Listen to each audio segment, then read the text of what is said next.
and understanding the challenges and pivoting to sort of the new business models to navigate the near-term challenges. They were actually keeping an eye on the without losing an eye on the long term as well. So that was another second time around this industry went through a fairly significant way to glide over the crisis and got stronger. Third, of course, all of us know, which is obviously COVID-19, and the biggest example is what we saw. Obviously, there were lockdowns that happened across the world, but in a very, very short period of time, the millions of employees that worked in our, most of the campuses across our companies had to shift working from home and ensure that there was no disruption to the customer priorities. So it was amazing to see all the stakeholders, whether it is government with all the policy changes right away, industry powering on the industry infrastructure. We need to have compute infrastructure place at home, and then, the rest is history, as all of you know, right? But again, I think it was a great example of how the industry tread over a crisis without really losing a lot of momentum, which was already in the industry. And one of the things I always notice, and people ask me, in the last couple of years or so, there is I almost call it a gold rush. There are people who are coming to India all the time. We call them GCCs, and they all want to come and establish themselves a center or two here. So there are multiple reasons, right? But I think one of the reasons I keep hearing is the confidence that India asserted during the COVID crisis and the enhanced confidence for many companies around the world that India actually can deliver even during a crisis. So that was a good way to sort of do that. Now, navigating a world of disruptive shifts, and I believe that there are a few shifts that we can talk about, which gives you a context to what this resilience should really mean moving forward. Of course, we talked about all the history of Y2K, global financial crisis, COVID, etc. But moving forward, what does it really mean? There are a few of them. So we'll start with one which is around the technology shifts. And as you know, the pace of technology shift has accelerated dramatically, reshaping our industries, economies, and of course, our daily life. So, and we are also seeing breakthrough in whether it is artificial intelligence, quantum computing, biotechnology. They're all pushing their boundaries, while 5G and the rise of course 6G already now are enabling this immersive digital experience and smarter IoT ecosystems. So no business conversation or any conversation for that matter is done today, without a discussion around AI. So businesses are adopting AI-powered tools at scale, driving innovation in the fields like, for example, healthcare, finance, education, to name a few, right? And while automation continues to redefine the workforce, I believe that the rapid advancement brings both an opportunity as well as a challenge in many ways. As these organizations grapple with integrating new technologies, reskilling their employee base, and of course ensuring that whatever we build with AI is responsible as well. Right? So for India's technology service sector, the question is about building AI capabilities and helping its customers through another massive transformation, because this is going to be very disruptive. How do you upskill your workforce, and how do you make sure that you're able to get that going and also plan for fundamental changes in the talent model itself? So 240 startups are now innovating in generative AI, which is a big number, given that 18 months ago, 2 years ago, nobody knew the word generative AI. Though majority of the focus is on applications, while there are new companies emerging, many more are looking at infusing AI into the existing solutions they've already built.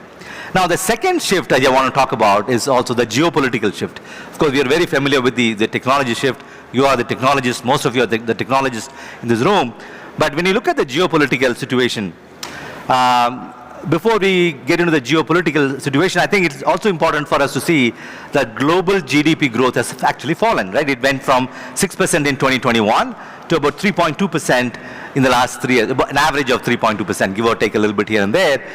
So as this growth slows, our customers have reduced discretionary spending on technology. And this is something which we are witnessing in the last 7 or 8 quarters in India today. Now, when you look at the geopolitical challenges, obviously with a couple of wars around, Middle East and Europe and whatnot, the trade blocks actually getting realigned. As now you hear more about Quad, the BRICS, and what we really saw in the US elections, etc., it changes the way we look at the geopolitical influence on our industry. Again, I don't want to dwell more, but this morning somebody was asking me about what are the impact of the broader US elections on our industry. Look, I think strategically nothing much changes, right? I mean, strategically I think we stay broadly aligned whether the Democratic government comes into power in the United States or Republican and so on and so forth. But I think tactically a lot of things will change, and we need to be prepared for that as an industry. So, again, same thing with the wars, right? The tensions rise globally. Trade wars and economic nationalism create very, very complex challenges for these tech companies. And then it's important for us to know that amidst all of this shift, companies must protect themselves from traditional as well as, of course, now there's a new geopolitical cyber threats that you're going to find. So as these nation states have increasingly exploit vulnerabilities and of course, strategic gains. So that's around the geopolitical shift and how do the companies navigate with all of them. The third one is around jobs, skills, talent, however you want to call it. There is a huge demand-supply gap, and I know that in India we don't see that as much. But even in India, there is a demand-supply gap of over 20%, the right set of skills, if you may. So you would imagine with if India is graduating 1 million engineers every year, why is there really a gap? This is because of the fact that we have a large pool of talent that have definitely degrees for sure, but not necessarily the skills that companies want to employ. So this is a problem for all of us, in the industry. I think we need to find a solution at some point in time.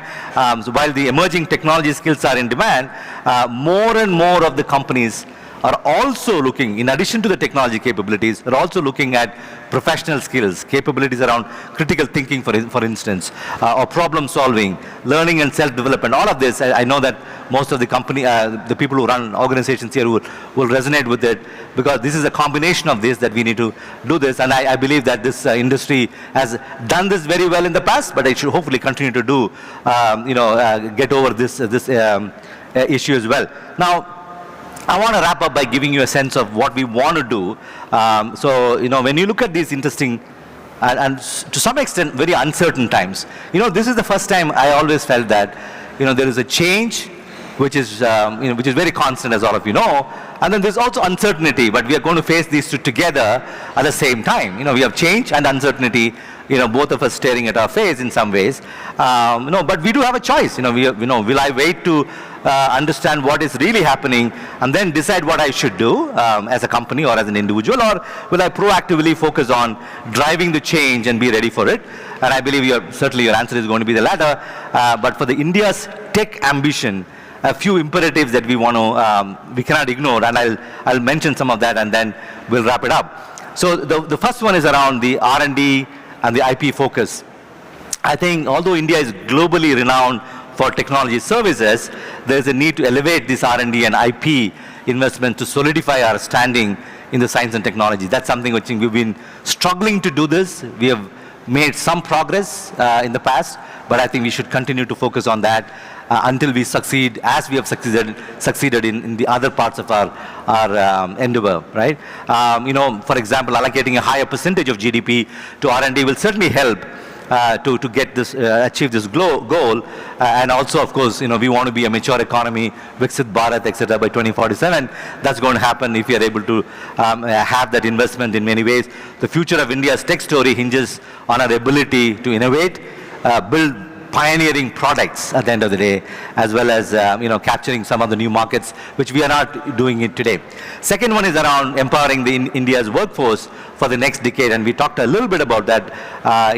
We will have 1 billion working age population by 2030. That's a big number. 1 billion by 2030 is going to be our working age population. So it's about 5 years down the line, you're going to find that. How do we make sure that we skill this workforce which can be ready for this complex environment that we're creating for ourselves? This is not just about technology jobs alone, but also the ability to leverage technology for any job, whether it is in manufacturing, retail, or healthcare, what have you, right? And so how do you make sure that we are also not only doing that, but also increasing productivity at the same time? So you're going to find very complex environment where, well, the job role skill set is one part of it, then parallelly you're going to be running on the efficiency game with generative AI and whatnot. then how do you really make sure that you are able to align some of this in some sense? The third element I want to leave you with is the agility and the adaptability to thrive amongst this chaos and the uncertainty that we are seeing around the world. So companies, again, this is assuming that the industry is making the shift, companies must stay adaptable to evolving regulations and geopolitical shifts, proactively focusing on emerging policies, on data, AI, and ensuring, of course, cybersecurity and trust. So, my last slide, I just want to let you know that, India's technology sector has had a phenomenal run, and I don't think anybody can dispute that. But I honestly believe the best is yet to come.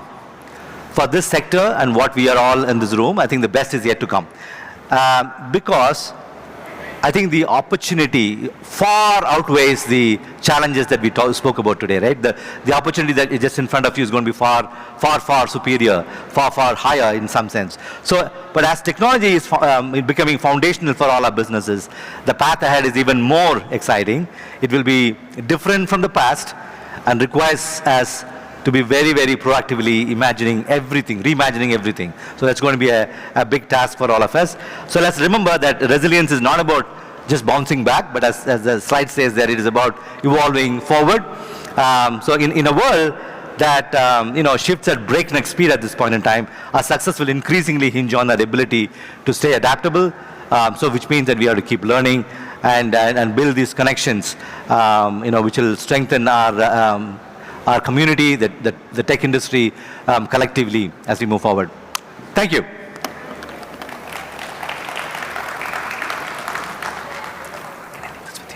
Can I leave this with you?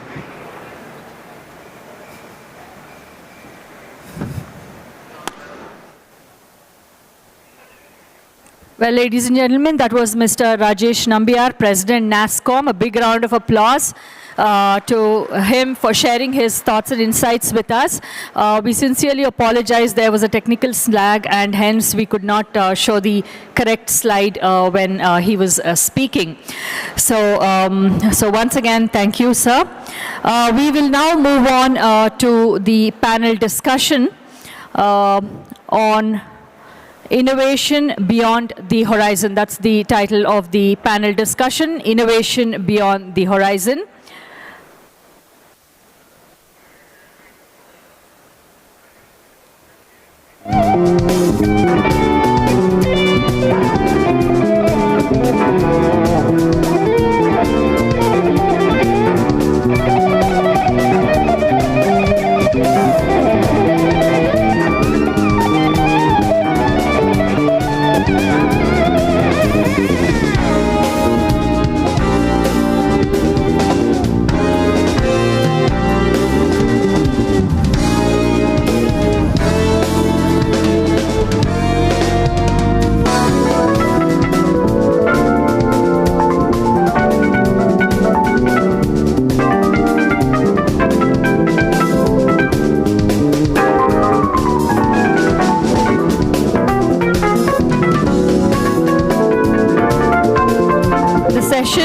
Is being moderated by Mr. Balwant Rawat, Head of IP, Leading Strategic IP and Tech Intelligence, Mercedes-Benz Research and Development India. A big round of applause as I invite the moderator, Mr. Balwant Rawat, onto the stage.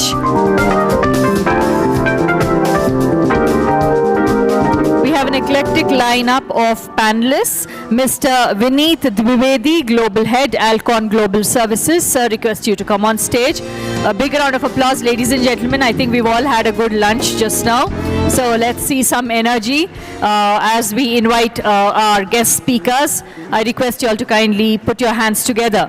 Mr. Arvind Vaishnav, Head of Philips Innovation Campus, Philips. A warm welcome, sir. Ms. Lata Chembrakalam, Vice President, Head of Technical Center, Continental India Technical Center. A very warm welcome to each and every one of you here on stage. So I hand over the stage now to the moderator. Thank you. Thank you so much. So I'm quite excited and privileged to host a wonderful session at BTS. And we have participants from different industries, so you will get to know the perspectives from different industries. So to introduce myself, I'm Balwant Rawat. I'm taking care of the innovation and IP at Mercedes-Benz. I think everybody is aware about Mercedes-Benz, but I can just give you one fact which you may not be aware about. So we are the second largest R&D center outside of Germany. So that means with more than 10,000 engineers which are working on end-to-end product development, be it software, electronics, mechanical, all these developments that are there. So now you can see that any Mercedes that is sold in the world, be it in India, be it in US, or be it in China, there is a little bit of Bengaluru in every Mercedes which you can be proud of. So coming to the theme, we thought that this session is about innovation and lining with the theme, breaking the boundaries. So there is a small fact that you might have seen that what is the boundaries we are talking about from an innovation side. So there was a recent announcement about the Global Innovation Index where India has actually made a big progress. So it is now ranked as 39. Previously, if you look at 10 years back, we were ranked as 81. So from 81 to 39, it's a big, big improvement that thanks to all the government industries there, where a lot of development has taken place. So in the first part of the stage, in the panel discussion before I open, we will be talking about what made India go to that place. And these are the industries, these are the companies which have broken the innovation barrier. And we will look at what has led to this improvement. So the first question that I will give to the audience, give to the panel here, is about how they have seen the challenges in your industry and how you have used innovation to overcome those challenges. So maybe I can start with Arvind, if you can start. Thank you, Balwant. Very nice to be here on this panel. Since you talked about the industry, and Philips is all known about touching people's lives and health and well-being, I will take the healthcare industry from that perspective and that example. Now, every year, Philips introduces a Philips Health Index. The idea is to talk about the future innovations and technology which are coming in the healthcare space. What we have pointed out there are three big challenges. The number one challenge is how do you unlock the potential and improve the health outcomes. That's a very big challenge which is globally existing. The second big challenge that we are seeing is there is a tremendous shortage of staff and there is a lot of burnout. What it means is that as a people, our challenge in the healthcare industry is the long waiting times and access to good quality healthcare when and where people want it. These are, at a macro level, the industry challenges are. But if I relate to these challenges which exist for me as an innovator, the one big challenge is, and that was also probably a theme and Rajesh talked about, what is that one big shift that we can make which can make an exponential impact at a global level, and how can you scale that innovation so that you see the elements of that impact coming in not just from countries like India, but all of us are global capability centers, so how do we see that value? Along with that, the next challenge, of course, is the competency of the people that we talk about, the regulatory challenges and all of that, but that we all talk about. But I will bring one more element, which is we are very good in creating solutions and innovations, but we struggle when it comes to scale. And typically when I take healthcare industry, the healthcare delivery models that you will see in India would be very different from what is there in United States or what is there in European world. So how do you scale it, have a quick customization of your solution so that it starts fitting into the spectrum that we are talking about. Now coming to the second part of your question, in terms of what we are doing, how are we innovating in that landscape? So the first and the foremost that we practice, we follow is we have formalized our innovation process not just internally, but taking it to the external. So we have a lot of our clinical partners with whom we innovate. We are very much embedded in their daily workflow.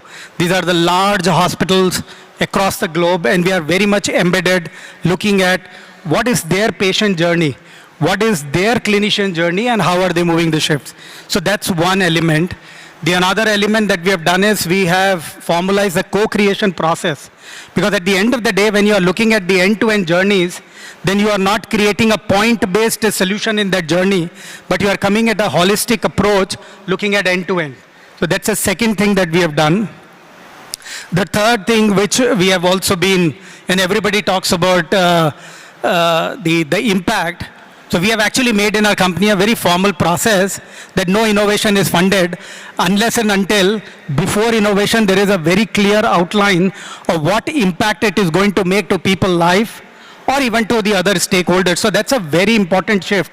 And many of innovators would relate that we are very quick on jumping the technology, but very slow on realizing that what would be that impact of that which will come 2 years or 3 years later. So those are the broad formalization of the processes around innovation that we have created.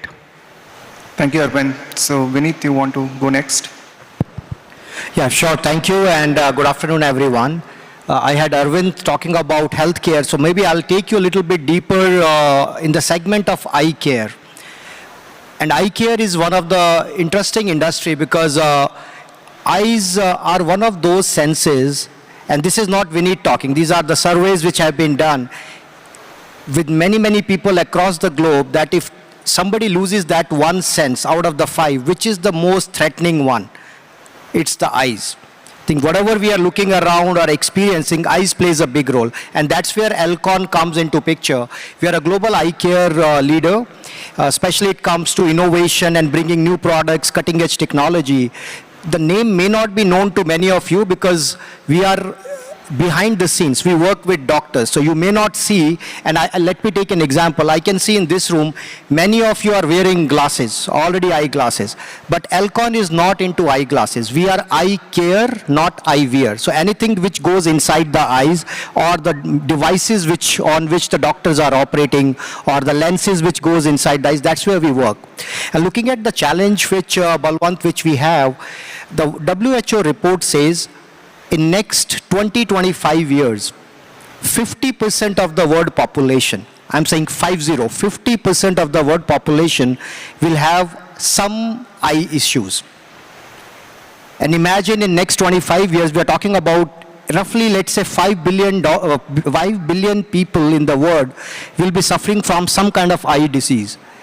Imagine, do we really have so many doctors, ophthalmologists, optometrists available across the globe? Maybe, maybe not. So that's where it's big unmet need which is going to come in. Already there are a lot of things which are really human, as a human being we are suffering. And Alcon as a company, that's where we are trying to work and create products which can solve some of these unmet needs, plus also how do we eradicate. I think you were mentioning that everybody has, every car in Bangalore will have something being touched by Mercedes, Balwant you mentioned. I would say it shouldn't be the case for us. We do not want all the Bangaloreans to have eye issues, believe me. That's not the agenda. Our purpose in Alcon is how do we help people see brilliantly? Because if we are not able to see, you cannot experience and enjoy the life around it. So a lot of things which we work on when it comes to on the R&D side, innovation. Arvind mentioned about how Philips is doing. Similarly, Alcon works very closely with the doctors because we look at the holistic view. It's not only the doctors, but it's the other healthcare professionals, the hospitals, the nursing staff, even the patient, the staff which maintains the inventory. So the way we are looking at defining the innovation is in the overall scheme of things. So the holistic innovation is something which we are focusing on. The whole ecosystem has to come together. Only having a great product but not integrating with the patient journey may not help solve the problem. So that's where Alcon is focusing on. There are products which we have launched now which are connecting the whole ecosystem together, starting from patient. In fact, when a doctor has to go for a surgery, some doctors would like to have a dual lens or a backup lens as well. So you can imagine the inventory also becomes important. Certain surgeries you can delay, but not every surgeries you can plan. It has to happen there. So there is a lot of things which Alcon, as a world leader, we are working to create that ecosystem together of innovation, bringing the holistic view of, like for an example, if I can share here, that how do we recognize some of these things, the innovators from India or across the globe. So we have our R&D lab, which we have set up in Bangalore. It's fairly a new office, 5.5-year-old office in India. We do a TEDx for R&D at a global level. So our teams equally have the similar opportunity to present and talk about what new products and innovation they are bringing in. So bringing India on the map of the global is very important on the innovation side. I think you're moving from 81 to 39 itself is a significant jump. I think we have a significant role to play to make it further. So thank you, Balwant. So thank you, Vineet. So this is a very good perspective from impactful innovations and connecting with the customers and ecosystem, right? That makes it happen, right? So Lata is next, and she might be also going to throw on the B2B business and other side. So your perspective, please. Yeah, so good afternoon. First of all, happy to be here. And I represent Continental Automotive. We are a technology company who works in connected car, automated vehicles, safety systems, infotainment, and so on. So if you look at the automotive industry in the last decade, it has been going through a tremendous amount of transformation with new technologies coming in. And this industry also has a lot of legacy into it.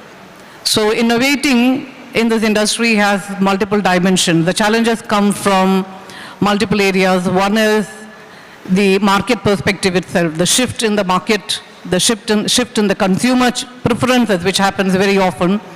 Second thing is the technology challenges, by the way.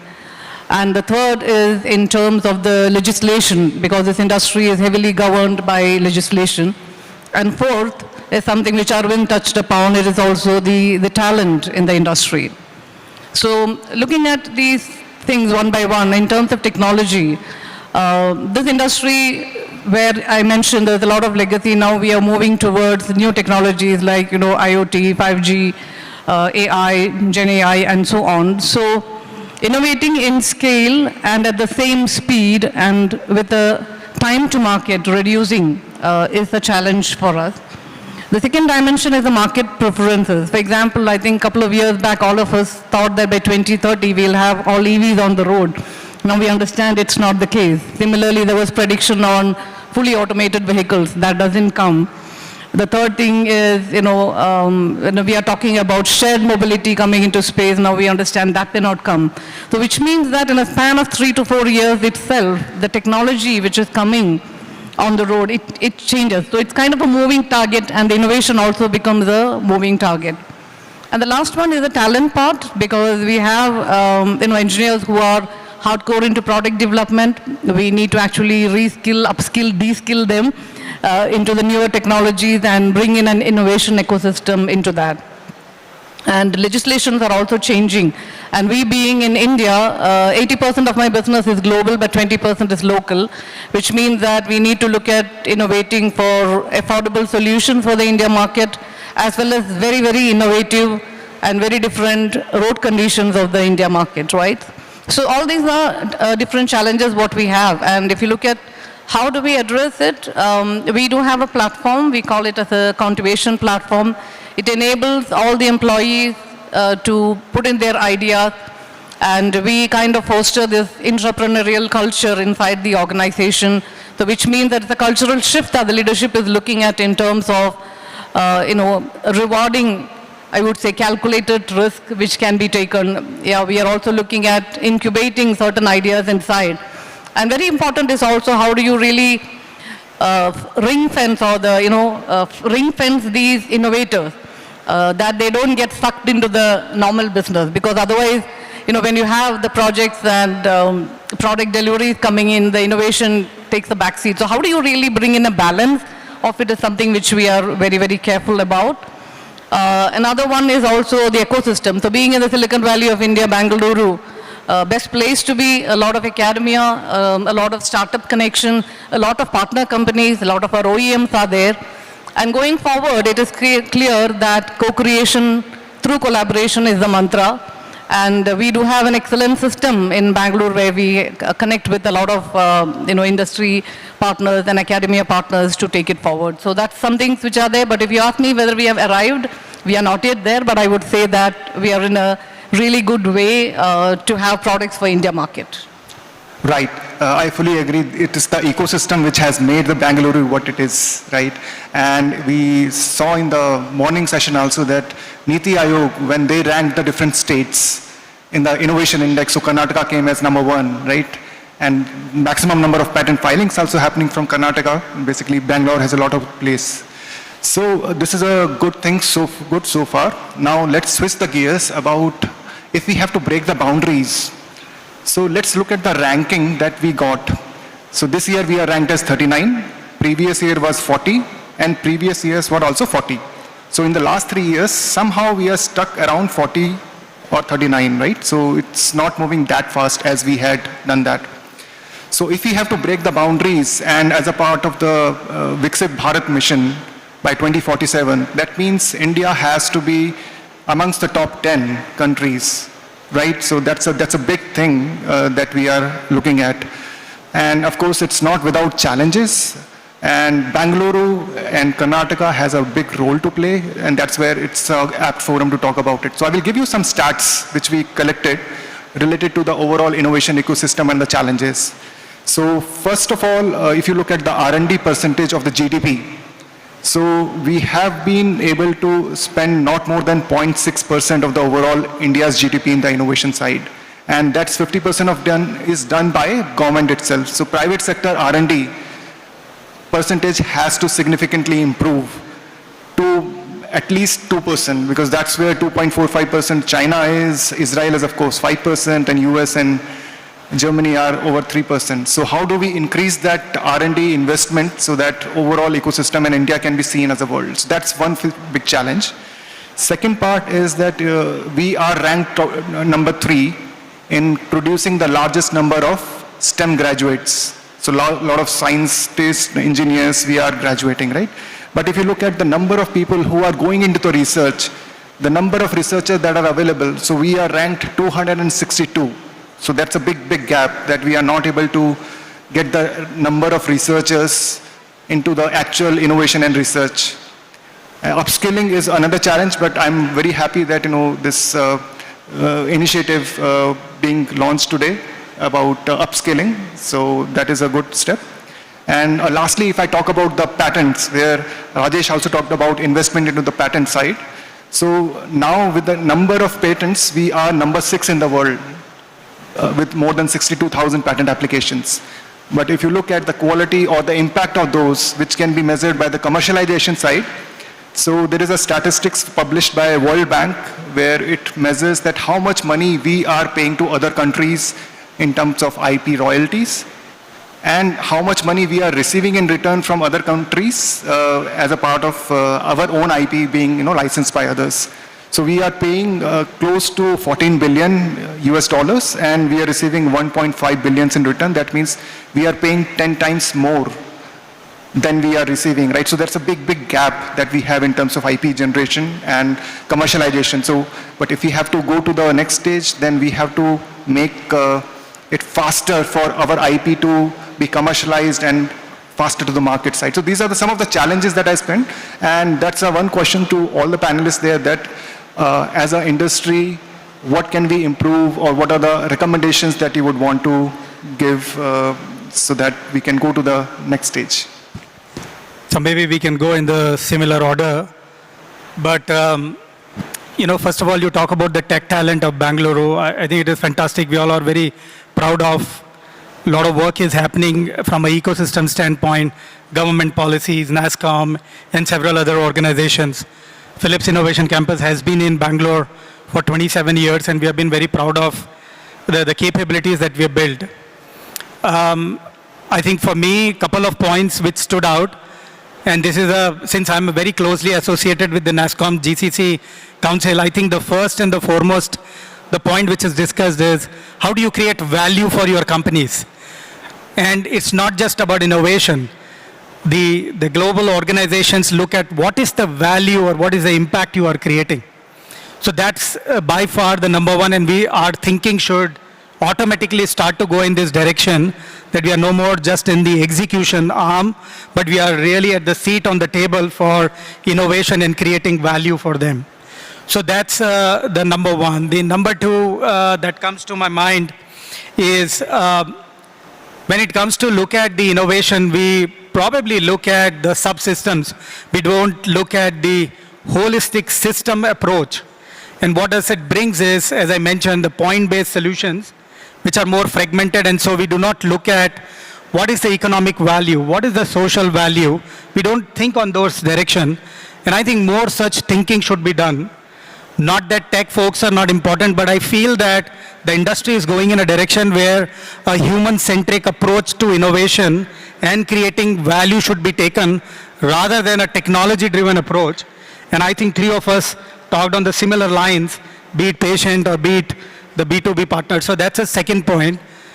And associated with the second point is, if we really want to break the boundaries and start to completely think from a different perspective, I think it is also a time to build more capabilities like the researchers, the product designers, the solution designers, the product managers, the product owners, who can have the complete thinking of how the system should look like and not a subsystem should look like.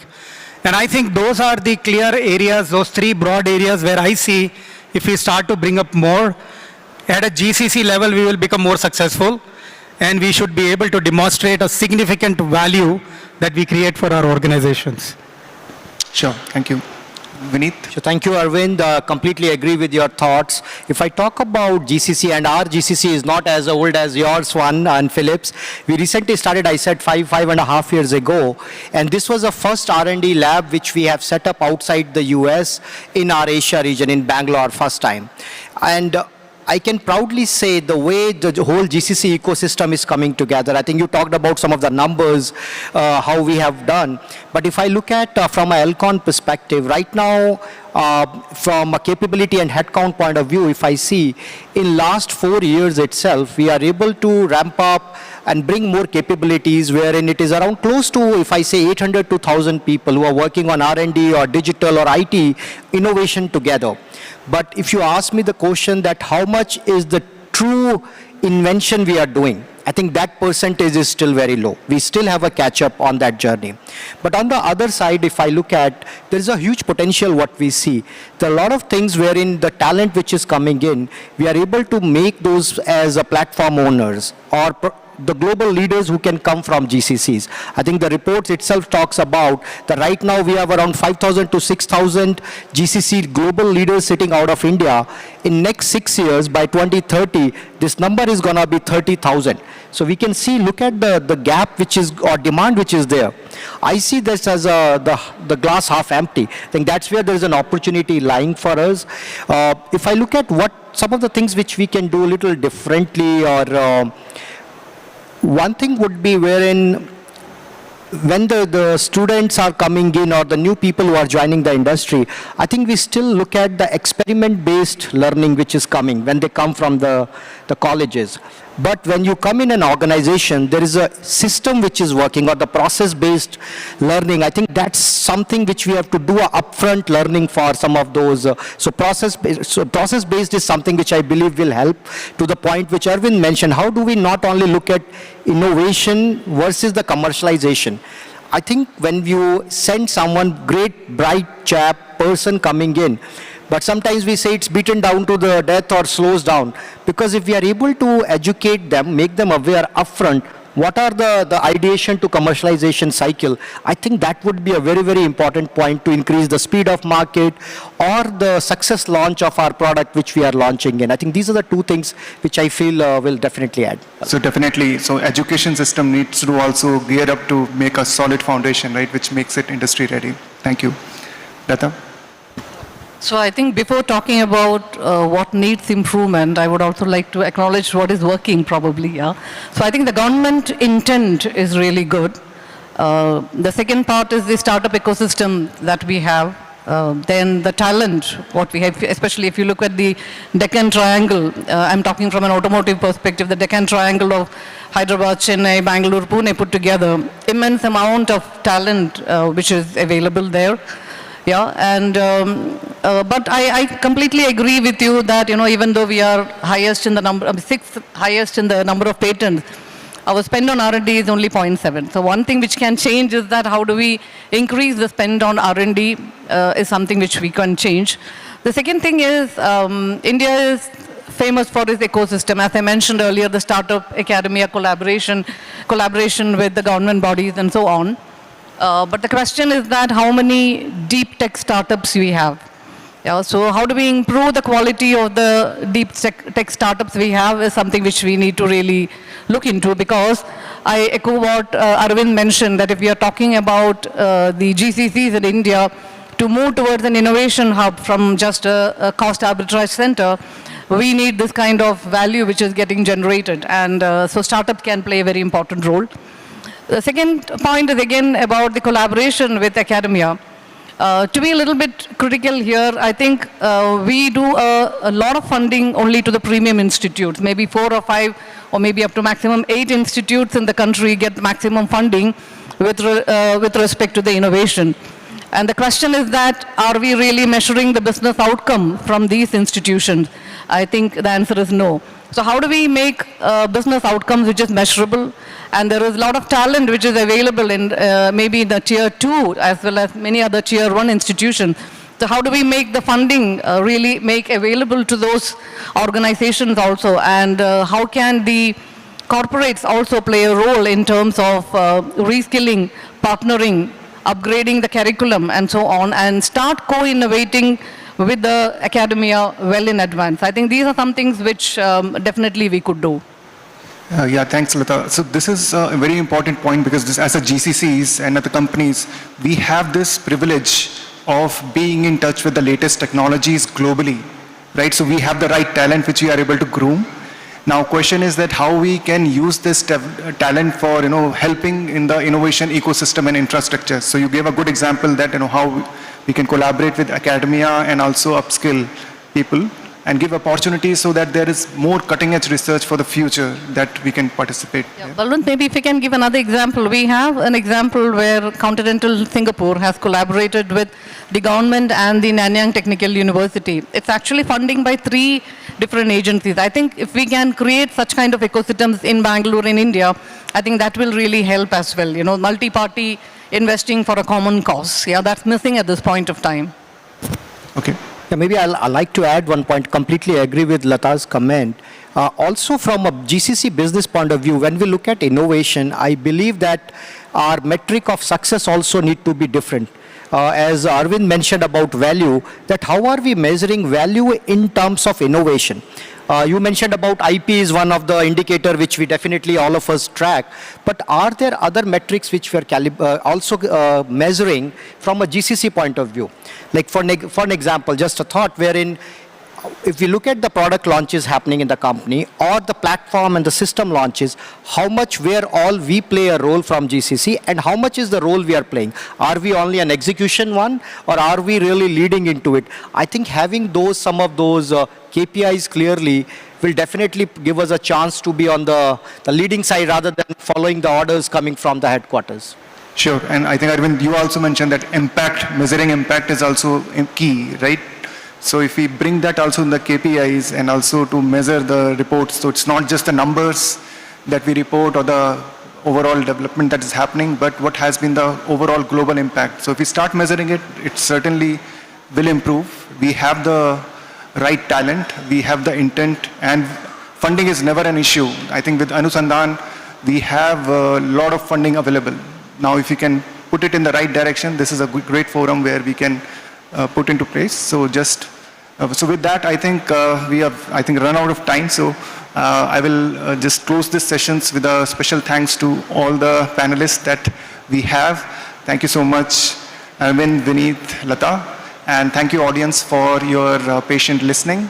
If you have any suggestions or anything like that, we are anyways available throughout the day, and looking forward to exciting next sessions next on. Thank you so much.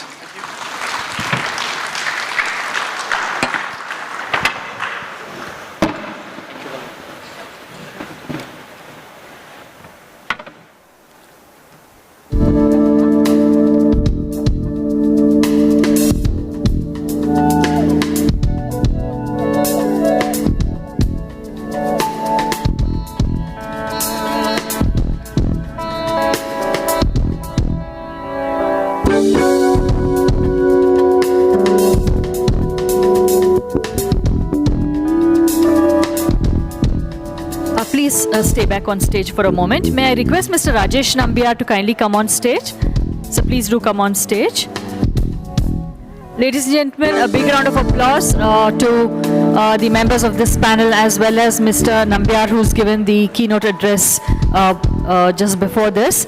And now I'd like to request Mr. Bhaskar Verma, Regional Director NASSCOM and core team member of Vision Group and BTS, to kindly come up on stage and present tokens of appreciation to all the members. Mr. Bhaskar Verma.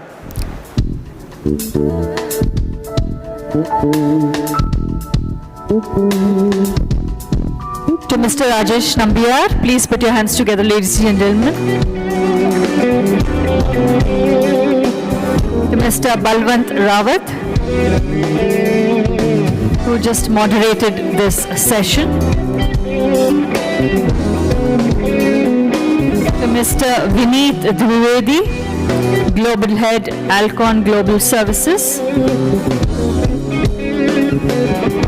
Mr. Arvind Vaishnav, Head of Philips Innovation Campus, Philips.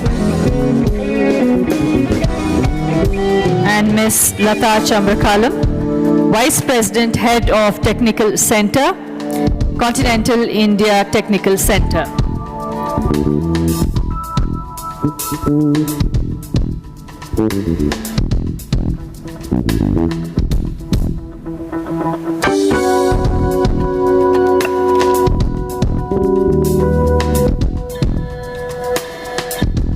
Thank you.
Please put your hands together, ladies and gentlemen, as I request Shri Priyank Karge, Honorable Minister for Information Technology and Biotechnology and Rural Development and Panchayat Raj, Government of Karnataka, to kindly come on stage.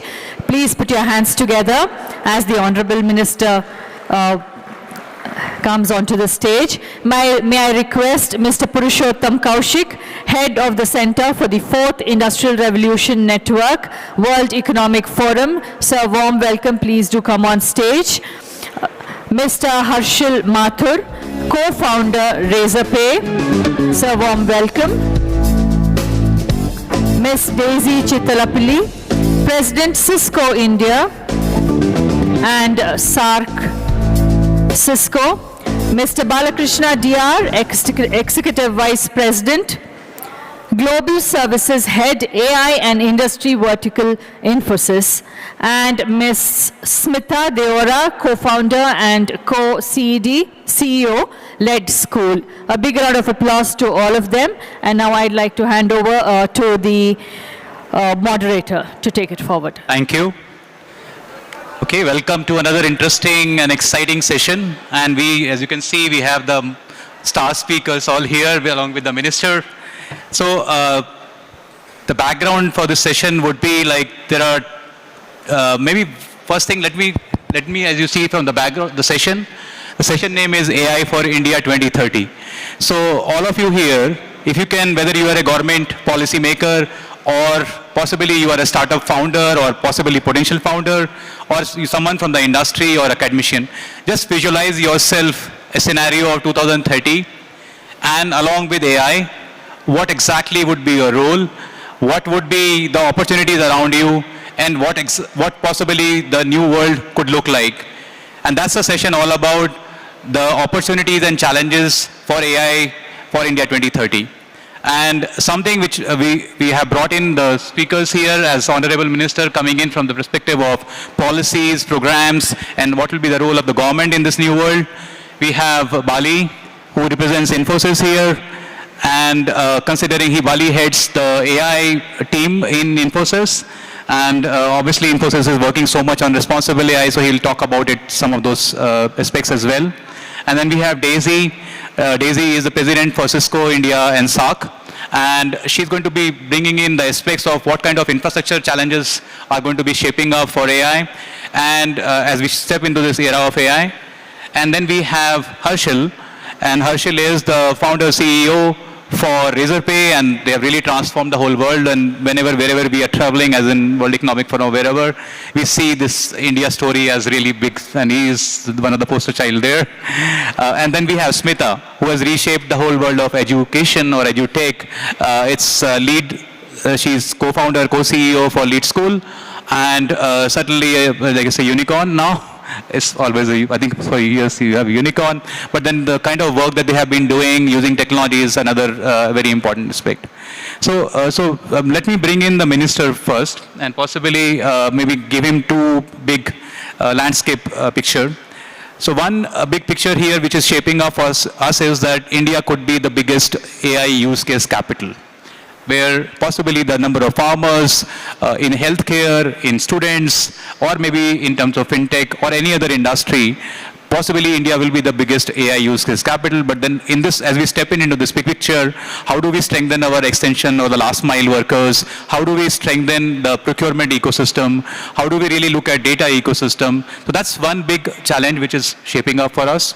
The second big challenge, and you being leading the whole digital side of policy and programs for Karnataka, which is certainly the startup capital, we also have a responsibility of ensuring that the economic value capture also happens within the country.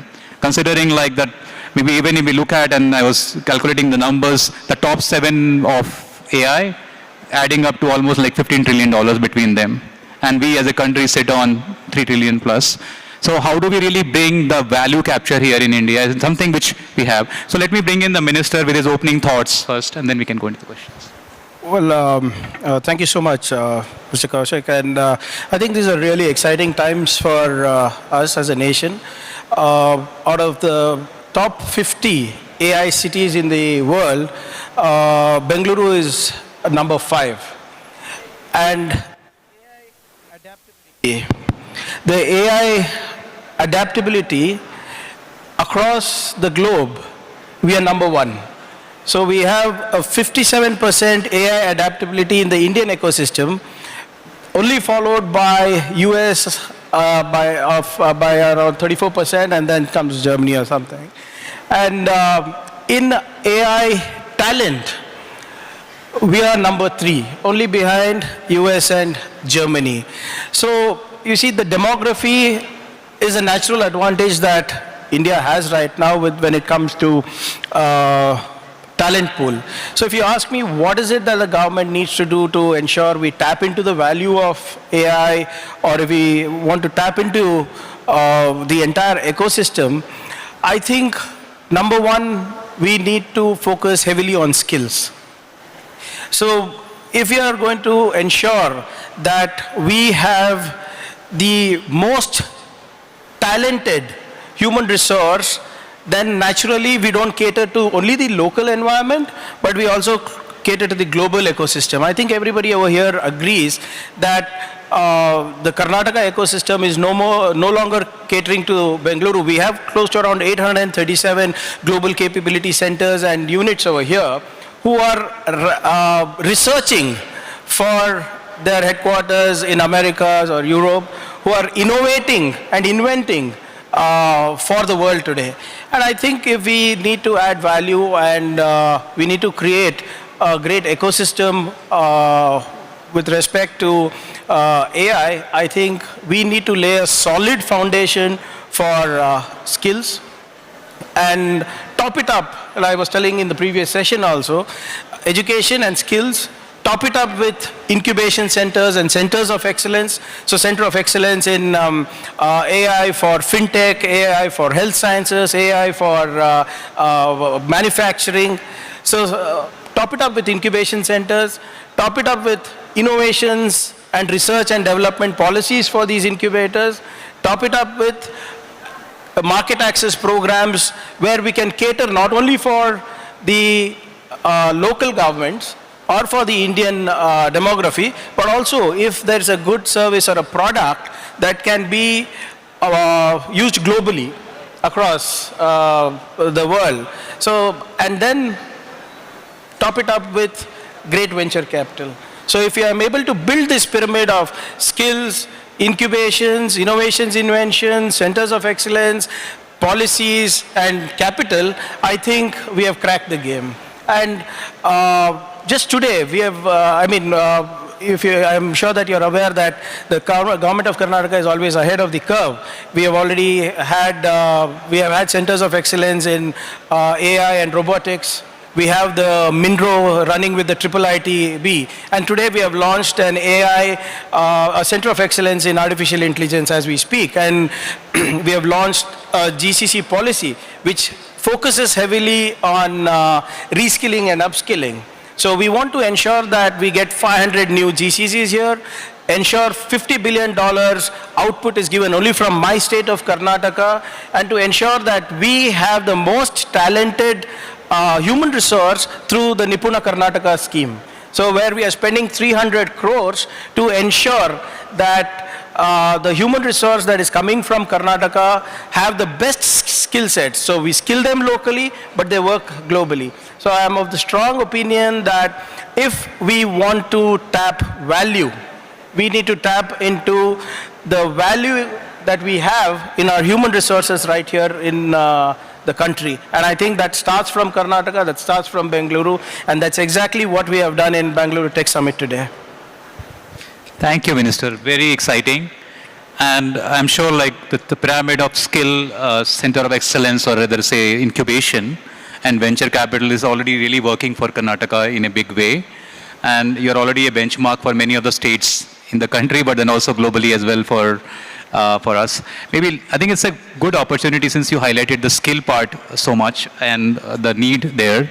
Let me bring in from the other side Smita, who's been working on the foundation layer for the skill, as possibly we have the largest demography, and as we have such a remote geographies where the difficulties of challenges of delivering education. But Smita, from your perspective, and you have been in this ecosystem for some time now, shaping this whole era through technology, how has AI really kind of, is it positive, is it disrupting, and considering from the purpose of access of education, inclusivity, I mean like really making it available for the last ecosystem, and also from the perspective of quality, how do you think AI is really going to help us and maybe complement the need for skills for AI? Hello everyone. We work, just as context, we work with K-12 schools, around 8,000 schools in the country, and we provide curriculum and technologies to schools. And I was just very heartened when the Honorable Minister was talking about human resource, because I think that is a human capital of our country is where we all begin, and that's the foundation on which we achieve all our vision. I think over here there are two large opportunities. One is one is now spoken about quite a bit, the other is not as much. So let me take them one by one. I think one is the question that you asked, Purushottam, which is how can AI help improve access to good quality education and also improve the quality? There is work that has started there. Essentially, if we see the demographic of India, we have 270 million school-going children. It's the largest population of school-going children in the world. An analogy I love to use is if this had to be a country by itself, it would be the 5th largest country in the world. So we have the most number of school-going children in our country. And all of the data shows that our kids are lacking in basic literacy and basic numeracy, and that's a problem that both the government and the private sector has been trying to solve. AI can be a big enabler there because we do have a challenge of lots of children, not enough teachers or not enough skilled teachers, and AI can play the role of both being an assistant to teachers, where AI can give a lot of insight and predict which child needs support, so the teacher can actually focus more on personalized support, remediation, versus just teach to the averages. I mean, imagine a classroom where instead of the teacher just coming and giving a lecture to the 50 kids, and if they got it, and if they didn't, they just moved on, and that's how, at least I remember, most of schooling was for us. Imagine a classroom where this teacher already has data and insight about her students of 50, and she knows that in today's class, here are the 10 who need help with a particular concept, and here are the 20 who need help with another concept, and this is how I'm going to split my time. Now, that's very powerful. I know often people loosely talk about AI replacing teachers. I don't think that can happen because, we are all social beings. We need human beings around us. But AI can really power teachers. The other way AI can power learning is to personalize learning directly for students. India has the biggest challenge of students not being able to read independently, students not being able to apply their learning because they do not have deep understanding. Reading assistants can actually enable that. Imagine a private reading assistant which actually is giving you feedback on whether you've read it correctly or not, whether you've understood it correctly. Imagine an augmented reality enabler which actually allows you to enter the human body and see the skeleton. And those are technologies that are available and democratized. I mean, we are able to bring this to schools in rural areas. Karnataka is a very large state where we partner with schools. So this is what's possible with AI. The other aspect of this is what the Honorable Minister was talking about, which is, if you imagine all the children who are going to school today, they are going to graduate out in grade 10 in a world which is going to be like this, which is AI is part of their life. I think today we are not sufficiently equipping them with ability to live life with AI. And I think that's a big area where we need to work, where AI has to be very fundamental to foundational learning that happens in schools. And countries like US, China have made massive movement there. I think it's time for us in India to make that movement. That is one place where I feel there is still a lot of work to be done. Thank you, Smita. And I think the picture that you painted was like all of us, at least sitting on the stage here, would like to go back to the school in this AI era, unlike what we went through in our usual days. At least I can say for myself. Let me, I think, bring in Bali as well. Now, Bali, from your perspective, as a services organization, Infosys has been like one of the original co-founders of Bangalore digital world, as we can visualize. But then serving the world and in this new evolving from the ecosystem of delivering services, how is the world changing for you as the AI comes in? Is it like helping, like is it cutting down on jobs? Because we saw some of the surveys, and are the organizations thinking of like moving back some of their tasks back to their self? Or do you see it as a big positive upside for us moving ahead? Okay. I hope you are able to hear me. First of all, it is great to be here. I was born in Bangalore, proud Bangalorean, and it's great to see this event here and all the opportunities that are being created, as the minister just spoke about. So from a services perspective, I think it is a great opportunity for Indian IT services industry as a whole, right?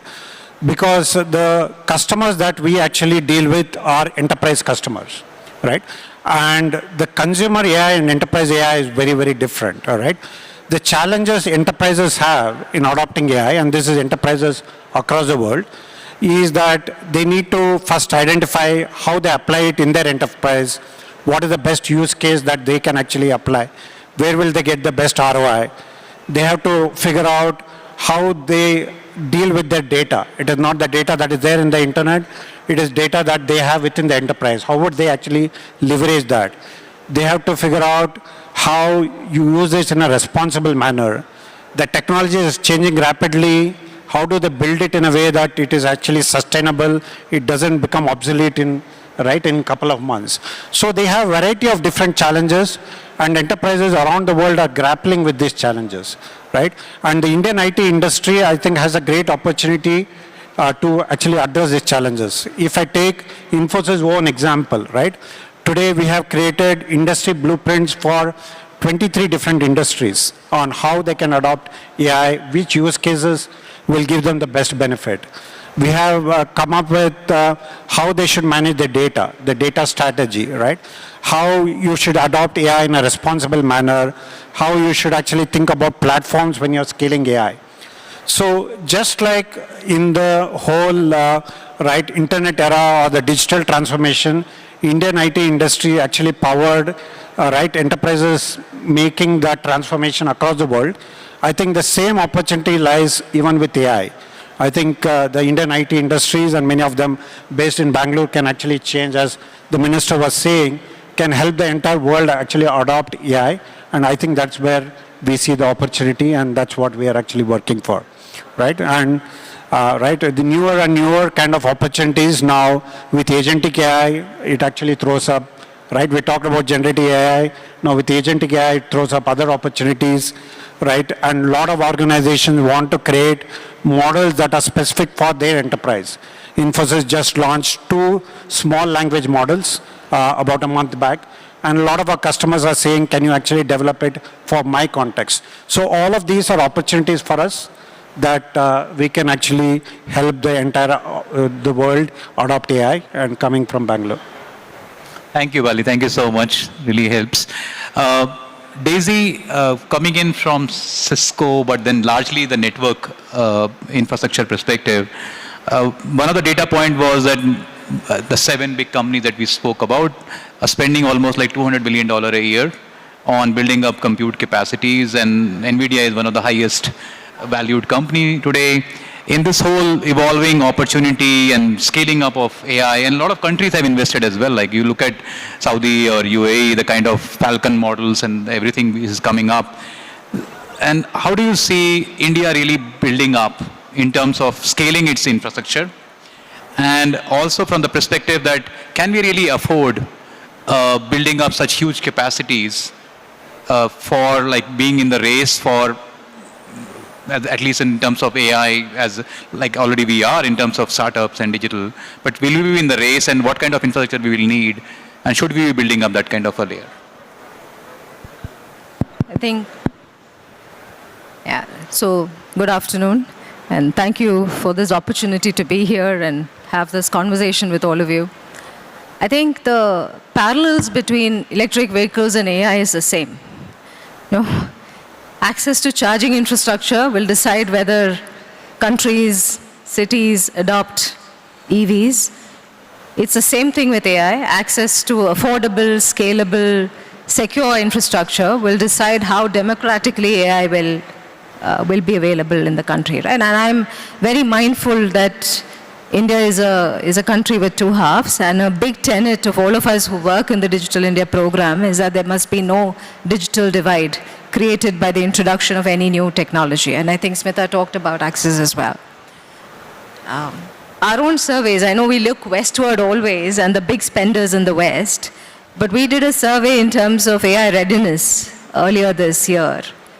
And the numbers all across the world, in the developed countries as well as in India, less than 20%, around 20% of organizations are ready today or have access to infrastructure that will meet their current experimentative projects or their future forecasts for AI workloads. So there are a few ways to, tackle this problem. And as a technology player, there are 4 or 5 things we're doing in the country. We're doing broadly everywhere in the world. We're doing that in India as well. And I know many of our peers are doing the same thing. The first is, democratizing whatever we can do to democratize access to technology, which means the same capabilities that we are creating. We do it in conjunction with the large enterprises, with the government, take inputs which make that technology more relevant in that country, in that use case like Bali was talking about.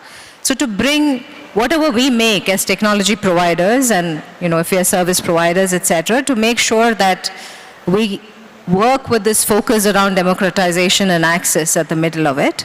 It may mean that some of us have to bring technology. Cisco is a global company. Many of us have to bring some of that $200 billion investment or $1 billion AI fund, etc., to be available. Like Cisco's announced $1 billion AI fund, to bring that equally accessible to anybody in India as it is in the Silicon Valley of India, right? So that's one. And work with government, work with enterprises to also build in-country capacity. The second part of that conversation, and this is important because I don't think there has ever been a time when technologists have had to balance innovation and ethics. Bali talked about responsible frameworks. I think in everything that whether we build, whether we provide services in this space, there has to be a responsibility at the core of everything that we do. And that is a new call to action on everybody in the technology industry. And this is not something, I've spent almost 30 years in the tech industry. I don't think I've spent a lot of time discussing ethics of technologies before AI arrived on the scene.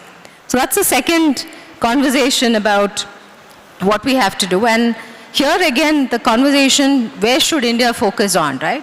Is building LLMs, and I'm no expert on this, but is building LLMs our path to success?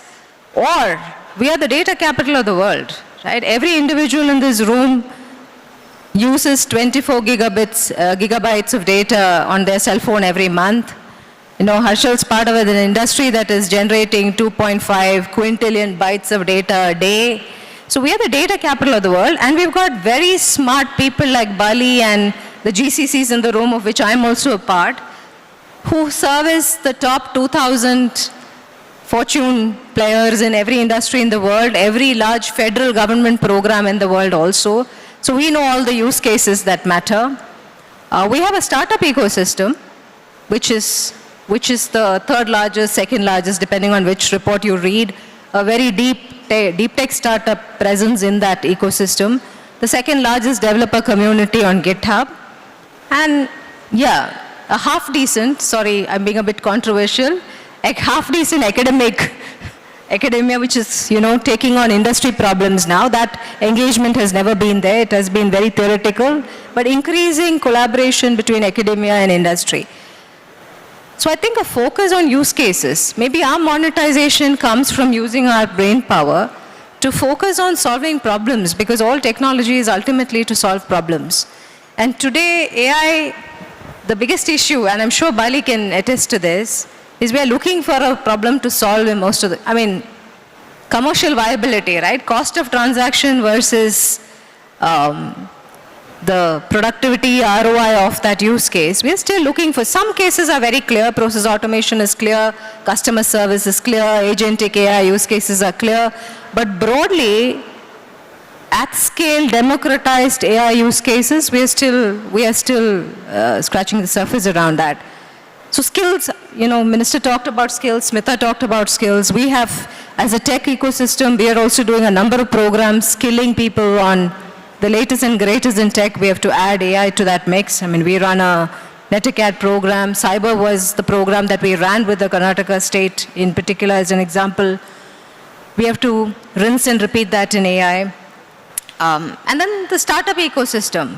We'll all have to lean in because they don't have access to infrastructure. This reinvent their infrastructure and their investments. It is also a problem for large enterprises as well. So a number of these, and build business models by themselves, stronger academic partnerships, and we'll have to bring in money. We'll have to think about it. No one party can crack this code alone. we have to synergize between everybody who is in the ecosystem to make this work. No, thank you. I think brought in some amazing points. I think one thing which we certainly agree as a whole is that the same business case which is getting applied on spending billions and billions of dollars for future use case and future value, possibly we'll have to revisit something in our case for India. And certainly we need to democratize AI. That's our biggest focus that we should be building up for. And in terms of democratization, let me bring in Harshil. I think it's a perfect example of how possibly finance or enabling finance has become like completely democratized. Yes, you are riding on platforms like UPI, but then you did like some amazing technology anchors there. So Harshil, like possibly if you can talk through the journey that you have been in brief, in the impact that is created in terms of demographics, but then also what you see largely from AI perspective, how it is going to transform your ecosystem. Yeah, I think the fintech industry is the best example of how when as India adopts new technology, we can sometimes not just match what the world has, but can really leapfrog what the world has. And fintech is an area where India has consistently done that. We have the world's best and strongest fintech ecosystems. Almost 50% of all real-time payments in the world happen in India today, because we took that leap, and while the world was stuck on credit cards and debit cards and we were a little behind, we jumped that and we went to real-time payments, and today we are the fastest growing in the world. And I think that's a great example that if we can create open and structured policy where private players can come in and build on top of it. I think UPI is the best example of that, where there was a public infrastructure that was created, and then players like us could build on top of it and then take it to masses. And as an ecosystem, the whole country leapfrogged out of it, to the point where companies like us are not just building now in India, but we are also taking it to other parts of the world. We are launching in Malaysia, Singapore, and multiple other parts, because we see that all of these countries are now trying to get to the same technology bandwagon that India went to 10 years back. Coming to AI in particular, I think as Honorable Minister spoke about, that we are the largest startup ecosystem followed by Silicon Valley. And India and particularly Bangalore is miles ahead of that, not just in India but across the world. But in things like technology, your edge remains only as long as you can keep maintaining it. And AI is one of the biggest technological changes that the world has ever seen since internet. And if as an ecosystem we are not able to adapt to it, that lead won't stay for very long. So I think it's imperative for the startup ecosystem to figure out how can you use AI in whatever next you are building, because the world is going to look very different in the AI first world. How we interact with technology, how we deal with social media, how we deal with internet is going to change fundamentally. And I think we have, again, the way we did with fintech, we have an opportunity as a country to leapfrog and use this technological change to further go ahead of where we have been in the last 10 years. I think the unique advantage that India has, that while most governments across the world and most regulators across the world are looking with AI with suspicion, we can look at AI as an opportunity. We can see that, hey, we have a very large, diverse country. We have a lot of diversity in the way we work, way we operate. And AI can really allow you to, like Daisy spoke about and like Vala spoke about, AI can really allow you to take it to masses at an individual level. You can go for hyper-personalization. In fintech, we are already exploring some of these things. So we are a large country, and today, for example, when you buy insurance, you get the same insurance plan as everyone else in the country. But I think in the world of AI, every individual can be underwritten as themselves. You can underwrite, hey, this person drives his car 10 times a day, this person drives his car once a day, should they get the same cost of insurance? So there are countless examples on how AI can reduce the cost of servicing, AI can allow you to do hyper-personalization.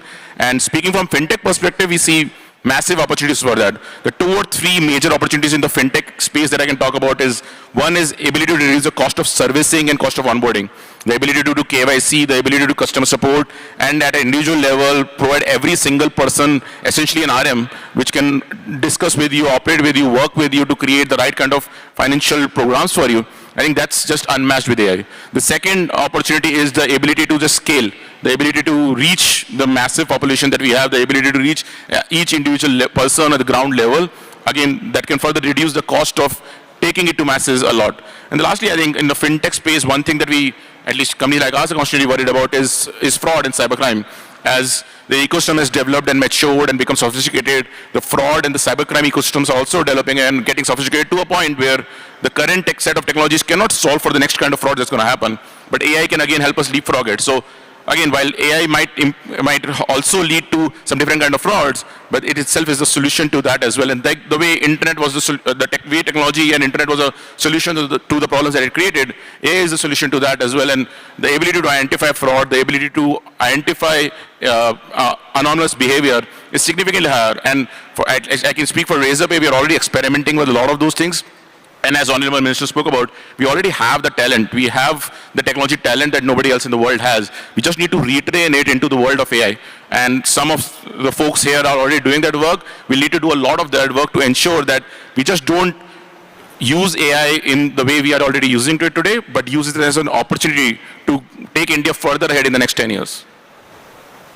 Thank you, Harshil. Like amazing picture how it's going to shape up a future, especially bringing in the inclusivity in the finance side. That's one of the big elements. So, Honorable Minister, I just wanted to bring you back into and anchor your discussion on the intent of the COE or incubation, and Karnataka being the startup capital, the third largest world, but then most of it happening here. Maybe if I'm a startup founder and I'm looking for guidance on policies and programs, one hunger for me is, where do I get access to data? Because India is considered to be like the data capital with digital public infrastructure. But then what we say is like there is ocean there, but then not really too much to drink.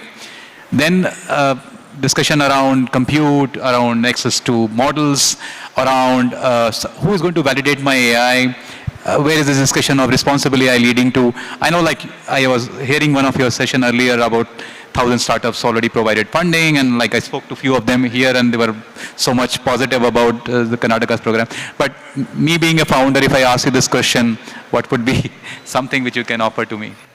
Well, I think I'd like to get back to what Ms. Daisy was saying earlier, and which everybody has echoed the sentiments about how do we ensure AI has a use case, actually.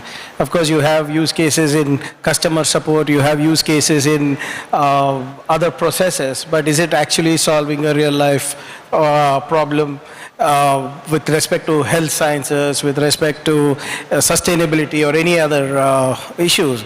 So what we do that no other state does is to ensure that we bring in the entire ecosystem for the disruption. So let's say you're a founder who is into AI, and if you're looking for, it's just not about funding, you know. Everything is just not about access to venture capital. How about ensuring that you get the right kind of mentorship? How about you ensuring you're incubated in the right center of excellence, whether it would be with Cisco anchored or Infosys anchored along with the government. And what we also do is, if the problem, if the product or the service is actually solving a problem that is plaguing the government, we ensure we give you a pilot within our ecosystem. So the government itself becomes your first customer. And I think this is something that no other government does. We ensure that your idea is validated, your processes are tight. We ensure that it is thriving in a sandbox environment. And when it is thriving in a sandbox environment, we ensure we give you a pilot. If necessary, if our mentors validate the idea, we also provide funding. And then we ensure that we have a public procurement policy for startups, which again I don't think any other state government has. So just this year, more than 12 startups are working, trying to solve some sustainable problems that are plaguing the government. Example, portability of water, or grey water management solutions, which we are using in my department for rural development. And we ensure that they go through this entire life cycle. And also we ensure that if you want to commercialize this, if they need an industry connect with Cisco, with Infosys, with Razorpay, we do request. We do have that. And let's say your solution is beyond the Indian ecosystem. We have tie-ups with more than 33 countries who are our Global Innovation Alliance partners, and we give them market access even internationally. You'll be quite surprised. More than 3 startups, out of which 2 of them are in cybersecurity, have set up bases in Dusseldorf. A couple of them are in US, a couple of them are in Australia, all in the last 8 to 10 months. More than close to around 20 startups now have offices across the world. So this kind of ecosystem of skilling, validating your idea, getting you mentorship, ensuring there is a market connect, ensuring the industry is validating that, ensuring the government is also trying to give you a pilot, I think that speaks volume of how we can groom the entire ecosystem. And none of our centers of excellence or none of our schemes are just only government driven. It is industry driven, it is academic institutions driven. We know we are not the experts. I run 27 centers of excellence, right from agriculture to aerospace, where every center of excellence has AI as a part of it. We are doing NLM, we are doing LLM, and in each of these centers of excellence, it is not the government who is deciding what to do. It is the industry and the academia who are deciding and leading the way for us. So this kind of ecosystem has been groomed over a decade across sectors. So it's nothing that it happened overnight. We have done a lot of mistakes, we have learned, and we have emerged out much better than the other ecosystem.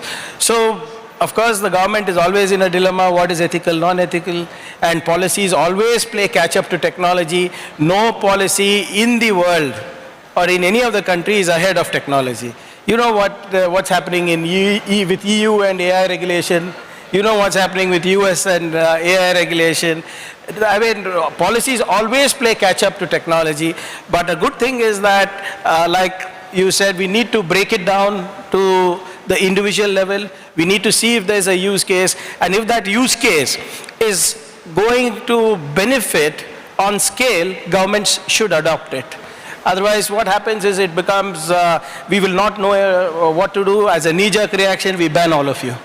We ban the entire technology. So that is something that will only happen when you keep your ear to the ground, when we interact with the academia and with the research institutions, think tanks, and industry experts. Otherwise, it just doesn't happen. So like we are trying to be as future ready as possible. With Cisco, I think we have, the government of Karnataka is training cyber warriors for ensuring that we have a safer cyber world. It's not just about ethics, it's actual creating hard warriors who can ensure lesser digital frauds, ensure lesser cyber crimes happen, ensure better digital and cyber forensics that happen. So, but yeah, it's always a work in progress. It's always a constant to and fro between the industry, academia and the government. And I think it is just as it's the government's responsibility to provide that platform for all of us to interact, I think it's also the responsibility of the private sector to reach out to government and tell us that, look, this is where the technology is headed, and this particular application, this process, if put on scale, will actually solve a lot of your problems, or will solve a lot of the time and effort of a government, will save money, will help people at large. And I think any government will be more than happy to adapt these solutions on scale as well. So cutting a long story short, I think platforms like these, governments like these who listen to the industry and academia will play a crucial role in ensuring that the AI models are built on scale. Otherwise, it's just going to be in a sandbox environment, or it's a technology that is always found in some other ecosystem or some other country. Thank you, Minister. I think while you said it's work in progress, but then still Karnataka is one of the benchmarks for many other states as well, and we keep talking about it. Dr. Ekrup Kaur is leading one of our task forces as well on Sandbox, and she's been also guiding us on National Steering Council. Maybe one thing which possibly I'll try to correlate, considering industry, public-private partnership, and then partnerships with research has been the core ahead. How do you see, especially in the context of education, how would you look, how is it evolving? What is it that you think could be better? from your experiences? I'll take us back to the 270 million students, school students that we have. You know, half of them go to government schools and another half of them actually go to private schools. All of us, I'm sure, are products of private schools, affordable private schools. So I think there are two places where there can be very strong public-private partnership to really do what is right for our students. One, I think, and I would love to take the Honorable Minister on his offer that we should share our inputs, or we should share our ideas. I think one big thing is that if these children are going to grow up in an age where AI is going to be pretty much in every part of their life, what that means is that the way we think about the national curriculum framework, the way we think about a national education policy, needs to really rapidly upgrade. NCF came in 2023. It's just a year old, it's not even been implemented, but it does not integrate AI. And we would love to partner with not only the central government, but also the state governments, because education is a state subject. Whereas educators, we can partner with them to say, how do we really bring AI and awareness of AI to even, 6-year-old, 7-year-old children, because they cannot be passive consumers of technology. They have to be aware users, and they actually have to move to being creators very soon, because that's what's happening in the rest of the world. And for us to be able to reach our own nation vision, that's one big area of partnership, because education policy does require a lot more collaboration between the government and the private sector. The second place I would say is that, because half of the kids are going to government schools, and education is one of those unique industries where the government is not only the policy maker and the regulator, but is also the operator, which brings with it its own set of challenges, right? Like government schools still continue to use SCRT books. It is tough for them to upgrade. Whereas most private schools are upgrading at a much faster pace. So if we really want to democratize, like many of the developed nations, government school systems should also look at partnering with private schools. I mean, in the US or in Singapore, in any of these places, the government actually is not the publisher.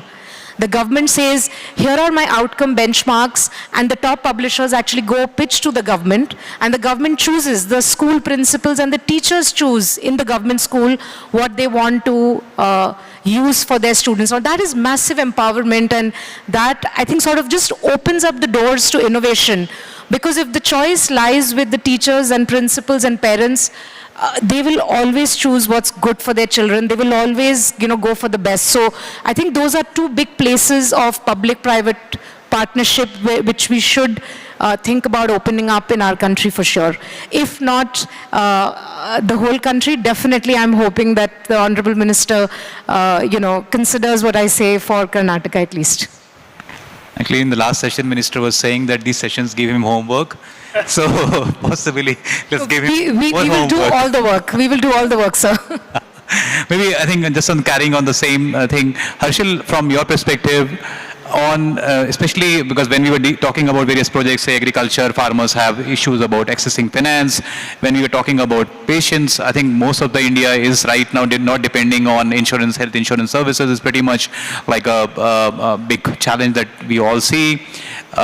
There are issues in all across, and that's problem of scale. And as we said, we have to be the use case capital. Where do you see the opportunities of partnering with the government and strengthening the hands of the government ahead? Yeah, no, I'll talk about our experience in this already, right? So a lot of unicorn fintech founders in Bangalore came together and under Sir's leadership to set up a fintech task force to give recommendations to the government on what could we do. And one of the recommendations was to set up a fintech center of excellence. And Sir obliged us and thankfully announced that last year, and it's been set up where the industry is saying that we'll support, we'll provide mentorship, we'll provide advice, but the government has the scale to really bring entrepreneurs from all over Karnataka into this fintech center of excellence. And I personally believe that we can have really good outcomes. Karnataka is and Bangalore is already the largest fintech hub in the country. We'll have a lot more of those coming out now that we have this fintech center of excellence where people could get access to mentorship, advice. As Sir said, funding is the smallest problem. There are more complicated problems like getting access to banking infrastructure, getting access to partnerships with large fintech companies, partnerships with large corporate banks and so many other institutions. I think such initiatives can drive that. So I think with that, I honestly believe that there's a lot more scope for us to build now in the world of AI and adopting AI to it. So with that as a centerpiece of it, I think we'll see a lot more of that being built on top. One example that I can see on the government side is agriculture and farm loan is a big problem, and there are a lot of fintechs that I meet personally that are trying to work on that. Now, while they have the technology and the product prowess to build it, they don't have the reach and the distribution to go to every small village and every small town and reach the ground farmer. And that's one thing, for example, where the government can help by providing distribution and the fintechs can provide the product and servicing. That's just one example. We'll see similar examples in insurance, in wealth space, and how do you do your daily savings. You've seen examples of fintechs coming up in that space as well. And I think with things like the Center of Excellence, we'll see a lot more of this public-private partnership happen. Wow. Additional homework. I think, the one good thing I like whenever we have these conversations is there's a lot of food for thought, but I like the way that Wally thinks that is the central government should do that they expect the state government to do. So next time you should ensure that we are at the helm of affairs there as well. So just so that we can propel not just Karnataka but India as well. So but one good thing that I think what Harshil mentioned and I missed out earlier from your conversation was how can government collaborate with data? So when you say farm loans, when you say farm insurance, I think we need to ensure that the agri department, the NABARDs, the revenue records, and the financial sector work together for that. I think that will be a good use case for us to this thing. A lot of people are doing this at the microfinancing level, but minus the big tech part of it. They're using some kind of apps there, but they're not able to validate the records because it's not talking to our government databases. They're not able to validate his previous credentials with the cooperative banking because that is not updated. So I think that kind of use cases can be defined for the government. So that answers your question of how can a government give out data that is necessary and how can they access data which will benefit the end user immensely. So I think that's something that we can work on. Definitely. Thank you so much for the intervention. Maybe just bringing that conversation additional, Daisy, we saw Center publishing this tender, METI, about 10,000 GPUs, and then they're still evolving it. Looks like the building up infrastructure is going to be more collaborative effort through public-private partnerships. How do you see industry really partnering with states and with the center on building up this infrastructure in a public-private partnership mode? What it could be? So I think there are four. I know we are currently all eyes on the GPU conversation, and that is a important conversation about infrastructure. Don't want to belittle it. But I think there are four spaces really for us to be focused on. Infrastructure we've spoken, so I'll leave. That is, yes, definitely a need of the hour. The second, and their entry barrier is very high. You talked about the entry barrier being very high. I think consumption models, capitalization models, I think we'll have to bring not just technology, but the people who are coming to that conversation will have to bring consumption models which lower the entry barrier for everybody, not just for the large companies. And also, capitalization models for the players who are getting into building some of these very capital-intensive infrastructures, whether it's at center or at state or even inside a particular customer. So that's not just tech, but also the consumption model and the capitalization that follows it. I think there's an element around data readiness, which I think, somebody talked about. We are a far cry from, you need solid, very good data for AI models to learn well, interpret and predict well, and fine-tune. We have a long way to go in that foundational element as well. And yes, a lot of the custodian of a lot of the data in India is the government of India.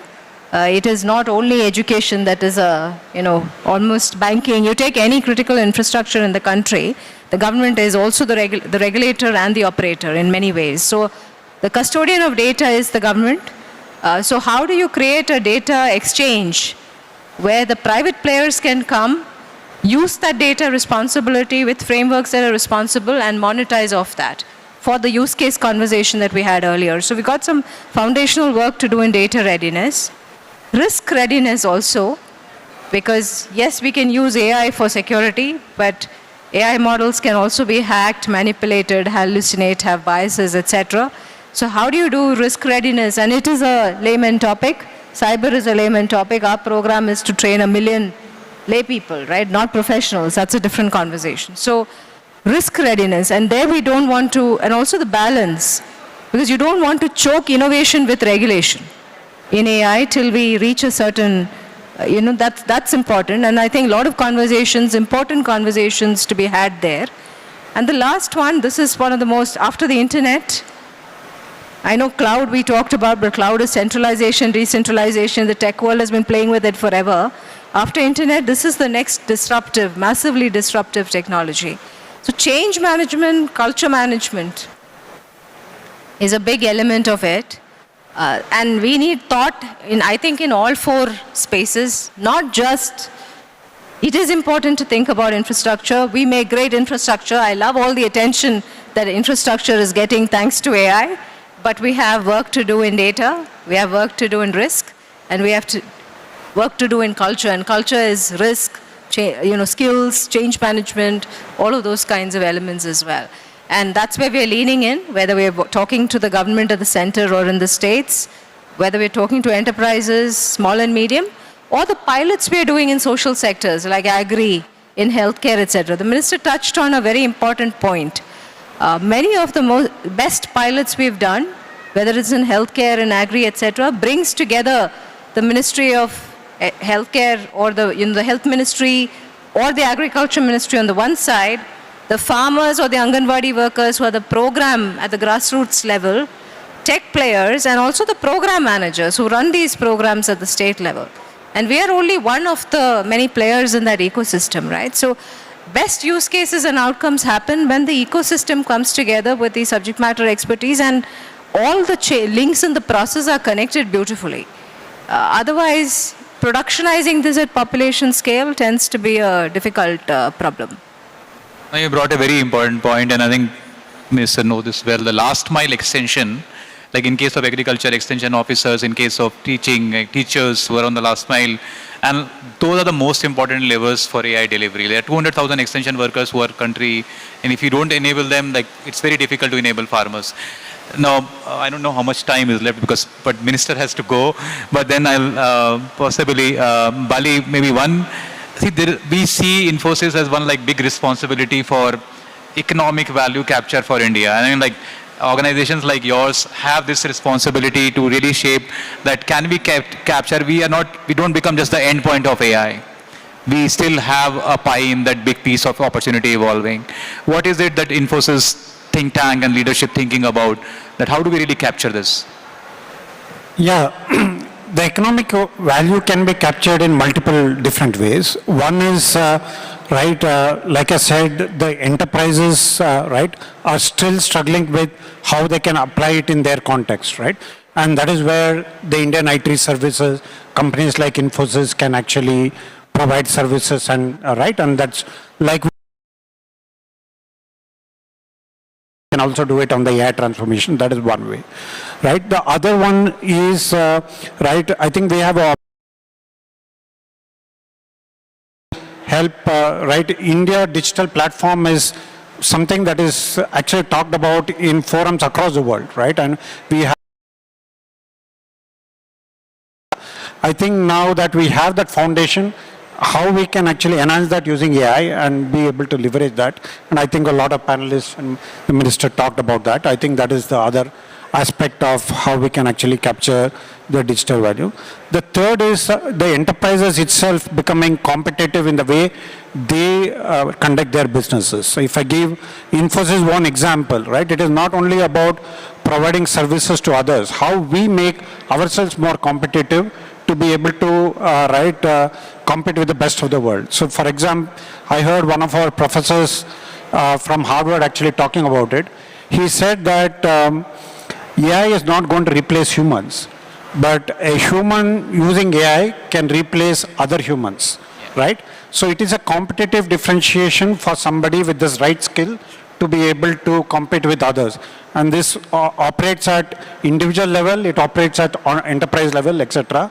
So what we have been striving to do is to leverage AI in the way that we conduct our own business, right? We looked at every role in Infosys and how we can apply AI in what we do, every service that we do. So for example, coding is a core service, right? We have generated 5 million lines of code using AI, right?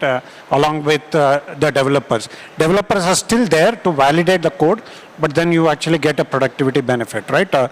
Using AI, right? So to make ourselves more competitive, not just in IT services, but in every industry, in manufacturing, in agriculture, in every industry, if we can use this technology breakthrough to apply it in each of these industries, I think we can actually compete with the best in the world, and that is the other way of actually capturing the economic value.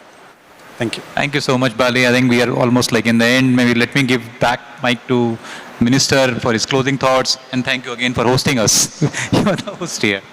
I mean, firstly, thank you everybody for making time. I think this is very important. So thank you all of you on behalf of Government of Karnataka.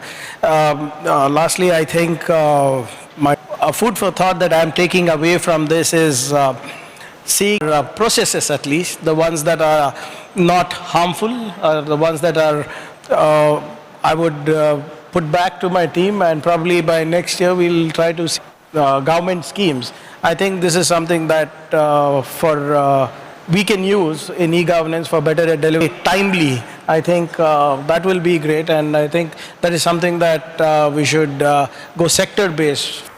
Thank you so much. So that's a wrap on the World Economic Forum session. Before we disperse, may I request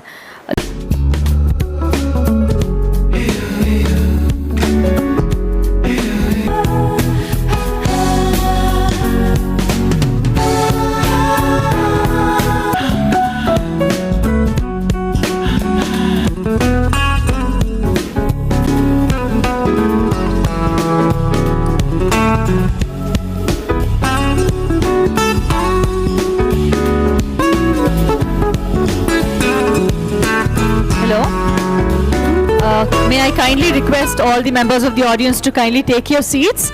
We would like to begin with the next session. The speakers are waiting. May I request the members of the audience to kindly take your seats.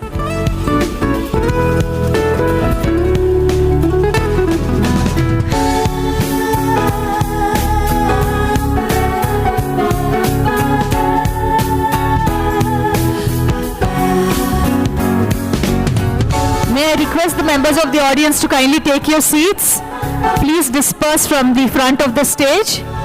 It's a kind request. I request all of you to kindly take your seats.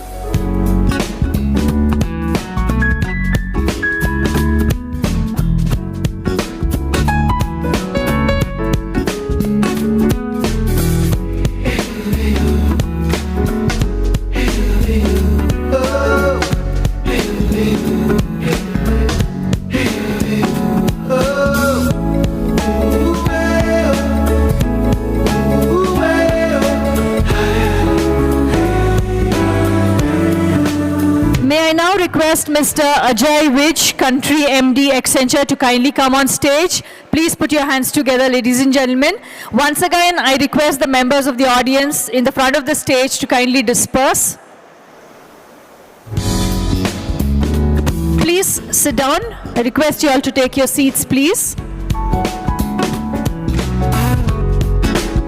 Over to Mr. Ajay. Please put your hands together, ladies and gentlemen. Should we give it a minute?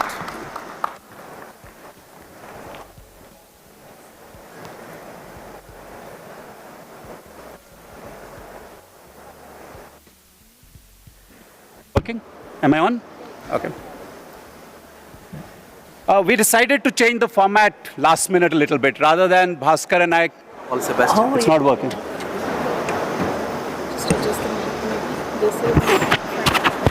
Okay, I think I'm on now. Good evening. So last minute, Bhaskar and I decided to change the format. So rather than sit on two chairs and me ask him questions or we do a Q&A chit-chat, we thought I'll let Bhaskar talk for some time and then take questions from the audience towards the end, because you will find the topic very, very relevant from one, yes, what you just heard, plus also going forward. I think it's of interest to all of us. So I have of course, the honor and the privilege to introduce to you a very distinguished leader, a mentor, and a friend, Dr. Bhaskar Ghosh. Dr. Ghosh serves as Accenture's Chief Strategy and Innovation Officer and is a pivotal member of the Global Management Committee. He's a visionary driving our strategy and investment initiatives, very expertly steering ventures, acquisitions, and the development of our diverse services. In addition, Dr. Ghosh leads our comprehensive AI strategy and innovation efforts. He is the architect behind Accenture's LearnVantage, a new offering, our proprietary learning platform designed to bridge skill gaps across enterprises. Again, very relevant to what you just heard. Dr. Ghosh's impressive credentials include 6 patents, prestigious recognitions such as 2023 Leadership Excellence Award from the Association of Information Systems. He's also the co-author of the influential book, Automation Advantage. Beyond his professional achievements, Dr. Ghosh is renowned for his warmth, patience, and the unwavering commitment to mentorship. You know, our numerous discussions on leadership, industry insights, and of course, our shared passion of cricket have been very invaluable in my several discussions with him. What I really like the best is his ability to distill complex ideas into very actionable insights and create tangible values for us in the company as well as for clients. So it is with great excitement that I now invite Dr. Bhaskar Ghosh to the stage to share his insights on unbound opportunities for reinvention. Bhaskar, the floor is yours.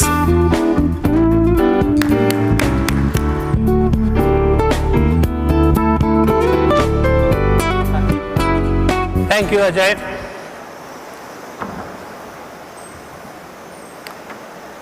Good afternoon to all of you. Unbound opportunities. Why now?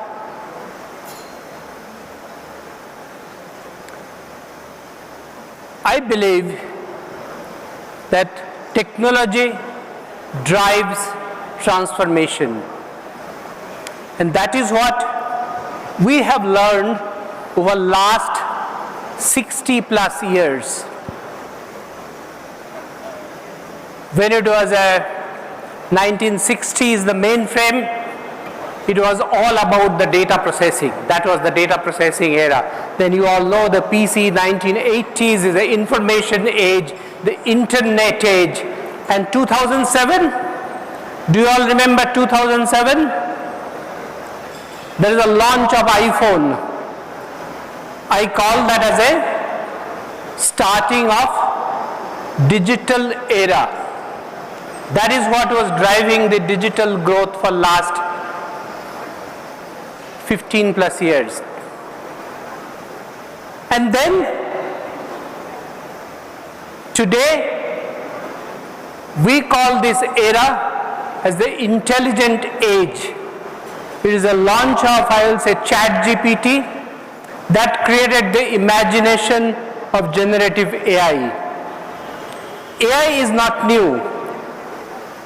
But AI is in the center of the discussion in every meeting, every forum since last 2 years, 2.5 years after the ChatGPT came. So like every other technology innovation, technology transformation created the opportunity. And we are in the beginning of an intelligent age. And that is why I believe is the huge opportunity, the unbound opportunity for next 10 to 15 years is ahead of us. But before I talk more about the intelligent age, let us try to understand some of the basics.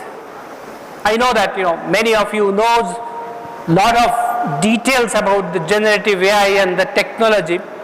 But if I explain in very simple language, there are few components everybody should understand so that we can really use this technology to create your advantage.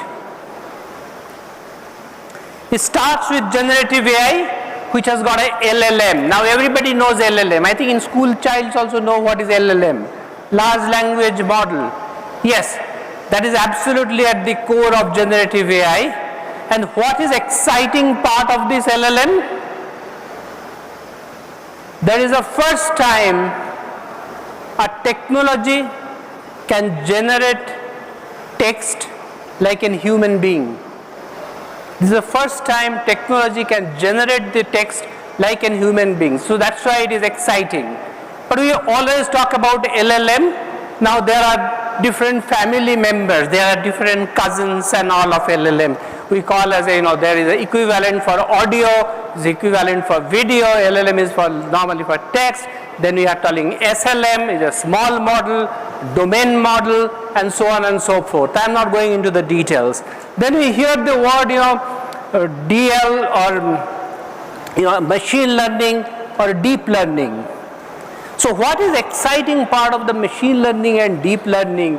That the machine, exciting part of the deep learning, this is the first time the machine can learn of its own. What is exciting about this whole concept of machine learning is all about that it continuously learns. So far we have seen 1960 onward, we have seen a lot of technologies which drive automation, drive productivity, but it does not learn automatically. But this is exciting because it learns automatically. More you use, more it learns and more it is intelligent. That's what is exciting. And overall framework is AI. The most exciting part in AI today, AI as a concept is not new. It's going on for last 30 years. But what is new today, it can really act like a human brain. It brings the cognitive capability. It can take the decision. That is what is exciting in AI today, which was not there. Let me share you some fun facts. When I say that AI is like a cognitive brain, when I say AI can act as a human, let us try to understand that difference between the human brain and the cognitive brain. So these are the few fun facts. How much time it takes to train a human being? 18 years, provided you do masters, 10 plus 2 plus 4 plus 2. So, 18 years it will take for the human brain. How much time it takes to train an LLM? 2 months. Much faster, but it costs much higher than training a human being. On an average cost of training a human being in the US is around 300K. Average cost of training a LLM is 200 million. Actually, it may be more than that. Now the larger models are coming, it will be more than that. So it's expensive. It is expensive. Number of deployment. Human brain is deployed in how many machines? 8 billion. That is the world population. But LLM can be deployed in trillion places. So easy deployment. When you talk about the neurons or equivalent in neurons and parameters, human brain normally has got 86 billion to 100 billion neurons in our brain. How many parameters are there in large language model? It's a trillion plus parameters, large models, much more. I think the next one is the most exciting. On an average, human brain can process 5 tokens, or you can say 5 words per second. Digital brain can process 1,000 tokens per second in the current speed. So 200 times more than human brain. So if I give you a fat law book, I'm sure that digital brain will be able to extract information from that much, much faster than any one of us in this room, because it has got a huge, huge processing power. But interesting thing, if you talk about video and audio, human brain is still superior. Still superior in human brains are superior in both audio and video. But it's a matter of time. The machine power is increasing. Once the machine power increases, it will be much more powerful in the future. How do you measure human brain? It is IQ. What is average IQ for a country? It is around 80 to 100. Some country are a little higher, some country a little lower. 80 to 100 is the average IQ for the country. What is the IQ of Einstein? 160 IQ of Einstein. What is the IQ of GPT-4? Now I have to pause, because IQ is not exactly applicable for GPT. It's a design for human brain. So it is not a one-on-one comparison. So don't get confused with that. But for fun facts, if you do a Google check in your phone, what is the IQ of GPT-4? You will get an answer. That answer is 155. 155. And what will be the IQ of GPT-5, which will be launched? I don't know the answer, but I am sure it will be minimum 15 to 20% higher than GPT-4. So you can imagine next 3 to 5 years, we will have a machine with an equivalent IQ 180 to 200. Can we compete? Can we compete with this machine? Answer is no. And answer is we should not try to compete. The unbound opportunity is all about integrating the human brain and machine brain together. How do we make use of machine brain effectively in all parts of our life and be a superior human? So that is an unbound opportunity, and we need to collectively do that in every aspects of life, whether it is in education or it is in healthcare or it is in manufacturing or any industry. How do you use this power of this technology to transform and create the opportunity for all? Now the point is that when I talk about this concept, you all need to translate to more on a corporate enterprise, that how exactly we should do it. So I believe that every enterprise in the future should have a cognitive brain. Like I was doing a chat GPT, and I was asking a question. How many aircrafts were shot down in World War II? You ask a question, you get an answer. It will give you all the nice breakup and it will say 400,000. It's interesting, but to run Accenture, I don't need so much knowledge. We are a global company.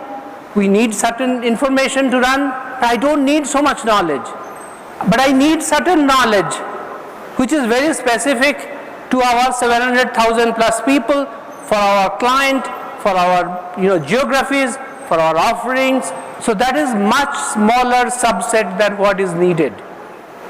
But just imagine if all the information related to our company is part of this enterprise digital brain. All the information about your company in your organization's digital brain, that will give you the power to transform the work what you do, transform the workforce what you have, and change the workbench what you use every day. So that is the concept, how you take this concept to the organization. When I talk about the work, one need to think that how work will get changed. And it's very easy and simple. Just think of three things. One is the productivity. Every person I talk, every our customer I talk, they talk about the productivity, headcount reduction. That is the productivity is all about. But for elimination of repetitive manual job, we don't need generative AI. Of course, it will also eliminate some roles, repetitive generative work. But we have enough tools. We can eliminate a lot of repetitive work, and already we are doing that many, many years. But the point is, with generative AI, you can do more. So, there will be some more productivity in that area. But the more interesting is the decision making. That can you use this brain for the decision making in your company? Whether if you are an insurance company, you do underwriting, if you are a bank, you provide loan.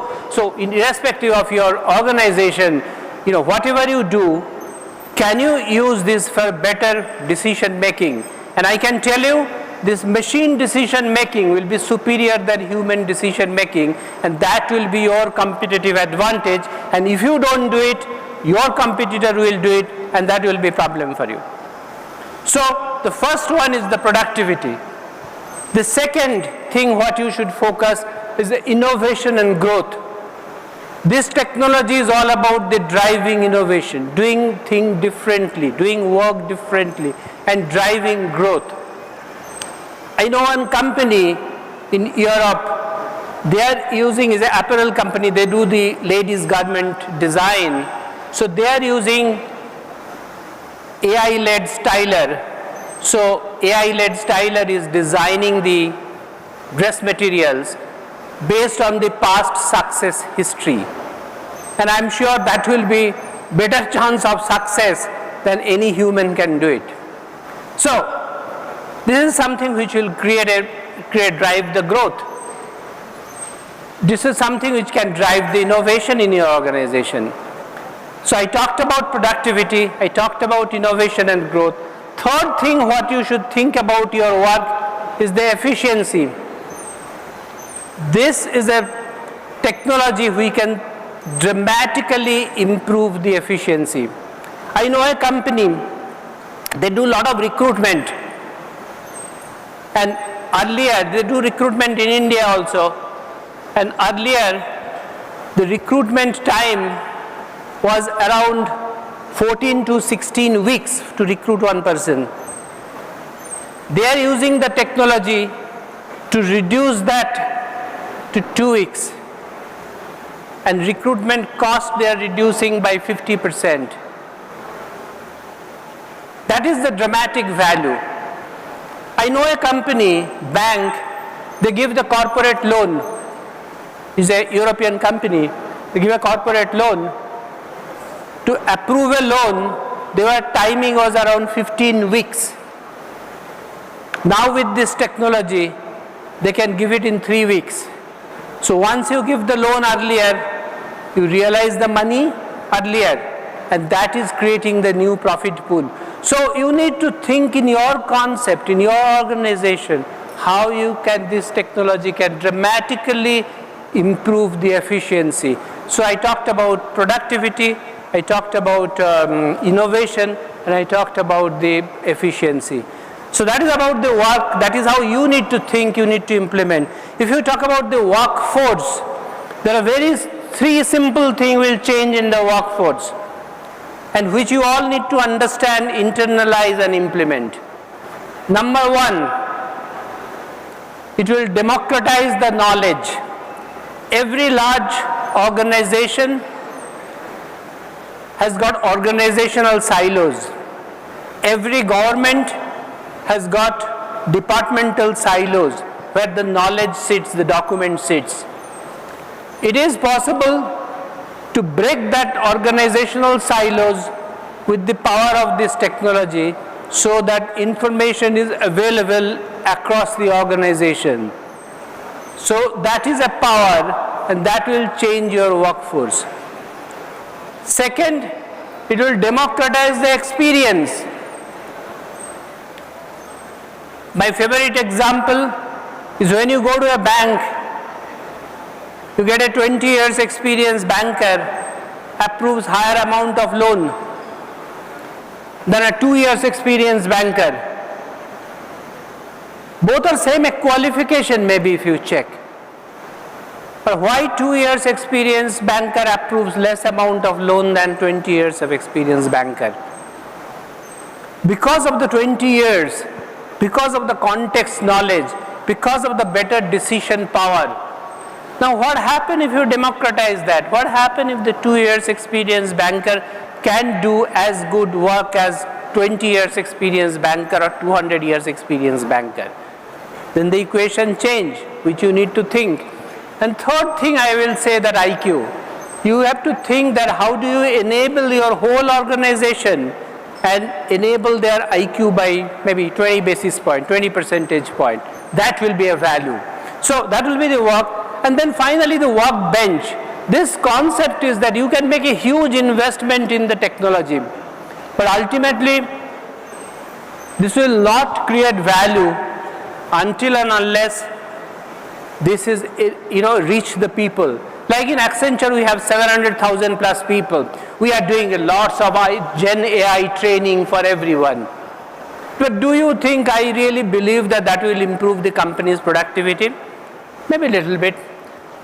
But what will important is that when they work every day, they use some tool, maybe PowerPoint, maybe Excel, maybe some of the other complex tool they use for software development. But if I enable all the tools and make them Gen AI enable,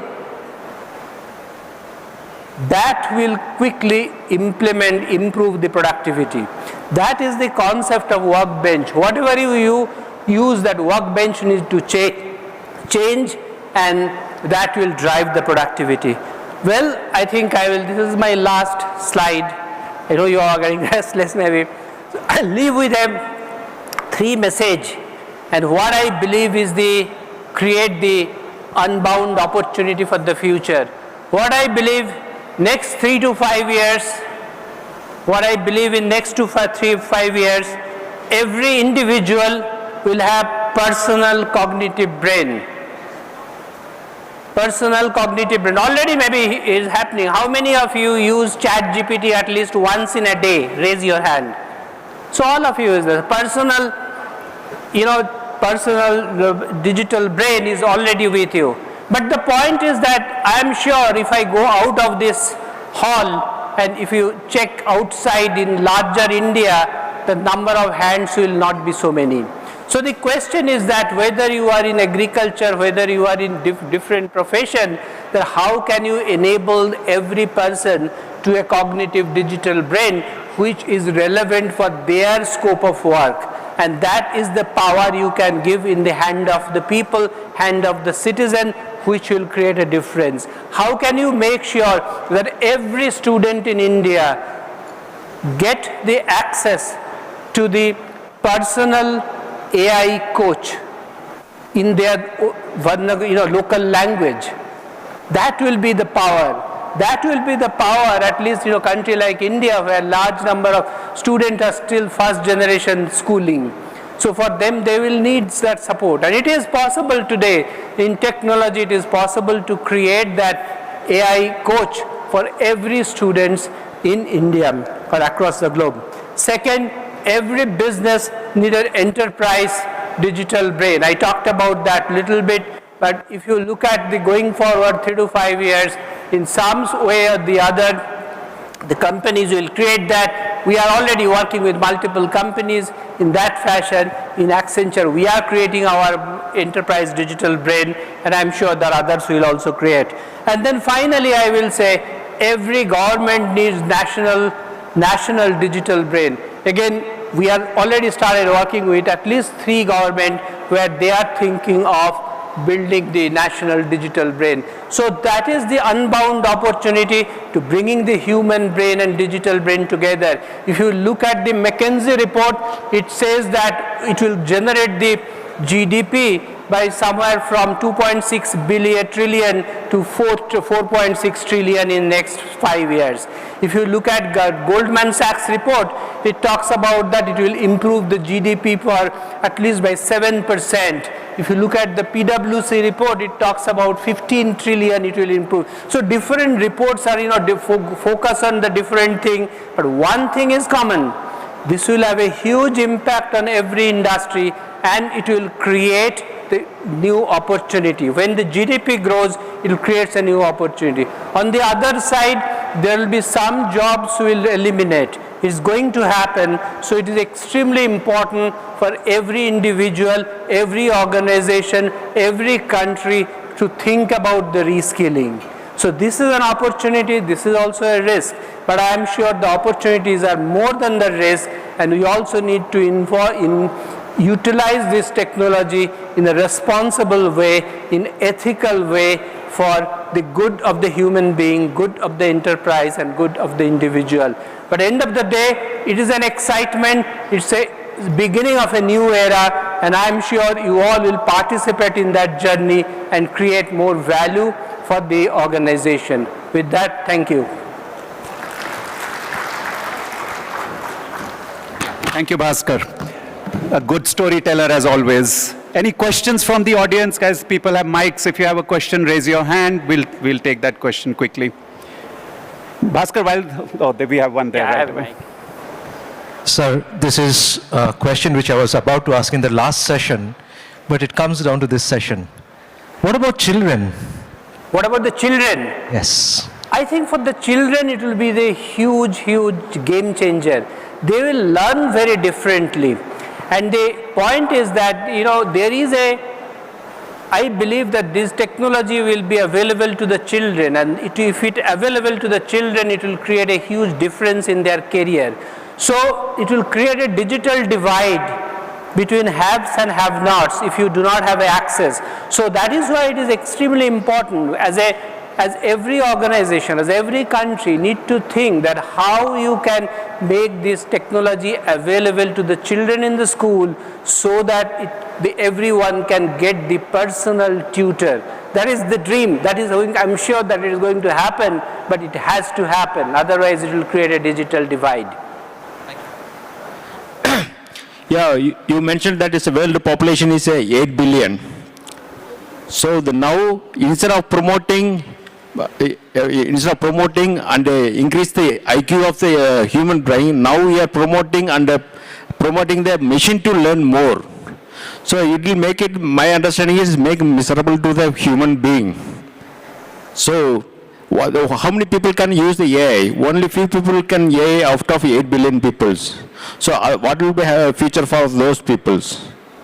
I don't have any answer to your question, but I can tell you that I'm not telling to focus on reduce the IQ of the people. Of course, that overall population should get more trained, more access to the knowledge, the IQ will increase. But this is an opportunity that, that this technology will give the augmentation of the IQ, and it will be available to many.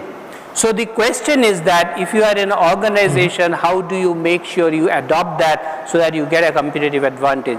If you are as an individual, how do we enable this individual, train that individual so that they can get access to that? So it needs a training, it's an access, and as I said that, the answer to his question, that we need to think of that how we can make sure this technology is available to all the underprivileged who do not have access to the technology today. But this is extremely important that as a mindset, we need to be ready to accept that new technology. Because if you don't do it, somebody else will do it. If India do not do it, other countries will do it. So we need to be, if we want to be a winner, if we have to be leader, we need to embrace it. That is the point. Okay. Hello, sir. Just one question. One question. Yeah. This is Hallikere. Hello. Sir. Yeah, I'm here. So, what do you think AI will impact on the employment in the future? Because, see, without human interface, we cannot say that AI will work 100%, right? Still, a lot of challenges are there. Nobody can say that my algorithm is working 100%. Even for driverless car also we have seen, still in level 2, level 3, level 4 they are testing, but they are not using it. Nobody is confident that my vehicle will run on its own without human interface. What would be the impact? With my role, I get an opportunity to interact with various global CEOs every day, and you are asking question like just one of them. That they ask the same question, that how can we reduce the number of people with this AI? But the question is, it is not about the headcount reduction always. There will be some job will be done by the machine. That has always happened. In 1970s, 60s and 70s, highest job was there, telephone operator. We used to see that there are a lot of telephone operators. That was the government of India's highest job. Yes. That has been eliminated. It's completely not there today. There's no telephone, exchange operator. So the question is, some job will rotate, some job will there. But what is exciting is there will be lot more new work will come. Lot more new work will become, and if as a country, if as an organization, if you can adopt that, if an individual, then it will be a more opportunity for you. And as I said, it's a risk and the opportunity. If we don't reskill, ourselves and adopt the new, then some of the skills will be obsolete and one will be under trouble. Yeah. So Bhaskar, one last question. One question. Okay. Yes. Pratap here. Ever since we started storing numbers in the mobile, we forgot to remember the number. So same way, once we started using the GPS, we don't remember the routes. Same way, as we start using this AI models and chat GPTs and other stuff, does it have an impact in our own self-thinking? Because I saw your plus in your presentation. So is there an impact on our thinking ability, right? Because we'll be more dependent on these kind of models. See, in 20 years back, whenever, in Bangalore, I used to drive, most of the time I used to first check that, which road to go, how to go and things like that. Now, how many of you do that today? Any place I have to go, first you check the Google map. So that is becoming the habit over the time. So the technology adoption has happened. So that is a part of our life now. Anywhere we have to go, we do the Google map. So similarly, that when this technology comes, most of the technology, it will be consumable by the consumer into the different work what you do without realizing that you are using AI, you are actually using AI. When you are watching Netflix at home, you may not be realizing, but actually Netflix is showing you the movies and recommending you the movie using the AI in the back end. So it will have seamlessly integrated in a lot of things in consumer space. But it is not going to happen in the enterprise space. It will not going to happen in the government space automatically. So for enterprise application, we need to make sure that one need to correctly think and also think about the data protection, ethics and so on, and the whole responsible AI framework to make that consumable with their employees and the users. Thank you. Okay. Bhaskar, one last question from me. So at a personal level, if somebody is not really started on this, what would be your advice to say, start AI? What would be the baby steps? Or what are the 2-3 AIs apps you use at your level to say, this is how I'm learning? Yeah, I use ChatGPT every day. Anything I do, first I check in ChatGPT that what it tells, or GPT-4, and after that I start thinking that what I should do more. And lot of time nowadays I write email back to our people, they say that I am writing, nowadays my writing quality has significantly improved. But, all credit goes to the technology. Yeah, there certainly is more empathy in our responses. We'll take one more, then we'll close. Thank you very much. Sir, my name is Srinath, and my question is, if we look at the history of artificial intelligence, the term artificial intelligence was derived in 1956 by John McCarthy, who is called as the father of artificial intelligence. And, they termed this in a conference called Dartmouth Conference. Since it is 68 years, right, AI has been there. One or the other way, you have ELIZA, which was the first, again, the artificial intelligence system, which actually started talking about, thinking like human quite long back, about 40, 45 years. 68 years done, and AI has only picked up from past 4 or 5 years. If we really look at, but what I personally feel is, there's a lot of, investments which have been done, a lot of proof of concepts which has been developed, but how much of it is actually getting translated for the customers, and how they are benefiting from the customers. Probably, being from Accenture, I'm sure, you would have seen customers. What is your view on that? How are the customers looking at AI? Because that is what is going to make this AI grow. See, I have never seen in my 40 years of experience in this industry, I have never seen any technology has got so much excitement.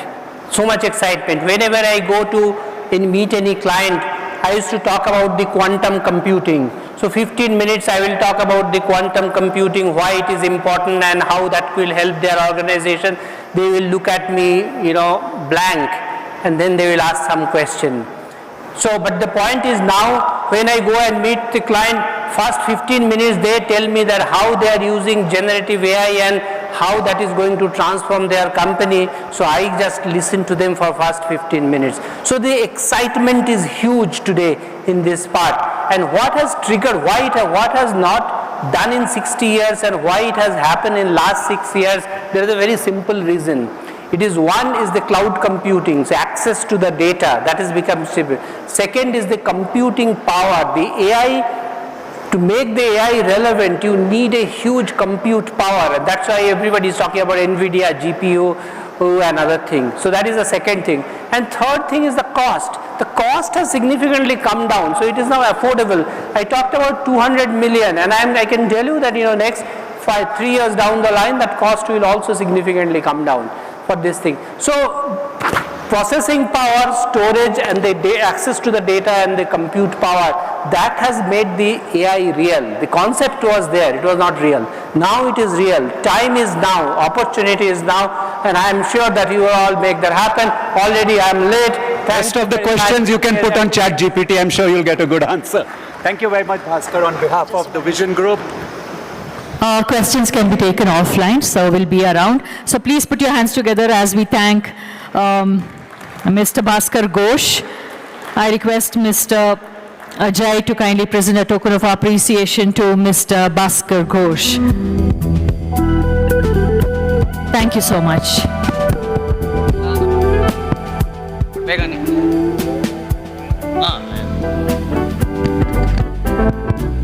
Thank you so much. Next up, we have a recorded message. Mr. Amandeep Singh Gill, who is the Under Secretary General, Tech Envoy, United Nations, has been kind enough to send us a recorded message, which we will be playing now.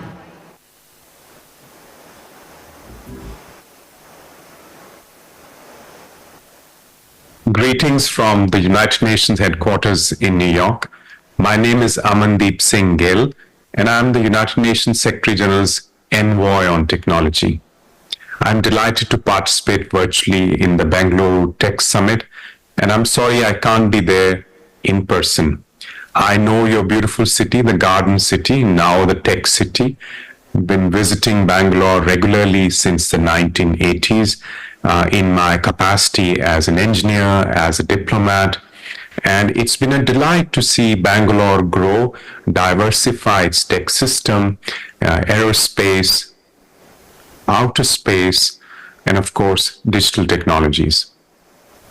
Now, today I want to share with you some thoughts on our work at the United Nations. In September this year, leaders of all the member states of the United Nations came together at the Summit of the Future to adopt the Pact for the Future. This focuses on some of the most significant challenges of our times: international peace and security, the climate crisis, the international financial architecture and its reform so that we can generate more resources for development, and of course, digital technologies. The leaders acting at the summit adopted a global digital compact. This is truly a first ever comprehensive vision of the kind of digital future we want: open, free, secure, inclusive, and empowering. The Global Digital Compact breaks new grounds. It centers the digital economy, the building of a digital economy with inclusive benefits in international discussions. It brings to the forefront of policy discussions issues such as digital public infrastructure, which has proven to be a huge success in India and many other countries around the world in bridging the digital divide. For the first time, Compact offers a comprehensive vision on data, not only data protection, but also interoperability, data for development, and ensuring that we have access to the right data sets for driving development, for driving the growth of the AI economy. And then, most importantly, from the perspective of your focus this year on AI, the Global Digital Compact contains a series of path-breaking decisions on the international governance of AI. And when I say governance, dear friends, I do not mean regulation. I mean harnessing the technology so we can reap the benefits in a way that we can manage its risks. And the risks are there because it's a very powerful set of technologies. Now, what are these significant decisions that leaders have come together to adopt? These decisions have been informed by the work of a high-level advisory body on AI. The advisory body had experts from India participate in its work, and one expert in particular from Bangalore, Mr. Sharad Sharma, who is known to many of you from his work at iSpirit. The advisory body made a set of 7 interlocking recommendations, and many of the important recommendations have been adopted as decisions by the leaders. Let me highlight 4. First, setting up an independent international scientific panel so that we can assess the direction of the technology, the capabilities, and their implications, both in terms of opportunities but also risks. This is somewhat like the Intergovernmental Panel on Climate Change, another cardinal issue for our times. However, we need to iterate fast because the technology moves, as you know, at warp speed. So this panel is expected to operate differently at speed. The second decision is about a policy dialogue on AI governance. At the international level, we are not yet setting any norms or treaties on artificial intelligence. We have a suite of existing norms. We have an existing framework, the Sustainable Development Goals, the 17 Sustainable Development Goals, again, a focus area for your summit. So we have to leverage these existing norms.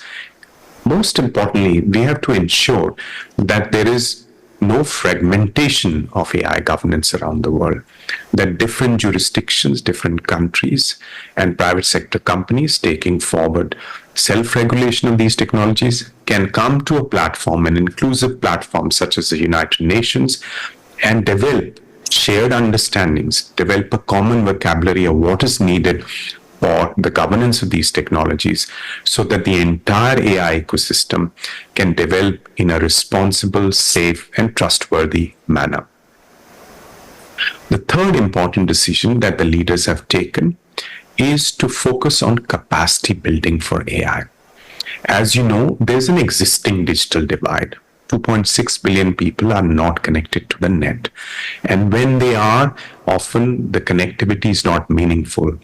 And they are consumers of content rather than creators and active participants in the digital economy. Of course, Bengaluru is an exception, but vast swathes of the world do not participate fully in the digital economy. Now, on top of that, we have the emergence of an AI divide.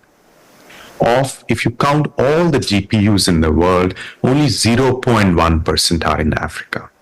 If you look at the top 500 lists, if you look at the top high-performance compute clusters around the world, there's none from Africa in the top 200. So we have a problem here in terms of access to the critical enablers of AI, which is compute, data, talent. And therefore, we need to build capacity around the world so that more people, more young people in particular, from the Global South can participate in R&D, in the economic applications of artificial intelligence. So the UN Secretary General has been asked to develop a comprehensive strategy, a report with innovative funding options that blend public and private sector funding to advance capacity building for AI. The fourth area that I'd like to highlight for you in this context is data. We need to shape the marketplace for data for AI for the future so that we have more better quality data sets for training AI algorithms, so that startups and small companies from everywhere on this planet can have access to quality training data sets, and that we have possibilities for cross-border training and validation of AI models. This would require us to build a new kind of data ecosystem, just as we did for earlier versions, in Web 1.0, Web 2.0. We've looked at how to shape the e-commerce landscape with common templates, with legal agreements that handle liability and other issues.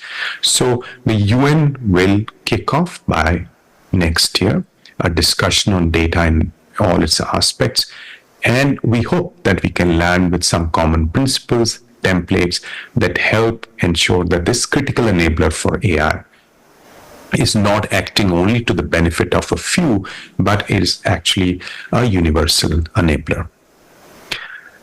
I want to end my remarks with some reflections on the digital economy. As you know, in many parts of the world, economies are very dynamic. They are growing very fast. India is one of those dynamic economic centers. So is Southeast Asia, countries such as Vietnam, Indonesia, many countries in Latin America, Peru, for example, countries in Africa, such as Kenya, Ethiopia. And within their GDP numbers, growth numbers, you see that the digital economy is the fastest growing segment. So this is a huge opportunity for all of us. And I'm delighted to learn that Bangalore's contribution to India's digital economy, which is perhaps bigger than $500 billion today, is nearly 25%. So this tells you about the potential of this particular source of economic growth. Now we need to make sure that more countries around the world can harness the digital economy and transform themselves socially and economically.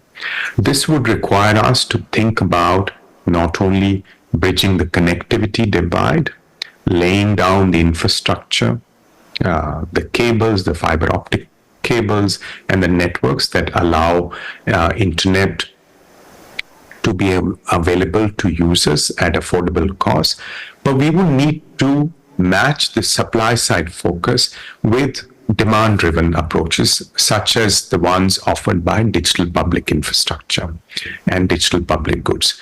We would also need to develop the talent. We need to invest massively in human resource so that not only the tech talent, but also ordinary citizens have the wherewithal to engage in the digital economy. We also need to focus on innovation and startup ecosystems. And again, I'm very pleased to learn from the organizers about the focus you have on innovation and sharing lessons on how to nurture healthy, resilient, dynamic startup ecosystems. So this is a vast agenda, and cities such as Bengaluru would play a very, very important role. Thousands of cities from across the world are dynamic nurseries for innovation, for tech-driven innovation. So we need to network those innovation ecosystems. We need to learn from each other, and we need to all together advance on the 17 Sustainable Development Goals. Thank you very much for your kind attention, and I wish you all the very best for the summit.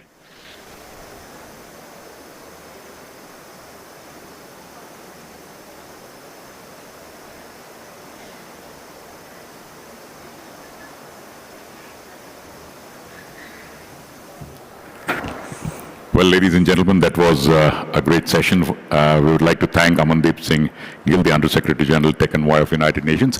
I would request all of you to kindly be seated. We'll set the stage in the next couple of minutes. And we are all ready for lights, camera, but it is not action, but it is AI. So lights, camera, AI. So kindly be there in your seats.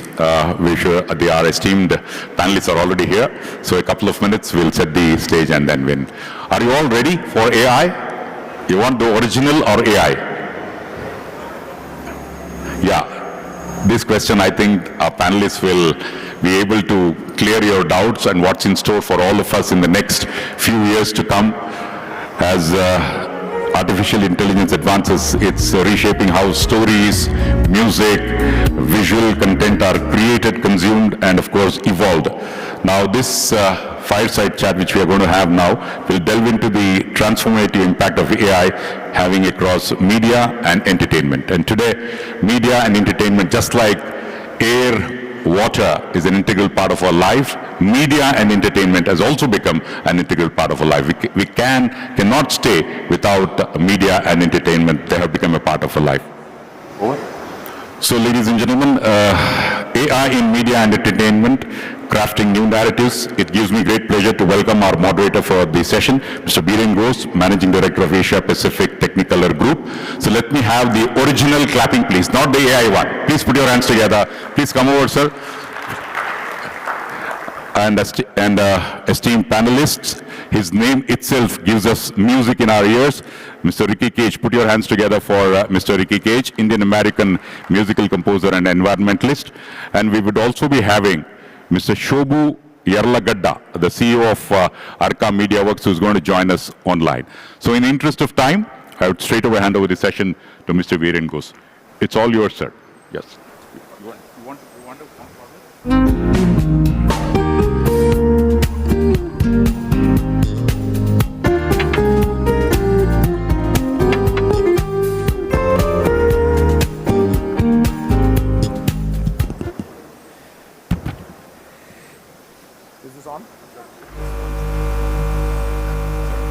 Hello?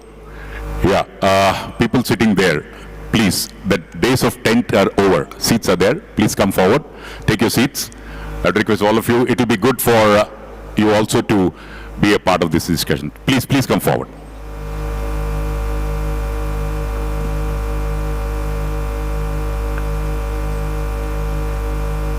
Good evening, Bengaluru Tech Summit. It's great to be here for a panel that I think will, after this session, be renamed because we're going to camera and AI, but we deliberately brought two gentlemen to you, plus all the other stuff that we're going to show you on the screen, keep you awake.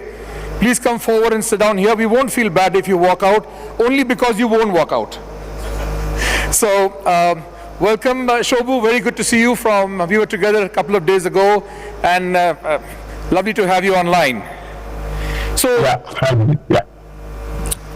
what is India's most amazing filmmaker and India's most globally awarded music composer, maestro, doing at a Bengaluru Tech Summit? And what is a moderator from the animation, visual effects, and gaming ecosystem doing in a technology conference like this? We should leave you with absolutely no doubt at the end of this session. Before I join Ricky there, let me make a few opening comments. It is my belief that we are going to explore this in this session, the creative culture and spirituality that describes India, our way of life, the stuff that makes people happy, and we have done this in unusual ways. Breathing, yoga, meditation, observation, conversation. I believe that's the stuff that even creates all the great things that these two gentlemen and the large team that we have back at my studio and Technicolor, we all do this. And our stories reflect where India is, what we are thinking, what we are feeling, what we are enjoying, and what we are concerned about in everything that is created by our Baradri in this story.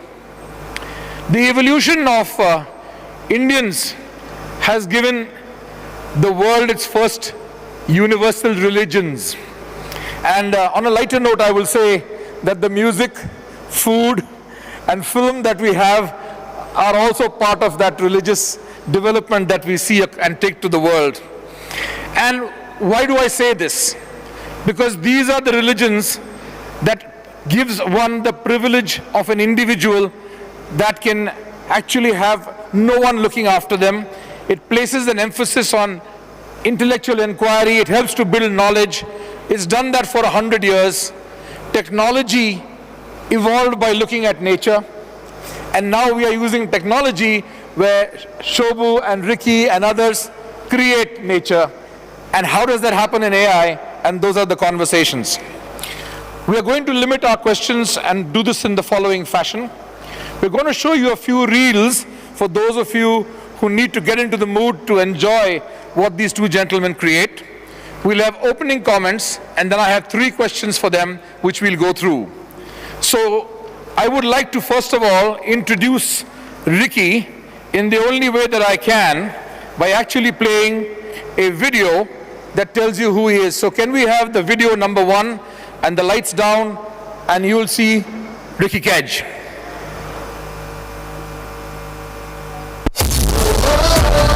Internationally renowned Indian music composer and environmentalist, a U.S. Billboard #1 artist, 3 times Grammy Award winner. He's won over 100 awards. Ricky Kaj. It's time to shine a light. Let's do this. Ricky Kaj, champion for nature. I take this opportunity to say thank you to Ricky Kaj. Ricky has been inspiring and is one of our champions. My brother Ricky, I'm really proud of you as always. We are all in this together. We are all in this together. Nothing can remind us like a simple. And the Grammy goes to Winds of Samsara. I'd like to thank the Recording Academy. Asatoma Satgamaya Om Shanti Shanti Shanti Om. Thank you. And the Grammy goes to Stuart Copeland and Rick. In India, we've got a saying called as Vasudhaiva Kutumbakam, which literally means the world is one family. Live in peace with all entities on this planet, whether it is the animals, the wildlife, the forest. It's time to shine your Stuart Copeland, Divine Ties, and Ricky Kaj. Let's do this. Namaste and thank you. Climate change is absolutely real. Climate change is human-induced, and our actions are affecting countries on the other side of the world. And now, presenting 3-time Grammy Award winner, United Nations Goodwill Ambassador, Ricky Kaj.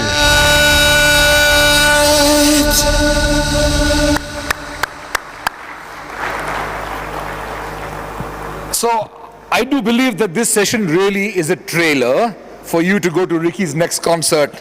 I've also known him to be a person with a lot of heart. We've had the pleasure of creating a lovely little piece of music which we created for UNICEF, and we took it all over the world, and looking forward to do a lot more. So once again, and you're going to see a great announcement coming up during this and see another little clip.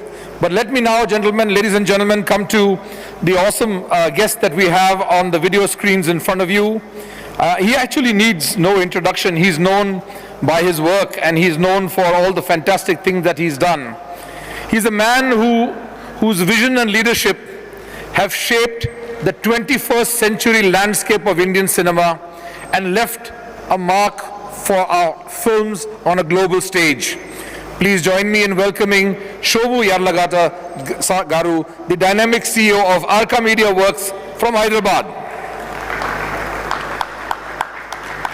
There is a contest that I'm announcing. If somebody in the audience can shout out the name of the most famous movie in India, you will get a prize from me after the show. I can't hear you. Say it louder.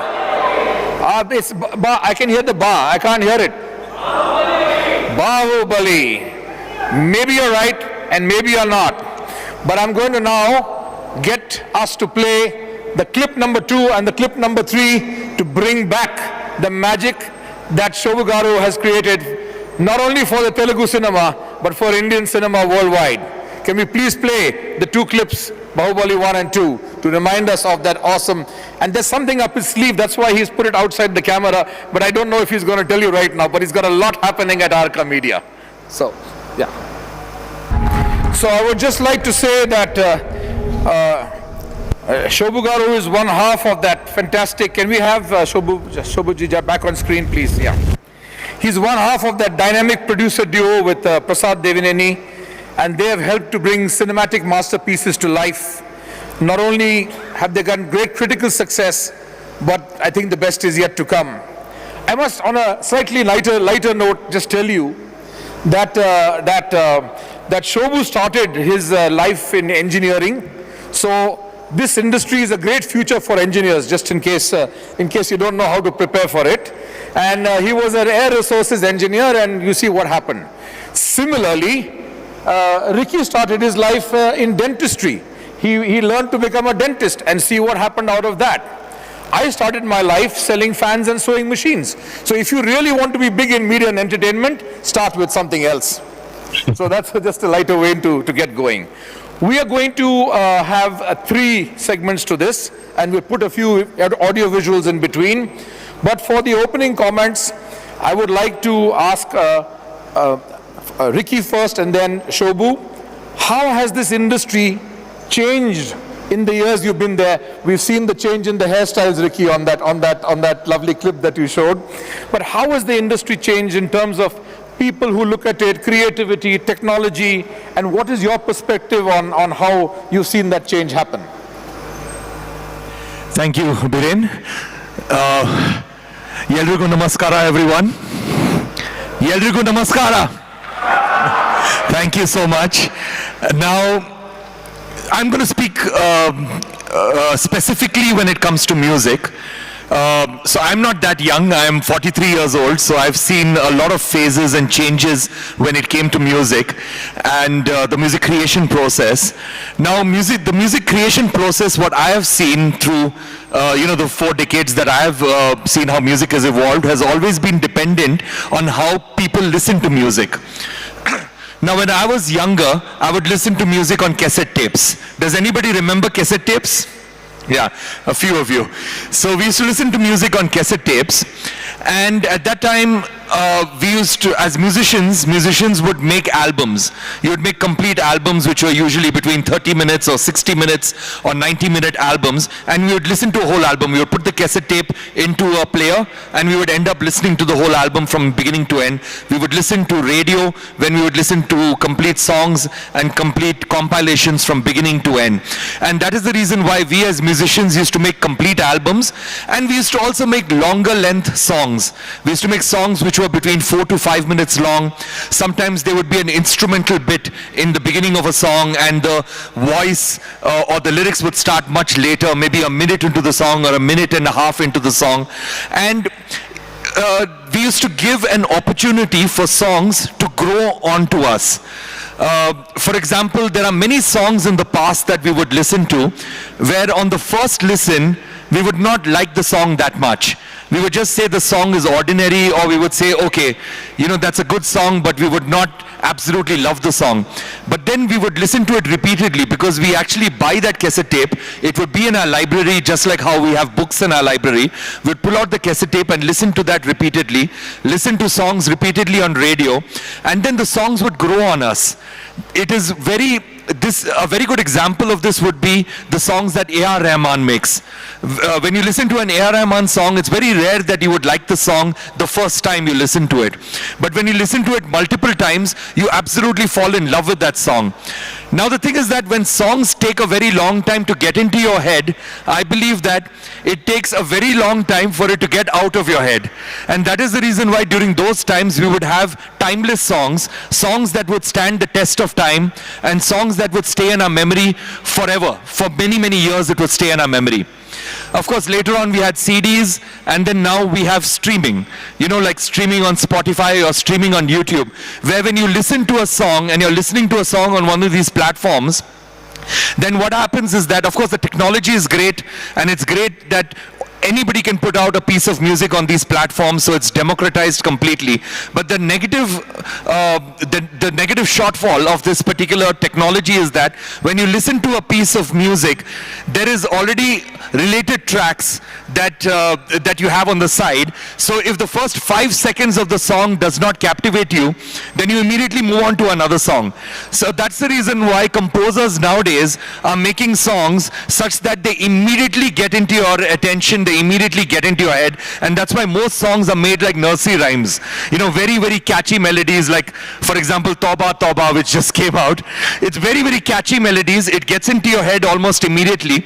And then these songs, they are very quick to get into your head, and they're very quick to leave your head. And that's the reason why nowadays no song lasts for more than 3 to 4 months. And that is the shortfall of this technology of streaming, that we are making songs that are very short-lived, and for the last 5 or 6 years, there's not been a single mainstream film song that has come out which will actually stand the test of time and become immortal because of this problem. So this has been the evolution of music, in my opinion. Great. I think the context that is being set, that very often content creation, no matter what it is, follows platforms, follows tastes, follows styles. And dissemination, yeah. And the dissemination. Because as we're now going to come to Shobhu, he will tell you that making a movie is one thing, but getting it to become in hundreds and thousands of screens is another. Shobhu, how has the industry changed in the evolution that you have seen? Of course, you have been a game changer and made it go in different directions, but there is a lot of change around us. And before we come to the questions that are deep into the Bengaluru Tech Summit, just a context setting. I think Ricky spoke about music, but from the film, television, and the content creation on the big screens and in homes and theaters, how are you seeing this change, and what are you tapping into? Yeah. Hi Biren, good evening, and hi Ricky, and sincere apologies for not being there in person. Just got caught up in some work here and couldn't come to Bangalore. Yeah, having said that, I think I started my career as a film producer in 2002, so that's like 20 plus years.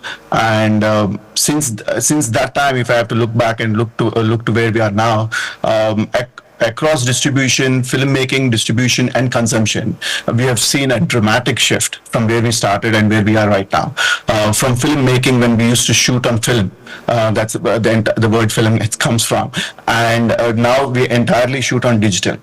And from bulky cameras to now it's you can even shoot on an iPhone or a smartphone and make a very good quality film. So the process of making itself, how you make it, how you shoot a film has dramatically evolved, and that has made filmmaking much more accessible to a larger, wider section of the people.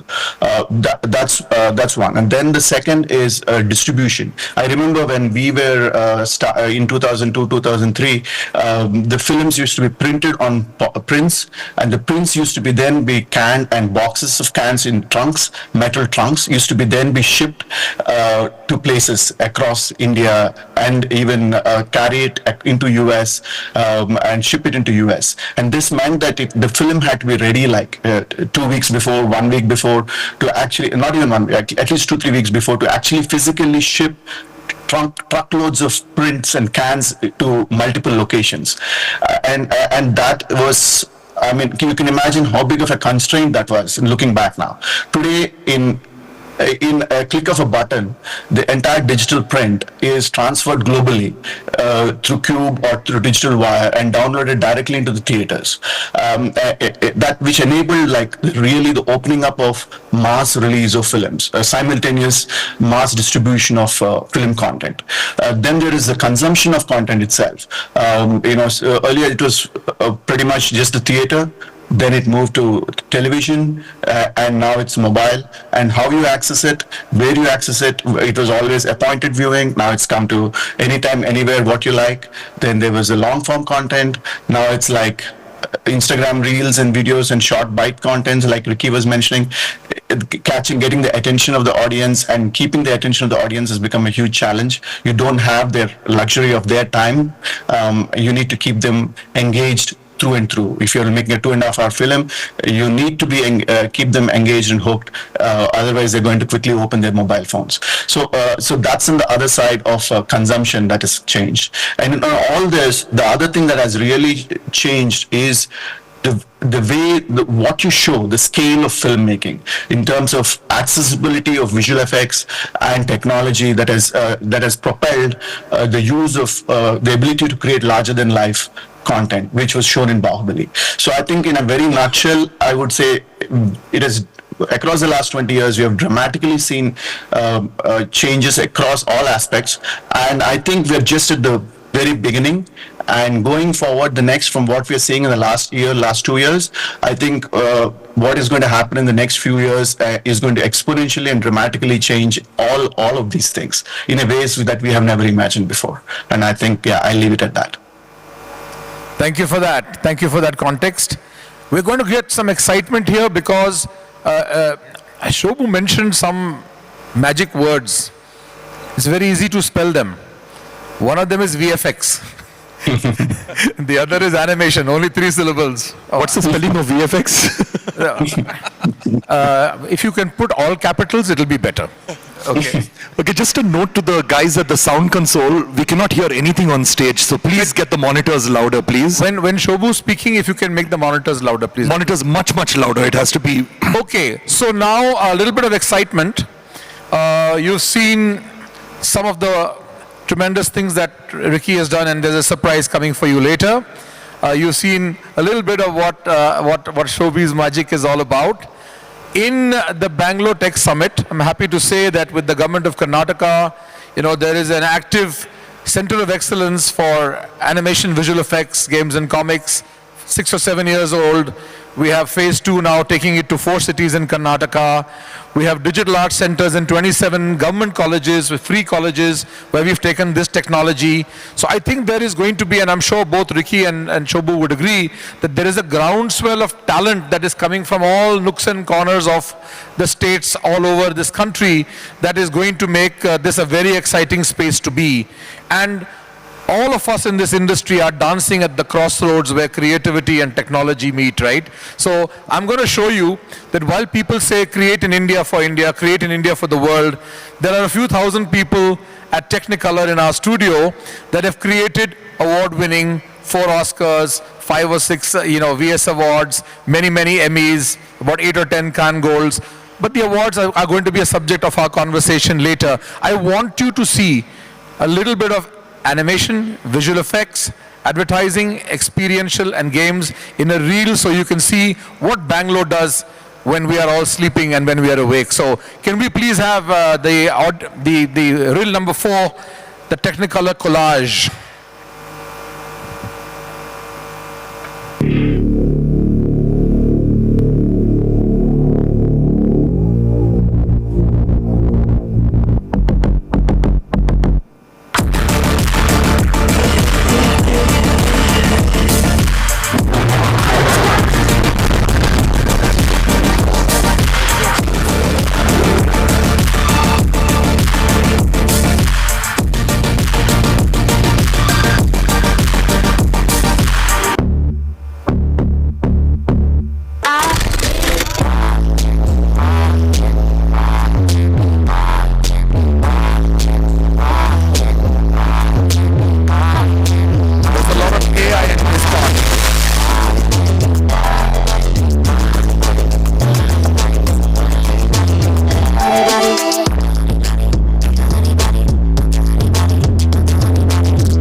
Can we have a hand for the thousands of artists who've been doing that, creating in India for the world?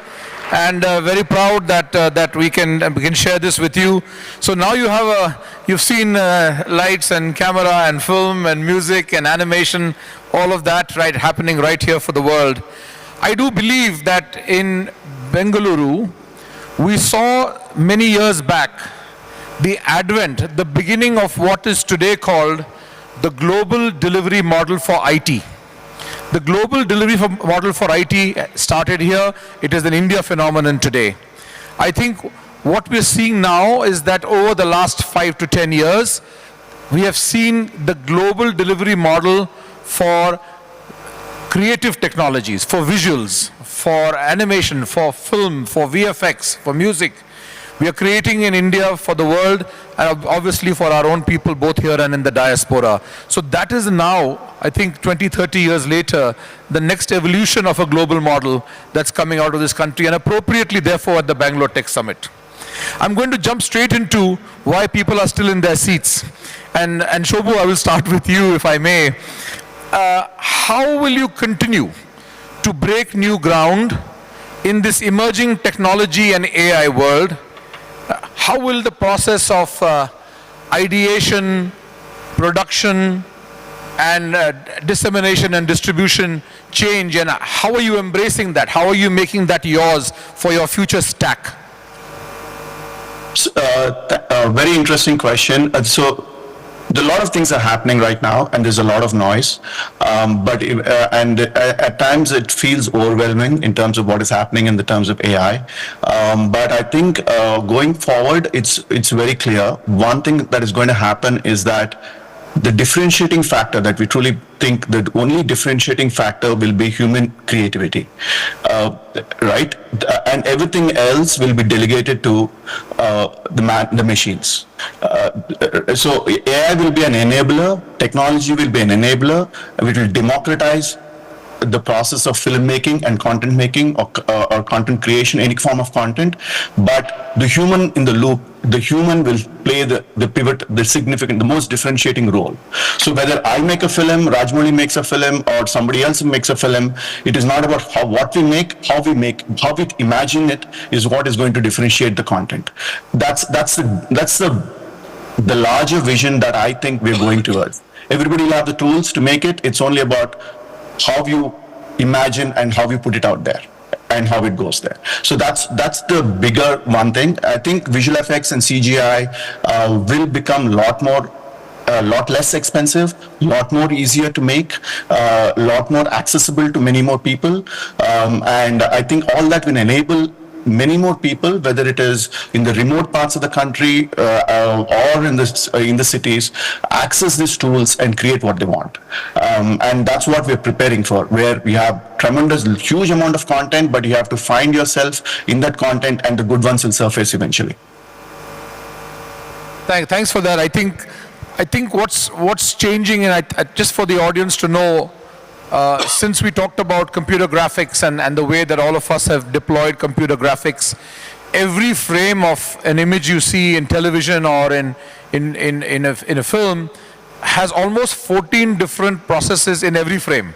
Some are, to simplify it for you, some are like drawing, some are like sculpting, some are like painting, some are like acting, some are like lighting, and all of these are going to kind of blur a little bit into each other, because the ability to find references will be definitely far higher with AI, but the ability to choose between that, I think, will still remain a very, very important part of this.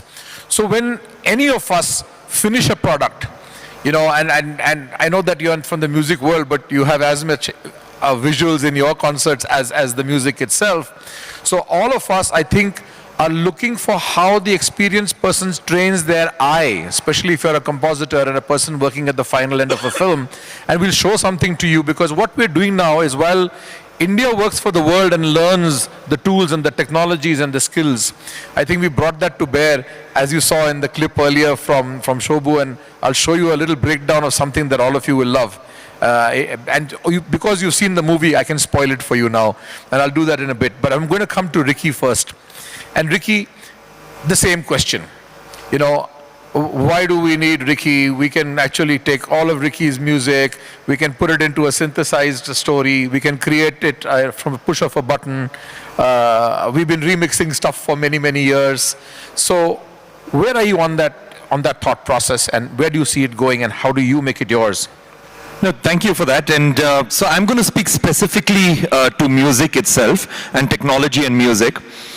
So in the early 2000s, there was a technology that had come out called as VSTI technology, where what you could do is that you do not actually have to have a musician in the studio.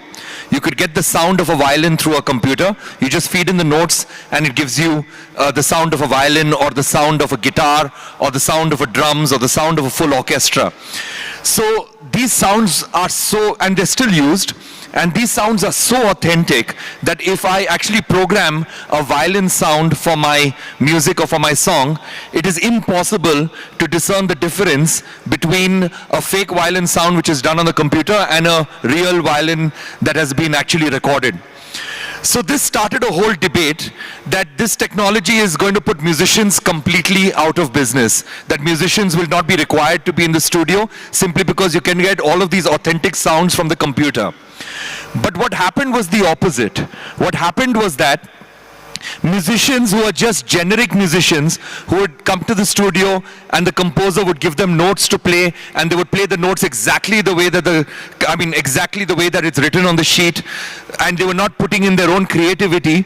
Those musicians became obsolete, and those musicians stopped getting work because I as a composer could do whatever they were doing on the computer.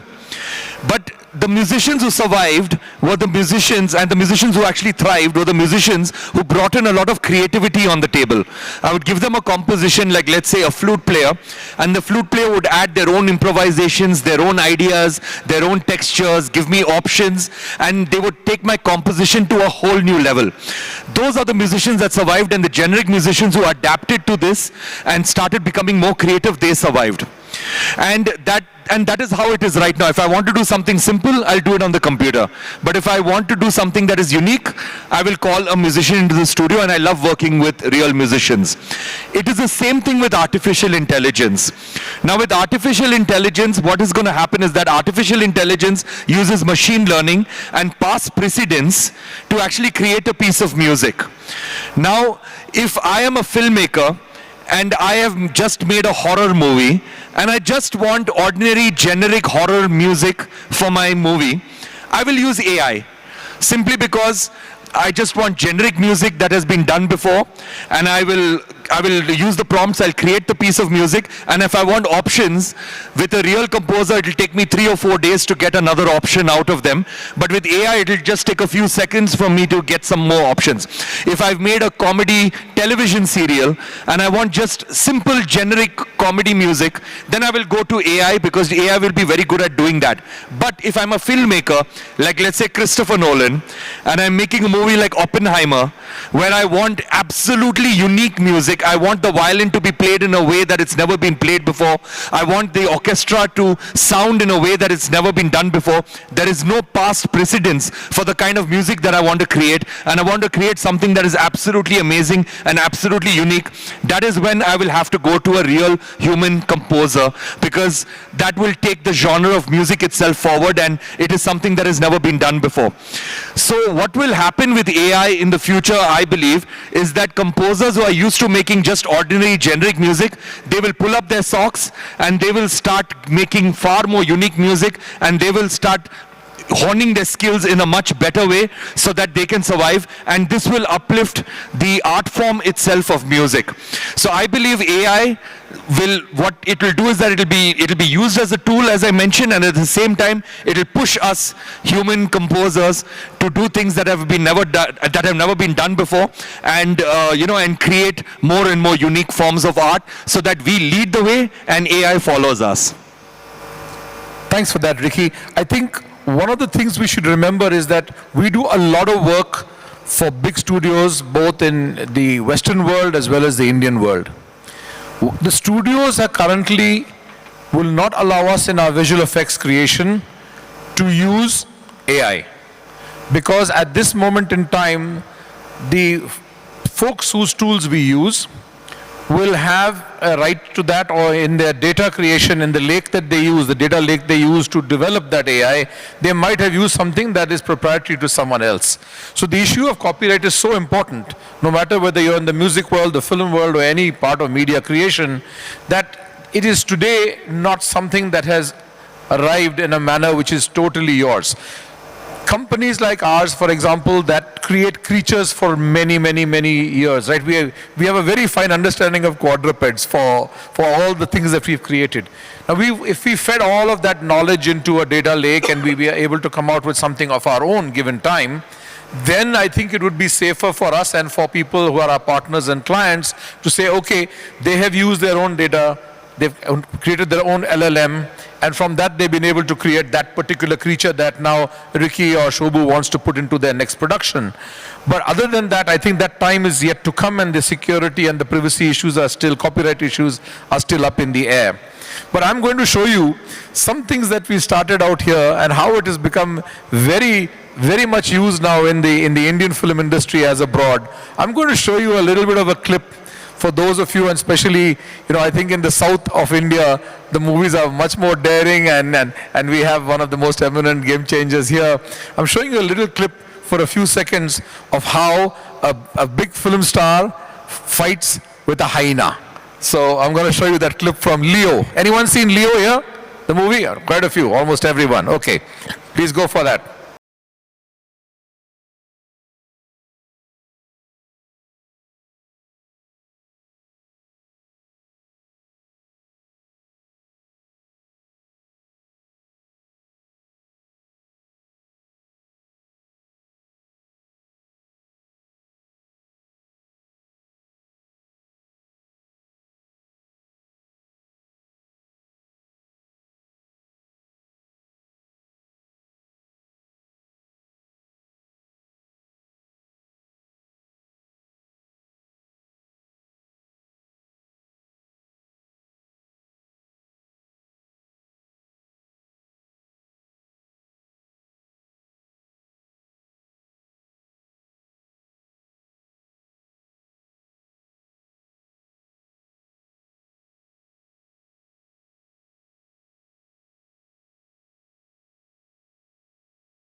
So you saw how that is done. Any of you want to fight with the hyena for a few $100,000, we can make this happen for you. And this offer only comes to you for 24 hours at the Bengaluru Tech Summit. Anyway, so that's how it's done. And you see, actually, it's very complicated. If you look at the fact that there is snow, there is fur, the eyes of the virtual creature, the saliva, and the actor, obviously, the interaction between man and a digital creature, all of this is now, becoming a fantastic technology. And all done in Bengaluru. All done in Bengaluru, yes. Fantastic. I think a big round of applause for that. Okay, so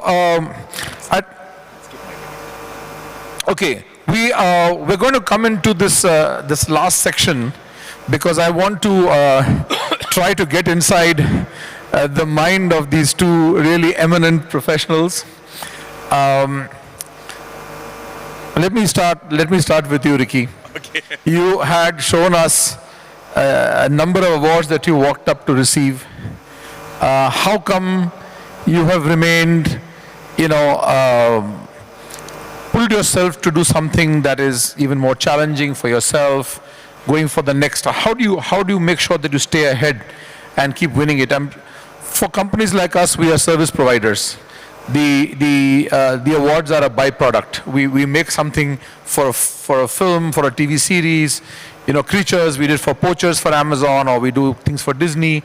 And we win an award and we're really happy because that happens after that. how do you approach it? Because you also look at different genres and styles, right? So how do you pick a genre? How do you pick a style? How do you say, I've done so well, how do I make the next thing better? I think I want that question for both of you, but if you can start, because you are now, nominated for the nth time, and how do you bring this energy and motivation back every time when it happens? So when it comes to, since you asked about awards, when it comes specifically to awards, I've always believed that, there are two ways to look at awards. One way is, just through vanity. Oh, I won this award, I'm much better than everybody else, or something like that, which is the wrong way to look at awards. The second way is basically to look at awards as a platform, to do bigger and better things. And especially my music, since my music is always, I do not do mainstream music, I do not do film music. The only kind of music that I do is about a social cause or an environmental cause, and all of my music is associated with some sort of a cause, either celebrating the environment or raising awareness on various issues with relation to the environment or social impact around those areas. So for me, the way that I work is that I work on a piece of music or I work on an album, and it's absolutely sacrosanct, where I work on it completely keeping the art in mind, where I want to create it in the best possible way so that I absolutely love my own music or I love what I've created. And then after that, if it wins awards, I absolutely appreciate that. So the intention is not to win an award, but if it wins an award, I absolutely take that, I absolutely welcome it, simply because I believe that an award should not be the end goal, but an award should be the beginning of something. Because when you win the award, then it gives you a platform for doing bigger and better things, to collaborate with musicians that you always wanted to collaborate with, to actually create, better art, and also, since my music is associated with causes, to actually get more and more people to understand these causes, to spread that message further and wider than was possible without the awards. So that is why a lot of people say that, oh, I hate awards and all this stuff. I do not say that. I think awards are really important in furthering your career and furthering the message that you want to give out through your music. But at the same time, the intention should never be to win an award. So that is my take on awards, and that's what I do from album to album, because I believe that with every album, or at least I'd like to believe that I become a better musician with every album, and also the causes that I associate my music with, I learn more and more about it. So I believe that I'm also growing as a human being with every piece of music that I create. Just to add on to that part, you also are you're always a collaborator. You're doing things with a big orchestra in London. You work with Stuart Copeland on albums. He was the drummer of the Police. A very different world. Ricky is from a very different world. They get together, create world music. So how does that happen? How do you decide to go this journey, to pick this collaborator? Do you think of the collaborator and what we can do together, and does that spark the idea? And how is technology helping you to do that? Because now you're putting music together in different, in a transcontinental fashion. So how does that all play into that? Because you don't really sit in a room together and do stuff, I imagine. No, so firstly, I'd like to say that, and I say this from the heart, that very few people know about this. It's almost like the world's best kept secret, but Bengaluru has got the best musicians in the whole world. That's what, and I say this from the heart. And that's the reason why I, as a composer, even though I've gotten international acclaim and I do concerts all over the world, I'm always going to live in Bengaluru till the day I die, and always my studio is always going to be in Bengaluru, simply because of the musicians that are in Bengaluru and that I can collaborate with. And now, with technology, with the internet, it's easy for anybody in the world to collaborate with Bengaluru musicians, and I'm constantly asking my friends all over the world that if you want to get really good musicians on your album or on your project, then you should actually collaborate with Bengaluru musicians, because the world is your playground. You can sit down anywhere in the world and you can collaborate with a musician anywhere else, because technology has enabled it, our DAWs, our softwares have enabled it, all of that stuff. But of course, when it comes to collaboration, there are always multiple ways to collaborate, and I can get into that, but it'll just take the session longer. But what I'm saying is that you can be anywhere in the world and you can collaborate with people anywhere else, so why not collaborate with musicians in Bengaluru? Thank you for that. Shobhu, I think coming back to my original question, but then I'm going to ask you this add-on as well. I think one thing wonderful about our country now is the competitive federal states, the states competing to make something better than the other. The Indian film industry was known for a western corner of this country. But the insiders always knew that, deep down in the south, even going to many years ago, the technology was imbibed there quicker. Now technology is a commodity, it's ubiquitous and available to everyone, everywhere. And now films are made the length and breadth of this country. But the first part, so I'll come to that second, because how do you develop an ecosystem around you in Hyderabad and Telangana and the south of India? But before that, the first question was, after the success that you've had, the phenomenal success of one movie, then the second movie, the sequel, and then, now you're riding a tiger in terms of popularity, in terms of the awards, in terms of the box office, in terms of, everything that you're doing. You created a fandom.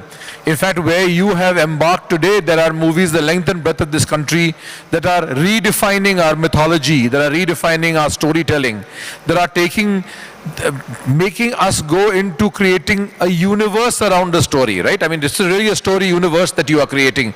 I remember our conversation a year ago in your office about the world that you are creating in a way that before was only, a Star Wars or a Marvel universe or a DC universe.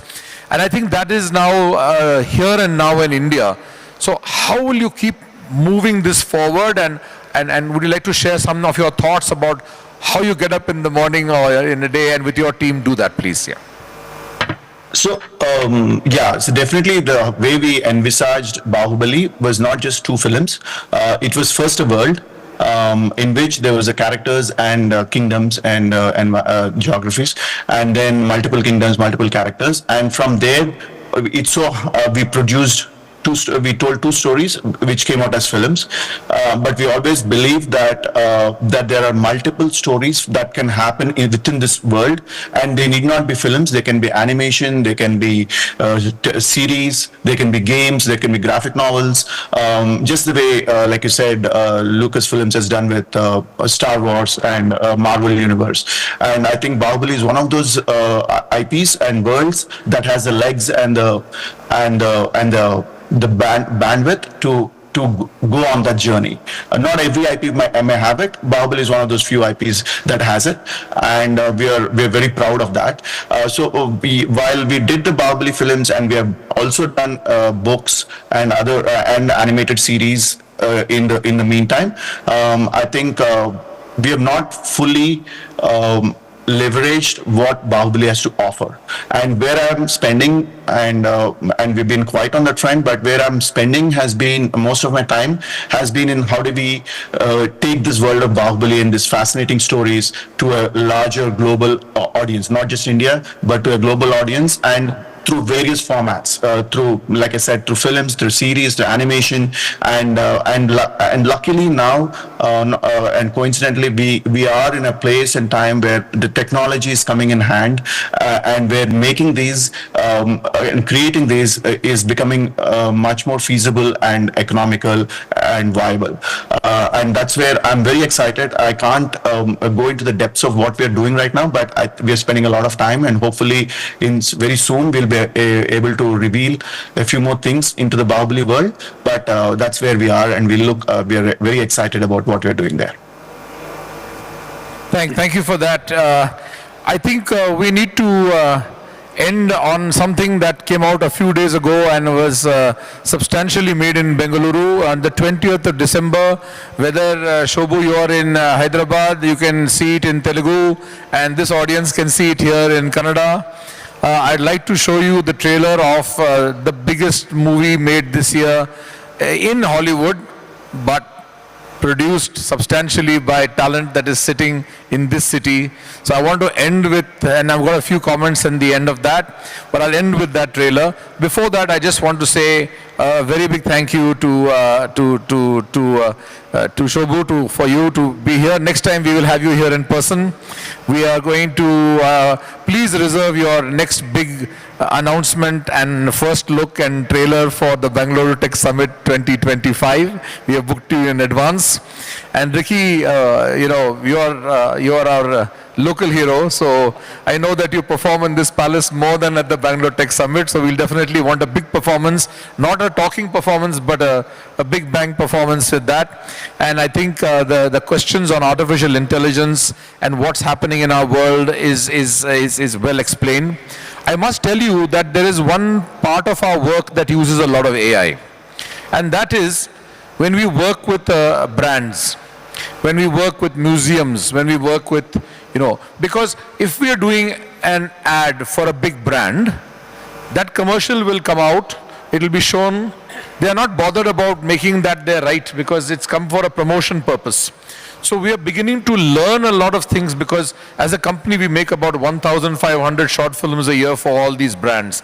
And when I told you when it was on the screen, that's where we play with a lot of what we call prompt engineering. It brings you to a certain point. It tells you a direction. It can give you some reference looks. It can give you some reference storylines. But ultimately, then we take it and our folks make it real and make it wonderful because there's a human touch to it. But that's another area where that comes in. I want to wrap up by making the... do we have time for audience questions? 2 questions? 2 questions. Okay. So can we have the gentleman in the front who put his hand up? Can you please stand up and a mic will come to you? And or you can shout out your question and I'll repeat it. Yeah. Please ask your question, I'll repeat it. Sir, I can hear you. Ask your question. Yeah. Yes.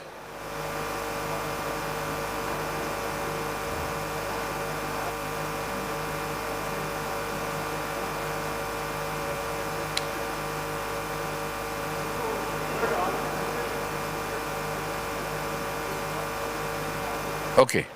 The question, I'll repeat it, sir. The question is, artificial intelligence does not need to have something that was already done, although the word artificial is there. Maybe we have a different view on that, so if you could please answer that too. I think contrary to the question that you asked, which is very, very quirky and a play on the words artificial and intelligence, artificial intelligence today is nothing but taking data from the past, making sure it's a data play, putting it into a large data model, making sure that it can do that in seconds what would take us days or weeks or months. And I think Shobhu referred to the fact that there are areas of our production stack, there are areas of our technology stack that will become faster. He said it will become more economical.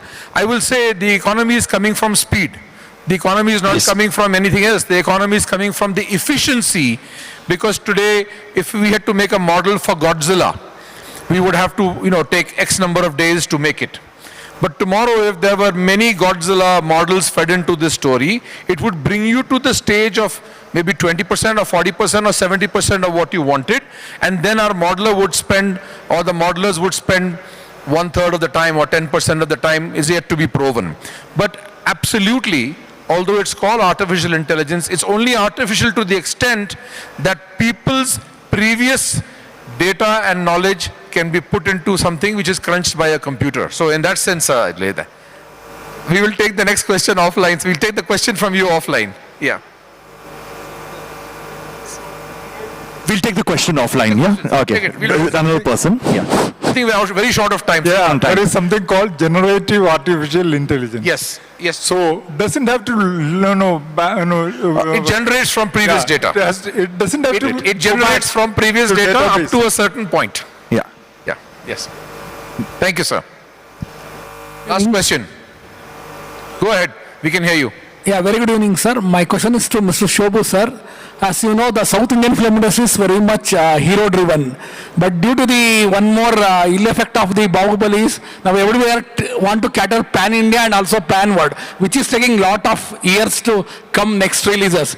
So you must be hearing that complaints, many single theaters which are dependent on this hero-driven films are getting shut down or anything. So what is the solution going forward on this kind?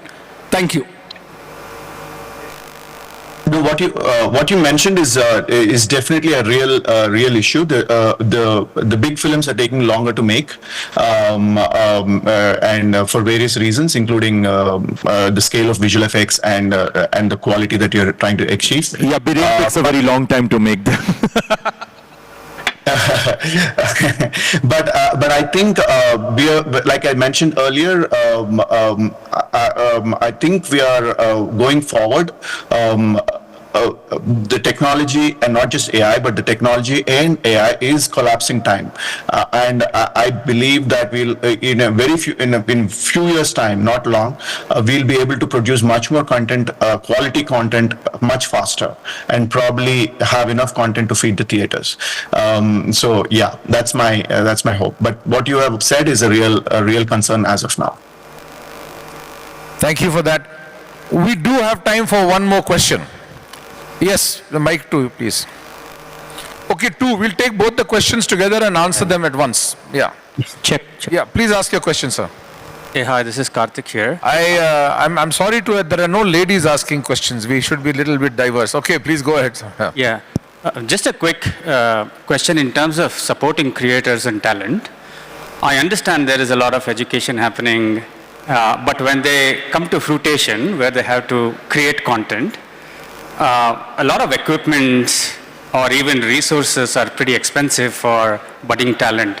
How are you as industry veterans or even mentors enabling these kind of ecosystem for creators, not just in education, but once they have to create, they cannot, probably to rent it or if you know of any ecosystem which is developing in India. Understood, sir. Can you, sir, also ask your question and we'll take the answers together? Sure. Thank you. My name is Srinath. Sir, when we talk about artificial intelligence, there is something called as responsible artificial intelligence also. Because, this can actually create lot of, things which are ethically wrong, and it can take it in a very different level. The technology is like that. So being an influential people like you who are, of course, using the innovative technologies. So how are you actually going to be spreading that message that AI is good, but responsible AI, we should follow certain ethics and see that the technology is used. So only people like, influential people like you who can reach large audience can take it forward. So what is your thought process? I will ask Shobhu to start because he is extremely concerned about the fact that whatever he does has to be copyright for all the people that are involved in that process. Some rights may belong to the music part of his ecosystem, some might belong to the author, some might belong to the creator, some might belong to the actor, and so on. So I'll leave the first part of the answer to you, sir. So I'll take the first question about access to infrastructure. I think I disagree with the person who's raised that question in sense that yes, if you want an ARRI camera, of course, it's expensive and it is not affordable. But you don't necessarily need an ARRI camera to make a film. You can shoot today with a very good smartphone, which is accessible to almost everyone today, and you don't need a very sophisticated editing tool, or you don't need a very sophisticated music tools. I mean, today you have access to very good tools at a very reasonable or many times free of cost to do what you want, and those are the stepping stones I think that these budding creators should use to make their films and show it to an audience. And distribution is also much more accessible today on YouTube, on your Instagrams, and there are lots of people who are being identified, and creators are being identified and noticed because of accessibility. So if you step back from where we were like 5 years ago, or even 10 years ago, or even 5 years ago, to where we are now, the access to, for really someone really wants to make content, the access to tools and access to distribution is far more easier today than it was earlier. I think I want to emphasize that. It's a misnomer to think that you need some expensive equipment, expensive tools, and then tools are beyond our reach. And I encourage, that's what I tell anybody who comes to me, you take a camera, you go shoot, take someone else, you act, and just put it out there, and you'll keep doing it consistently, and you'll get noticed at some point. If you're content is good, what you're making is good. Of course, it has to be good. So that is one. In terms of ethics and AI, of course, there is a lot of responsibility on us, and we take it very seriously. So from any of the models that Biren was talking about, when we train these models, we have to train them on what we have access to in terms of what rights do we have. We can't train on anybody's and everybody's data, and that is a very conscious thing that we do, and that we and when we use a voice, likeness of image, they're all some things that we need to have the rights to. So whether we're using someone's voice, someone's likeness, or training on data, everywhere it is very, very important that we have access to the right copyrights and the right permissions and the right legal understanding of what we're doing. Thank you. We are at the end of our session. I would like to end by giving you a first look of something that is going to be the biggest phenomenon in this year. 20th of December, as I said, in both Telugu, Kannada, Hindi, English, and all the languages you can think of. It's not been seen before. It just came out a few days ago. It's got millions and millions of views, and it is made in Bengaluru. So can I please ask you to play number 7, the last clip, and then we'll wind up.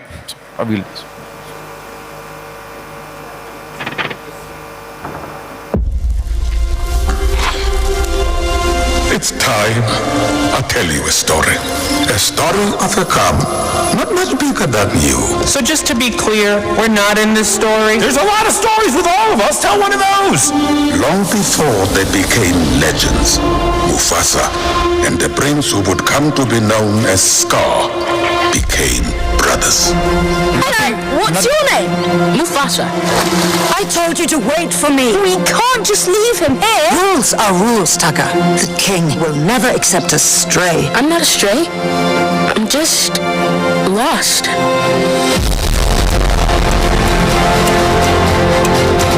We do not associate with outsiders. Tucker is the future king. We must protect the bloodline. But, Dad, I saved his life.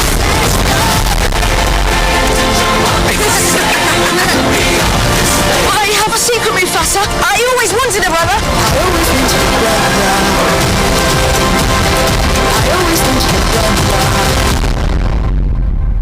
Sometimes I get a scent. It's barely a trace on the wind, and it smells like home, and then it's gone. You and Tucker together, that is home. Now both of you go. Find your place in the circle of life. The circle is broken. There will be one Lion King. Mufasa, run!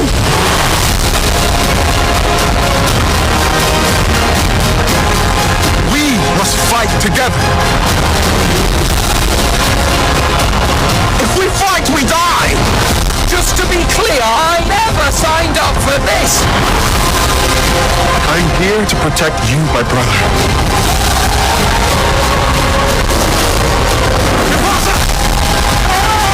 This was a bad idea! We're alive! I did it! I saved us! You're saying?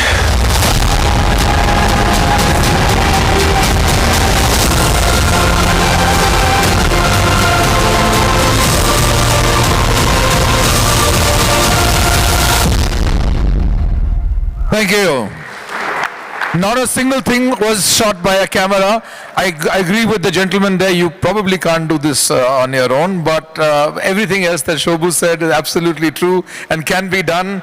And every of you, I think the reason to have Shobhu Garu as well as Ricky here is to say that if you came from being a dentist, if you came from being an engineer, if you came from being a person selling fans and sewing machines like me, you can do that too, as long as you come to Bengaluru Tech Summit every year and learn the tools of the trade.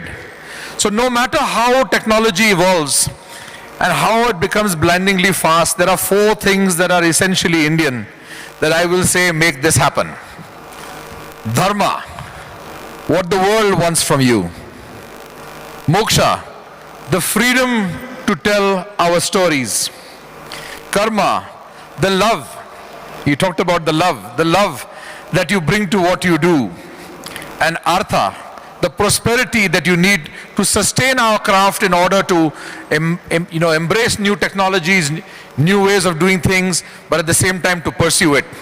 So thank you to these wonderful panelists for enthralling us for so many years. The best is yet to come. Lights, camera, and AI are not the only things they use. It's the power of the new intelligence, the next intelligence, and the intelligence of the human spirit.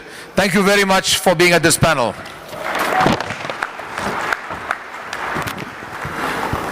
Well, indeed, lights, camera, AI. I would request Ricky kindly to stay back for a moment.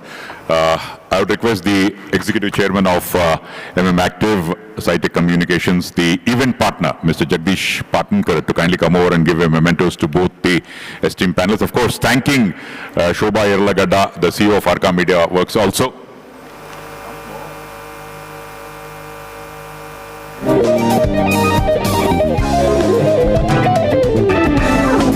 Ladies and gentlemen, please put your hands together. There's one more important session which will follow after this, so stay back. And all the delegates from other halls also are going to join us now in just a bit.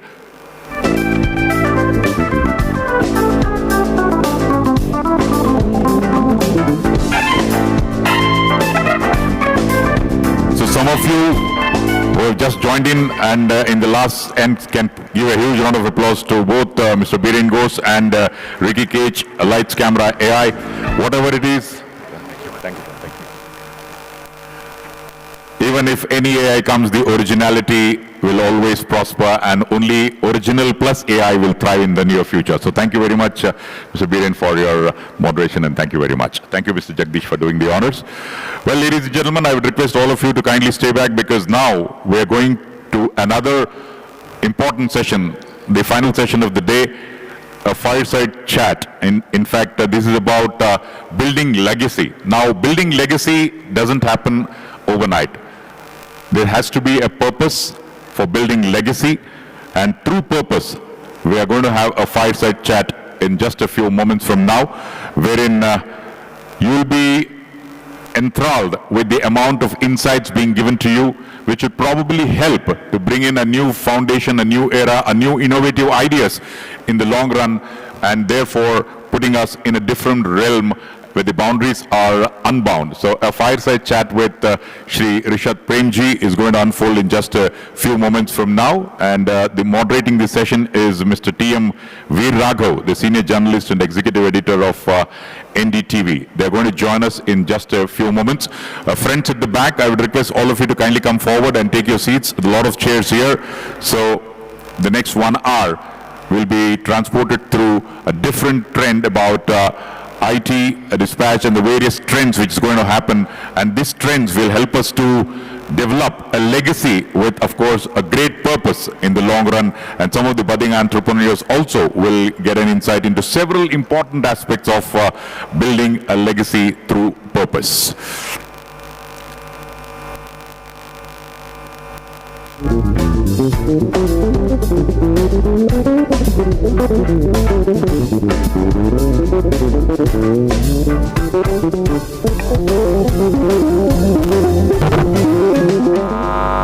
ladies and gentlemen, as I have been telling you, legacy building through purpose will be the all-important topic for the final session of the day. And we have with us the Executive Chairman of Wipro Limited, Shri Rishabh Premji, and moderating the session will be Shri T.M. Veer Raghav, the Senior Journalist and Executive Editor of NDTV. I would request both the esteemed panelists to kindly take your seats in front of the main stage, please, so that,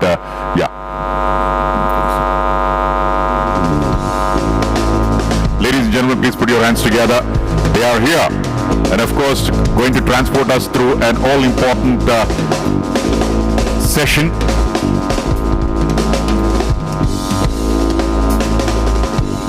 So in the interest of time, we'll straight away head towards this fireside chat, building legacy through purpose.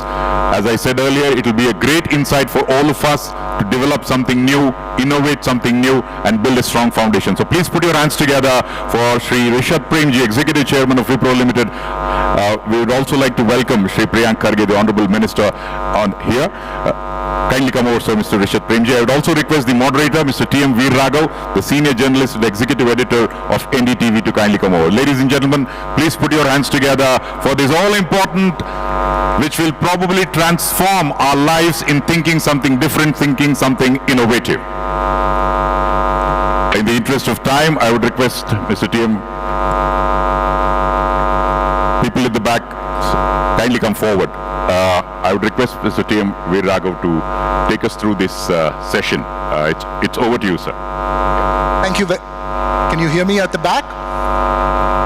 Yeah, they can. Audible? Thank you very much. Thank you very much. I think the net worth of this audience in this room, not just in terms of money, but in terms of knowledge and wealth, is quite huge. And I hope to leave them after this conversation with more knowledge, probing you. Thanks so much, Rishad, for doing this. I'd like to begin by, sticking to the theme of this conversation that's been going on here. What are the key challenges that we face, and not just as a corporation, I'm talking as a human race, as societies, when we look at the evolution of technology and artificial intelligence? I mean, what, according to you, are the key challenges to embrace it and navigate what's happening? Sometimes we grapple with what's coming up next in the world of technology. That's an easy question to start with, right? No, look, I am deeply excited, Veera, about what AI can do for us as companies, as countries, as governments, as individuals, right? And if I look back over my career at Wipro over the last 17, 18 years, and if I look back over the evolution of at least the technology industry in India, and the tech services industry at some level began the technology industry in India over the last 25, 30 years, I think this is probably the most disruptive and profound change that at least I've ever seen. And the reason for that, I would say, is because it is moving at such an incredibly rapid pace, right? And so there is so much change happening. I think the good part is the opportunity to disrupt virtually every aspect of our life in with the productivity that AI can bring is going to be incredibly, incredibly powerful. Like with all technologies, I think the evolution of how quickly this unfolds is a matter of sort of perspective, and I don't think anybody has that answer quite fully right yet. I certainly feel that if I look at, adoption of any technologies and with AI, consumers will pick it up first, and consumers are adopting it much faster than anybody else. But as I look at enterprises, and we work largely with enterprises, we work with 1,400 enterprises across the world, we work with 150 of the global 500 customers, the Fortune 500 customers, I still find the evolution and the pickup of the technology will go through a journey. Customers are still very much in experimentation mode. Customers are POCing with the technology. Are they moving to scale production yet? Arguably no. Are more and more customers moving from piloting to production? The answer is yes. But I think there are 2-3 other elements that we've got to think through which are very important in the disruption that the technology causes, right? One is, how do we take people along? Right? Because the reality is there are going to be some jobs that disappear. Somebody described this to me really well, and I was talking to the CEO of LinkedIn, and I was talking to the CEO of Manpower Group, which is Jonas Pricing, and they were both talking about how the one big question they keep getting asked is, what is going to happen to jobs in the context of AI? And I love the way they described it. They said you got to think about every job not in the form of titles or roles, but in the form of tasks. So you can be the executive chairman of a company, you can be a fresher joining from campus. All of us have certain tasks in our jobs, right? And we've got to think about the tasks that we believe will exist, where there will need to be human intervention, and there'll be tasks in our job which can be much better done by a machine. And the more tasks that we have in our job that disappear, the more likely that job is going to be less relevant. So the importance of thinking about jobs that are going to be less relevant and how do we take people along is going to be an incredibly important responsibility for governments, for companies, to how do we reskill and repurpose people for the future to be relevant. And the second thing that I think we've got to think about very intentionally is just how do we make the adoption of the AI just safer, right? How do we ensure that there's an elimination of bias and discrimination in the data sets that we use? How do we ensure that it is private and safe and secure? And I will tell you, at least from an enterprise perspective, that's becoming a hugely important conversation. Because most enterprises are panicked about the fact that if they get something wrong and they derail, it will deeply retard how quickly they're willing to adopt, and they are able to adopt on scale. So I'm hugely, to summarize, hugely optimistic about the opportunity that it creates. I think the timelines are still to be determined, and I think the one thing we've got to think through is really how do we take both people along, and how do we create the right guardrails to make it adoptable on scale quickly. You've raised two very interesting and important points, right? One aspect of it is taking people along, and you say which jobs are going to be taken over by AI, which is not, who's going to go redundant, who's not. And in that, one of the key aspects we need to focus on is skilling for the future, right? How do we predict what's going to go out of business and what kind of people are going to be needed in the future? Because technology can be quite disruptive and quite unpredictable in terms of what's going to come up in the next curve, right? So how do we go about the process of skilling and being skill ready for the future? Yeah. So I think, Veera, it's you know, which skills are going to be important, which skills are not going to be important, technically, I don't know. We'll have to discover them and figure them out.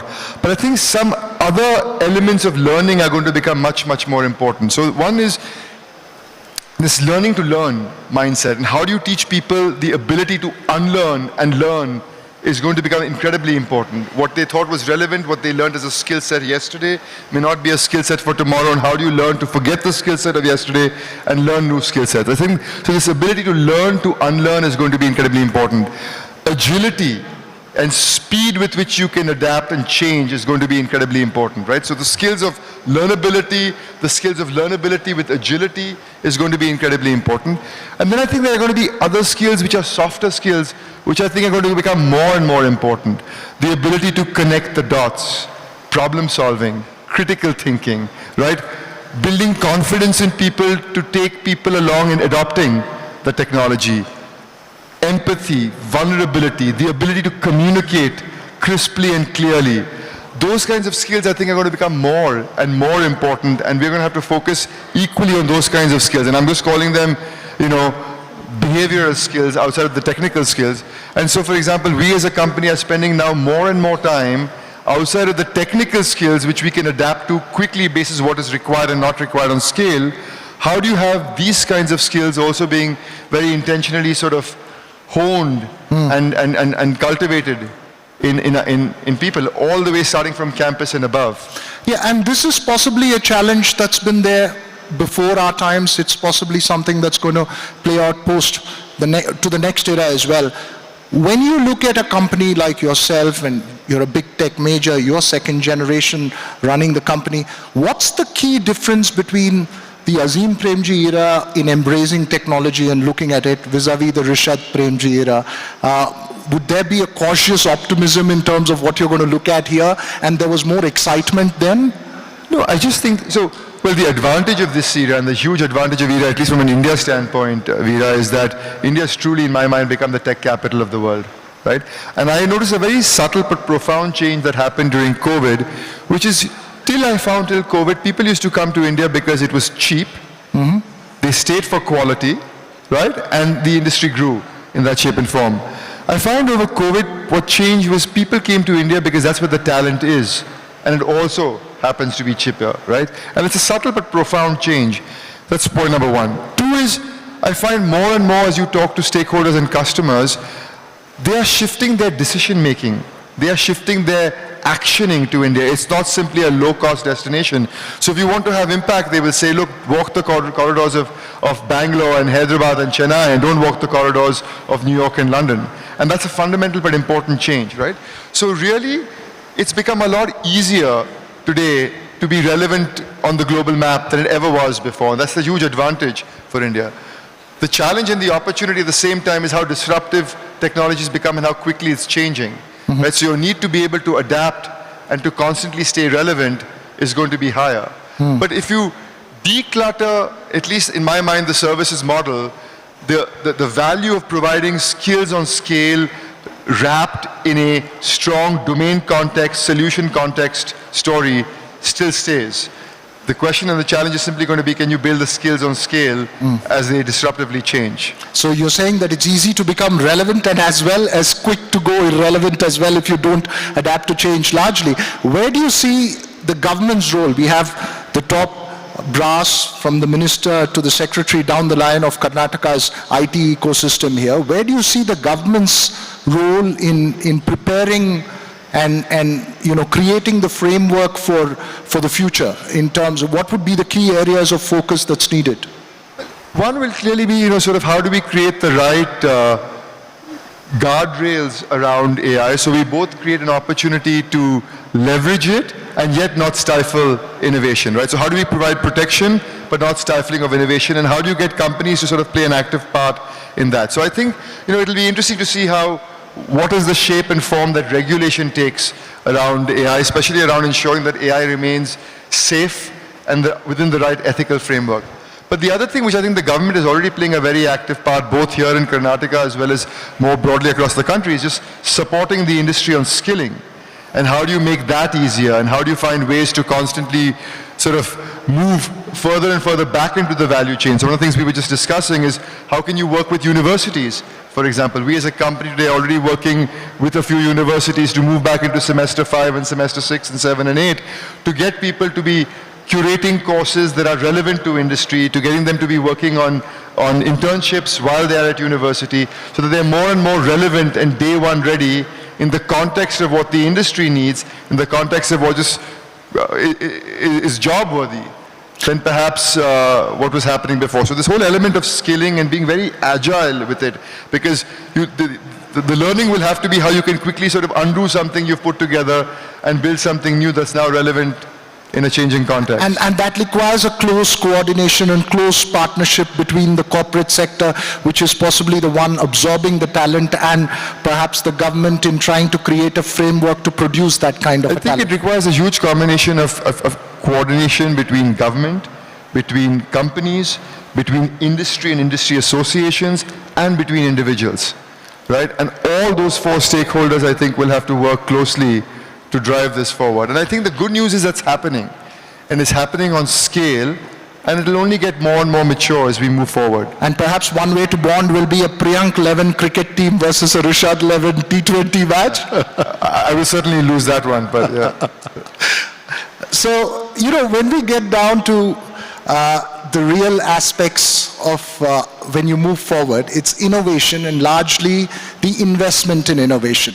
Often one would say that the Indian mindset is one of imitation, not one of innovation, really, in terms of trying to bring in something that's tectonically different from what the rest of the world is seeing, right? For instance, in artificial intelligence, when you look at the research that's done out of India, it's very, very minimal. But the number of Indians doing research on artificial intelligence in countries like the US or in Europe is enormous. How do we break that? How do we change and shift gears from an era of imitation, which has been extraordinarily successful, into an era of genuine, true-blood innovation?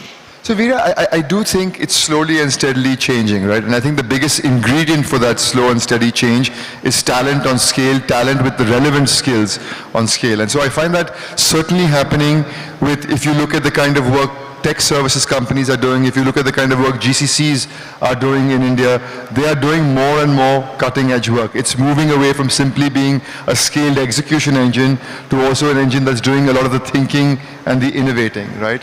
You look at the innovation coming out on products and platform. Yes, some of the initial thinking may be happening in other parts of the world, but the scaled execution is happening here. And I think that will only move further and further downstream into India. I think the other thing that we can also take huge advantage of is how do we think about the talent that we have in technology here, also for in-country, for-country solutions. And I think that will also mature, a whole indigenous thinking around things like electronics and semiconductors, and that's maturing tremendously both here in the state of Karnataka and beyond. And I think so I'm very hopeful that thing is very systematically changing. I find the support of government, the policies that are coming in are also very, very actively enabling that. And what sectors would you, in the world of technology, be bullish on, specifically looking at something that you think is very, very important and something that's going to reap enormous dividends? No, I mean, certainly AI is, we've talked about that, but I'm more excited about the applicability of it, right? So for example, I think there's huge opportunity like we've done with the whole digital public infrastructure space, right? Where we've created the infrastructure and then unleashed the potential of that into the ecosystem. If we can do similar things with the kinds of data sets we have around things like education and healthcare, and then allow the ecosystem to leverage that and build the relevant use cases on top, it can be tremendously powerful. I think it also creates a huge amount of opportunity. So I think the one thing we've got to think about as we leverage these technologies is also the job creation opportunity. And the more you unleash and the more you open up things by creating the infrastructure and then opening it up to the ecosystem, I think you can create tremendous amount of jobs as well, which is always a challenge and always an opportunity in a country like ours. And that's the key challenge in making the whole growth story socially inclusive. Do you believe that the story so far has been one which is inclusive, or do you believe that there needs to be, and I'm talking socially before we get into just pure corporations and how we go about it, the larger story, how do we make it largely inclusive? Like for instance, take the story out of Bangalore into the rural parts of India. This is the story of what? The story of India, the growth story of India and corporations and the riches that gets accumulated in urban centers. How do we take it beyond? Veera, you look at the tech services industry, for example, and I just look at what the tech services industry has done for the country, right? We employ about 5.5 million people. If you look at the number of surround jobs that it creates about 1:3. So there's been tremendous employment that's created by one industry. I see the same thing happening with the startup ecosystem today, right? The ability for them to create jobs, the ability for them to build brand, and the ability for them to create wealth is going to be the next opportunity of growth. All I'm suggesting is that the more you create, the more you leverage public infrastructure and then unleash its potential into the marketplace, the benefit trickles down all the way to the last mile. And you're seeing that with the whole digital public infrastructure and with the whole India stack.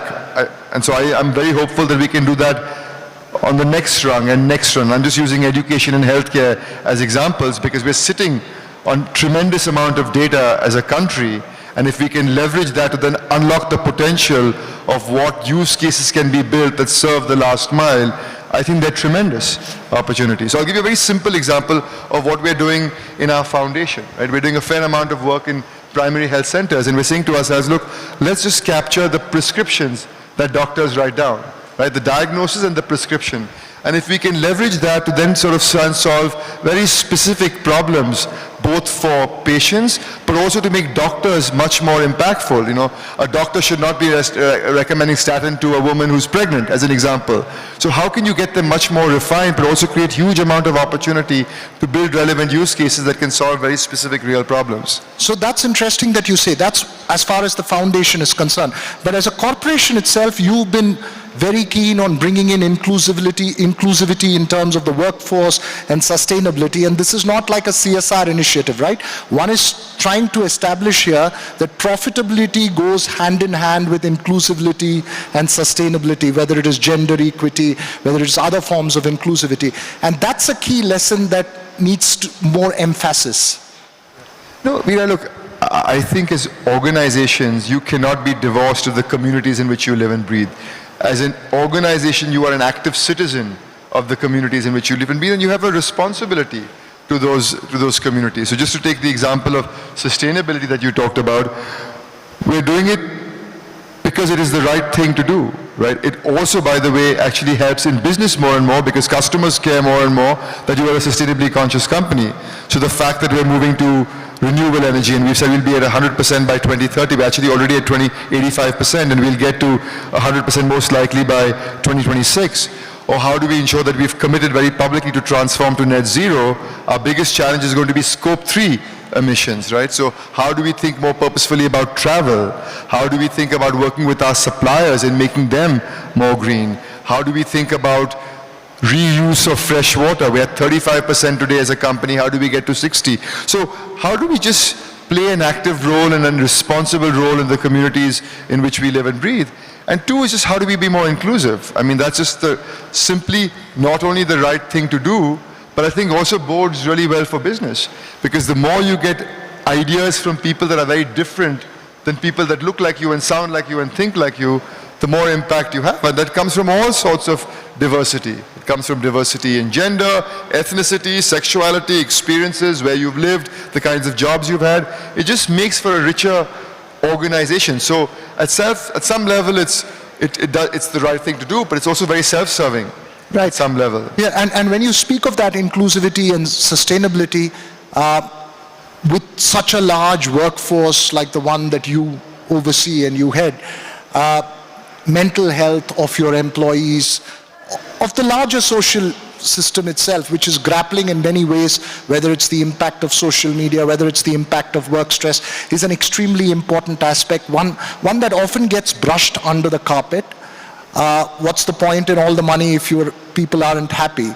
That's a focus area that needs, again, greater emphasis, doesn't it? Look, Veera, the good news is we're talking about it. I think we as a company certainly are talking a lot more about it publicly, and I think organizations generally are talking more about it. We've talked a lot about physical health in the past. We're talking very explicitly, especially post-COVID, about mental health. And it's remarkable when you talk about it and you make the subject non-taboo, how it shows up. So just in terms of both the tools and the access that we have to therapists, for example, how we train our managers to be sensitive to people, and how do you sort of look for signs, how do you have these conversations openly, I think are very powerful. And I frankly very personally talk about my own mental health. You know, I talk about my journey in terms of how just sort of sleeping right and exercising and eating right is just helping me in my own mental health, right? So it's okay to talk about it. It's okay not to be okay at times. It's okay to also say, look, these things are helping you. And so we're making it both very public, to be personal about something that is so personal, to provide the tools and ways to sort of help and enable employees, and then also suggesting things that I think can be helpful in just lifestyle and the way we live. You know, the one model that the IT industry is adopted, and I think the government has been incredibly supportive, is a more hybrid model of work. Now, this is a controversial subject. Lots of people have different views on it. You know, we as a company have said we want people to come in 3 days a week, but we want you to have the flexibility of having 2 days on your own accord. That certainly helps with elements that we've talked about. And your workforce is what? Sorry, your workforce is what? 70% of it is under 30, I was told, is as much? Yeah, our average age is about 28 and a half, 29 years old. So we would have, I think, at least 70% of our people that would be under the age of, I don't know the exact number, but between 30 and 35. And I'm going to be cheeky here and ask you, work-life balance is an important aspect. Don't tell me you work 70 hours a week. Yeah, you know, work-life balance is incredibly important. It's incredibly important. And you know, I learned this very early on in my early days before Wipro, which is, you know, work-life is something that you have to define for yourself. Organizations are never going to, always going to work at it for you. So you have to define for yourself what that means and what that doesn't mean, and draw boundaries. But also the concept of what work-life has dramatically changed, right? Maybe in my generation was what time you got to the office, what time you left the office. Today maybe the answer is, look, don't take away my Instagram access at work. And that's my concept of work-life balance. So the concept of what it means is simply not hours, it's also the freedom of what I can do with my time while at work but not working. Right, interesting that answer is. And you know, we've got a large startup population here, and some would want to dream of one day earning as much as a Wipro does. Is there a Rishad toolkit would advise to the startup world, to somebody who's starting off wanting to be as successful as a Wipro is? Is there a toolkit advice? You know, I would say a couple of things. One, I would say, you know, focus on building organizations with the right values. What do you stand for? And never compromising on that, right? I think really what do you stand for, what do you not stand for is, I think, is incredibly important. Two is, I would obsess with the people I bring into the organization, especially the early on people, right? Do they have the right sensibilities? Do they resonate deeply with what we're trying to build? Focus on hiring people who are infinitely better than you, smarter than you. How do you attract them? How do you keep them? How do you think for the long term? How do you don't think myopically? And my favorite subject, which I talk a lot about, you know, focus on value for customers, not for investors, right? Not initially, at least. Because ultimately, if you want to create valuation, you've got to create sustainably valuable businesses. focus on returns. Cash is king, ultimately. And I appreciate that you're investing in the business upfront, but to have no pathway to profitability after, is just not a sustainable model. So those are some of the things that come to mind. Interesting that you say that. In fact, there's an ongoing conversation about how long a startup can keep being loss-making and keep money being poured in. You're saying look at values and look at long-term sustainability of the idea, not something that's short-term and what you're going to reap next year, right? How many businesses have you seen that have grown and been successful in a year? Those are the exceptions rather than the rule, right? So most big organizations, if you look at the lifespan, take significantly longer than a year to create value or to be sustainably successful. Right. And as we have this conversation here, there are major political shifts in the United States, for instance, which is an ecosystem which is very closely tied to the tech ecosystem and perhaps the rest of the world as well. How do you view the Trump era? Are there any specific concerns? What's your view of the changes that have taken place in the United States?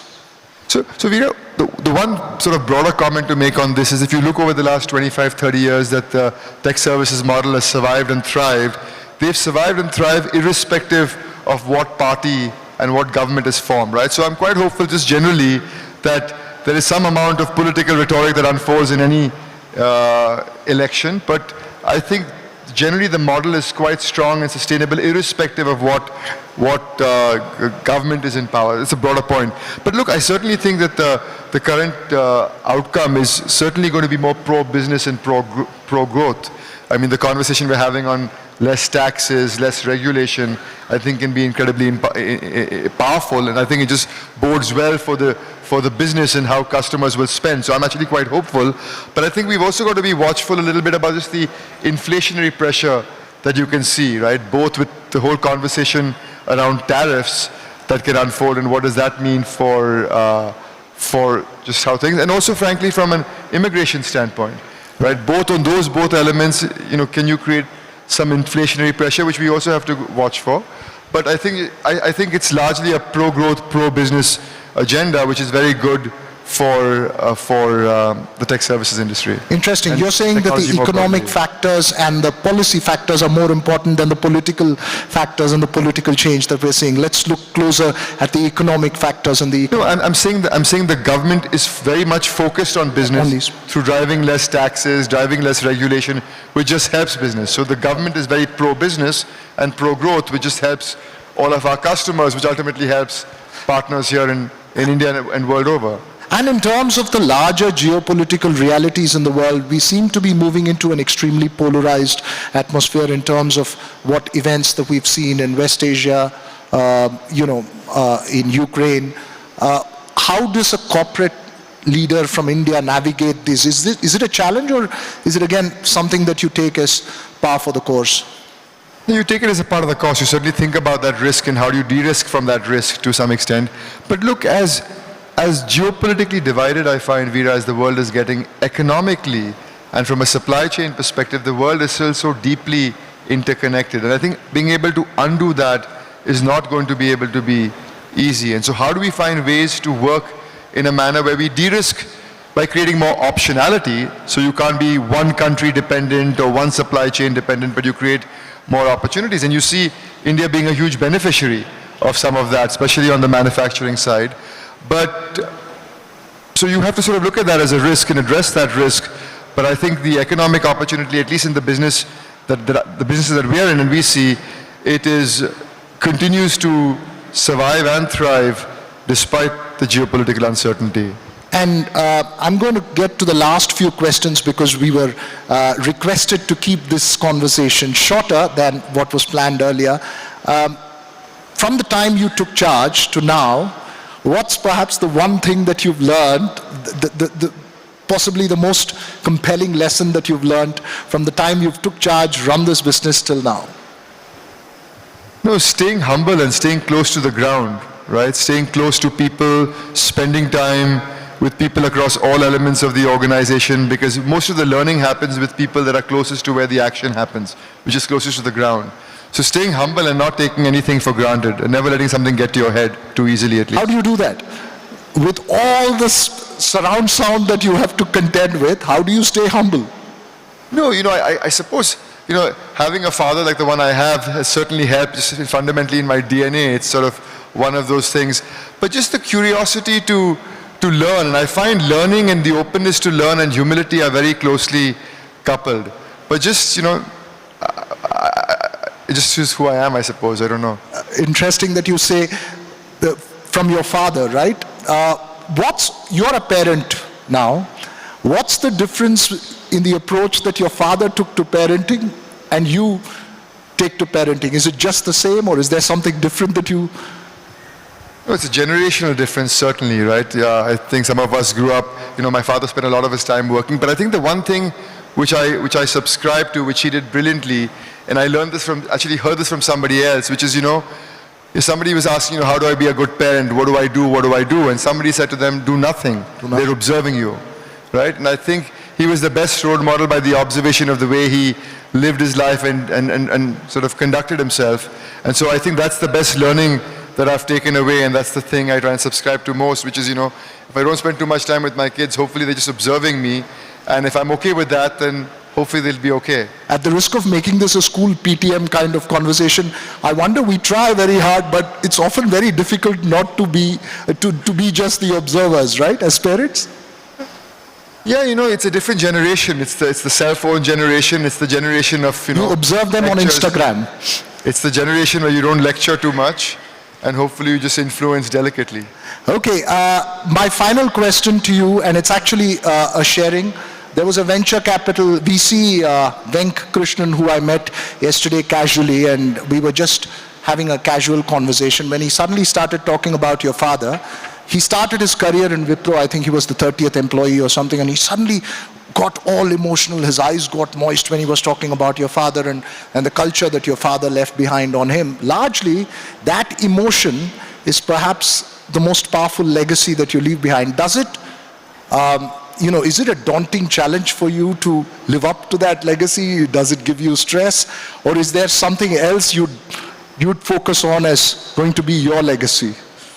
No, I don't stress too much about those kinds of things, Veera. It's exhausting trying to live other people's expectations of you and be in other people's shadows. I mean, I'm never going to be my father, so trying to live up to him is going to be exhausting, right? And one of my board members said this to me. He said this to me very early on. He said, look, Vishal, people will always tell you have big shoes to fill, you have big shoes to fill.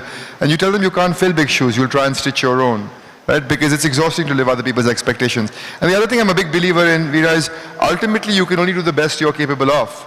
So really, ultimately, the competition is between you and yourself.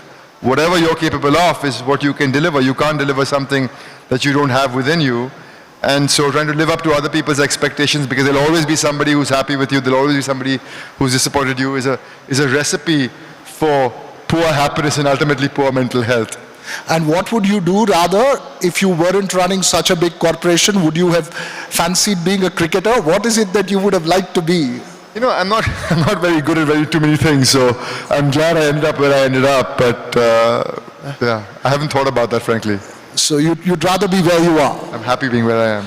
Well, thanks very much, Rishad, for this conversation. Fascinating, those insights, both from a personal and from a professional business point of view. Thank you to the audience as well for listening in to this conversation. I hope you guys enjoyed it as much as I did. Thanks.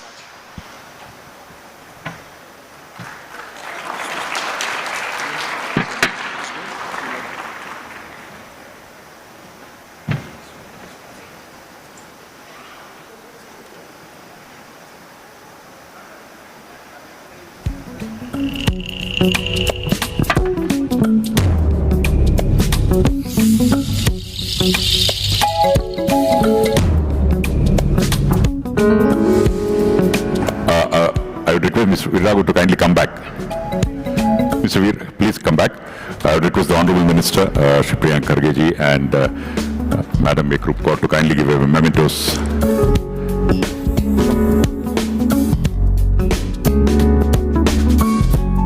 Ladies and gentlemen, please give a huge round of applause. It was indeed a great insights for all of us, and we would like to profusely thank for taking time off and being here, Shri Rishad Premji. Thank you very much, sir, for your presence. I would also request the Honorable Minister and Dr. Ekrup to give a memento to Shri T.M. Veeraraghavan.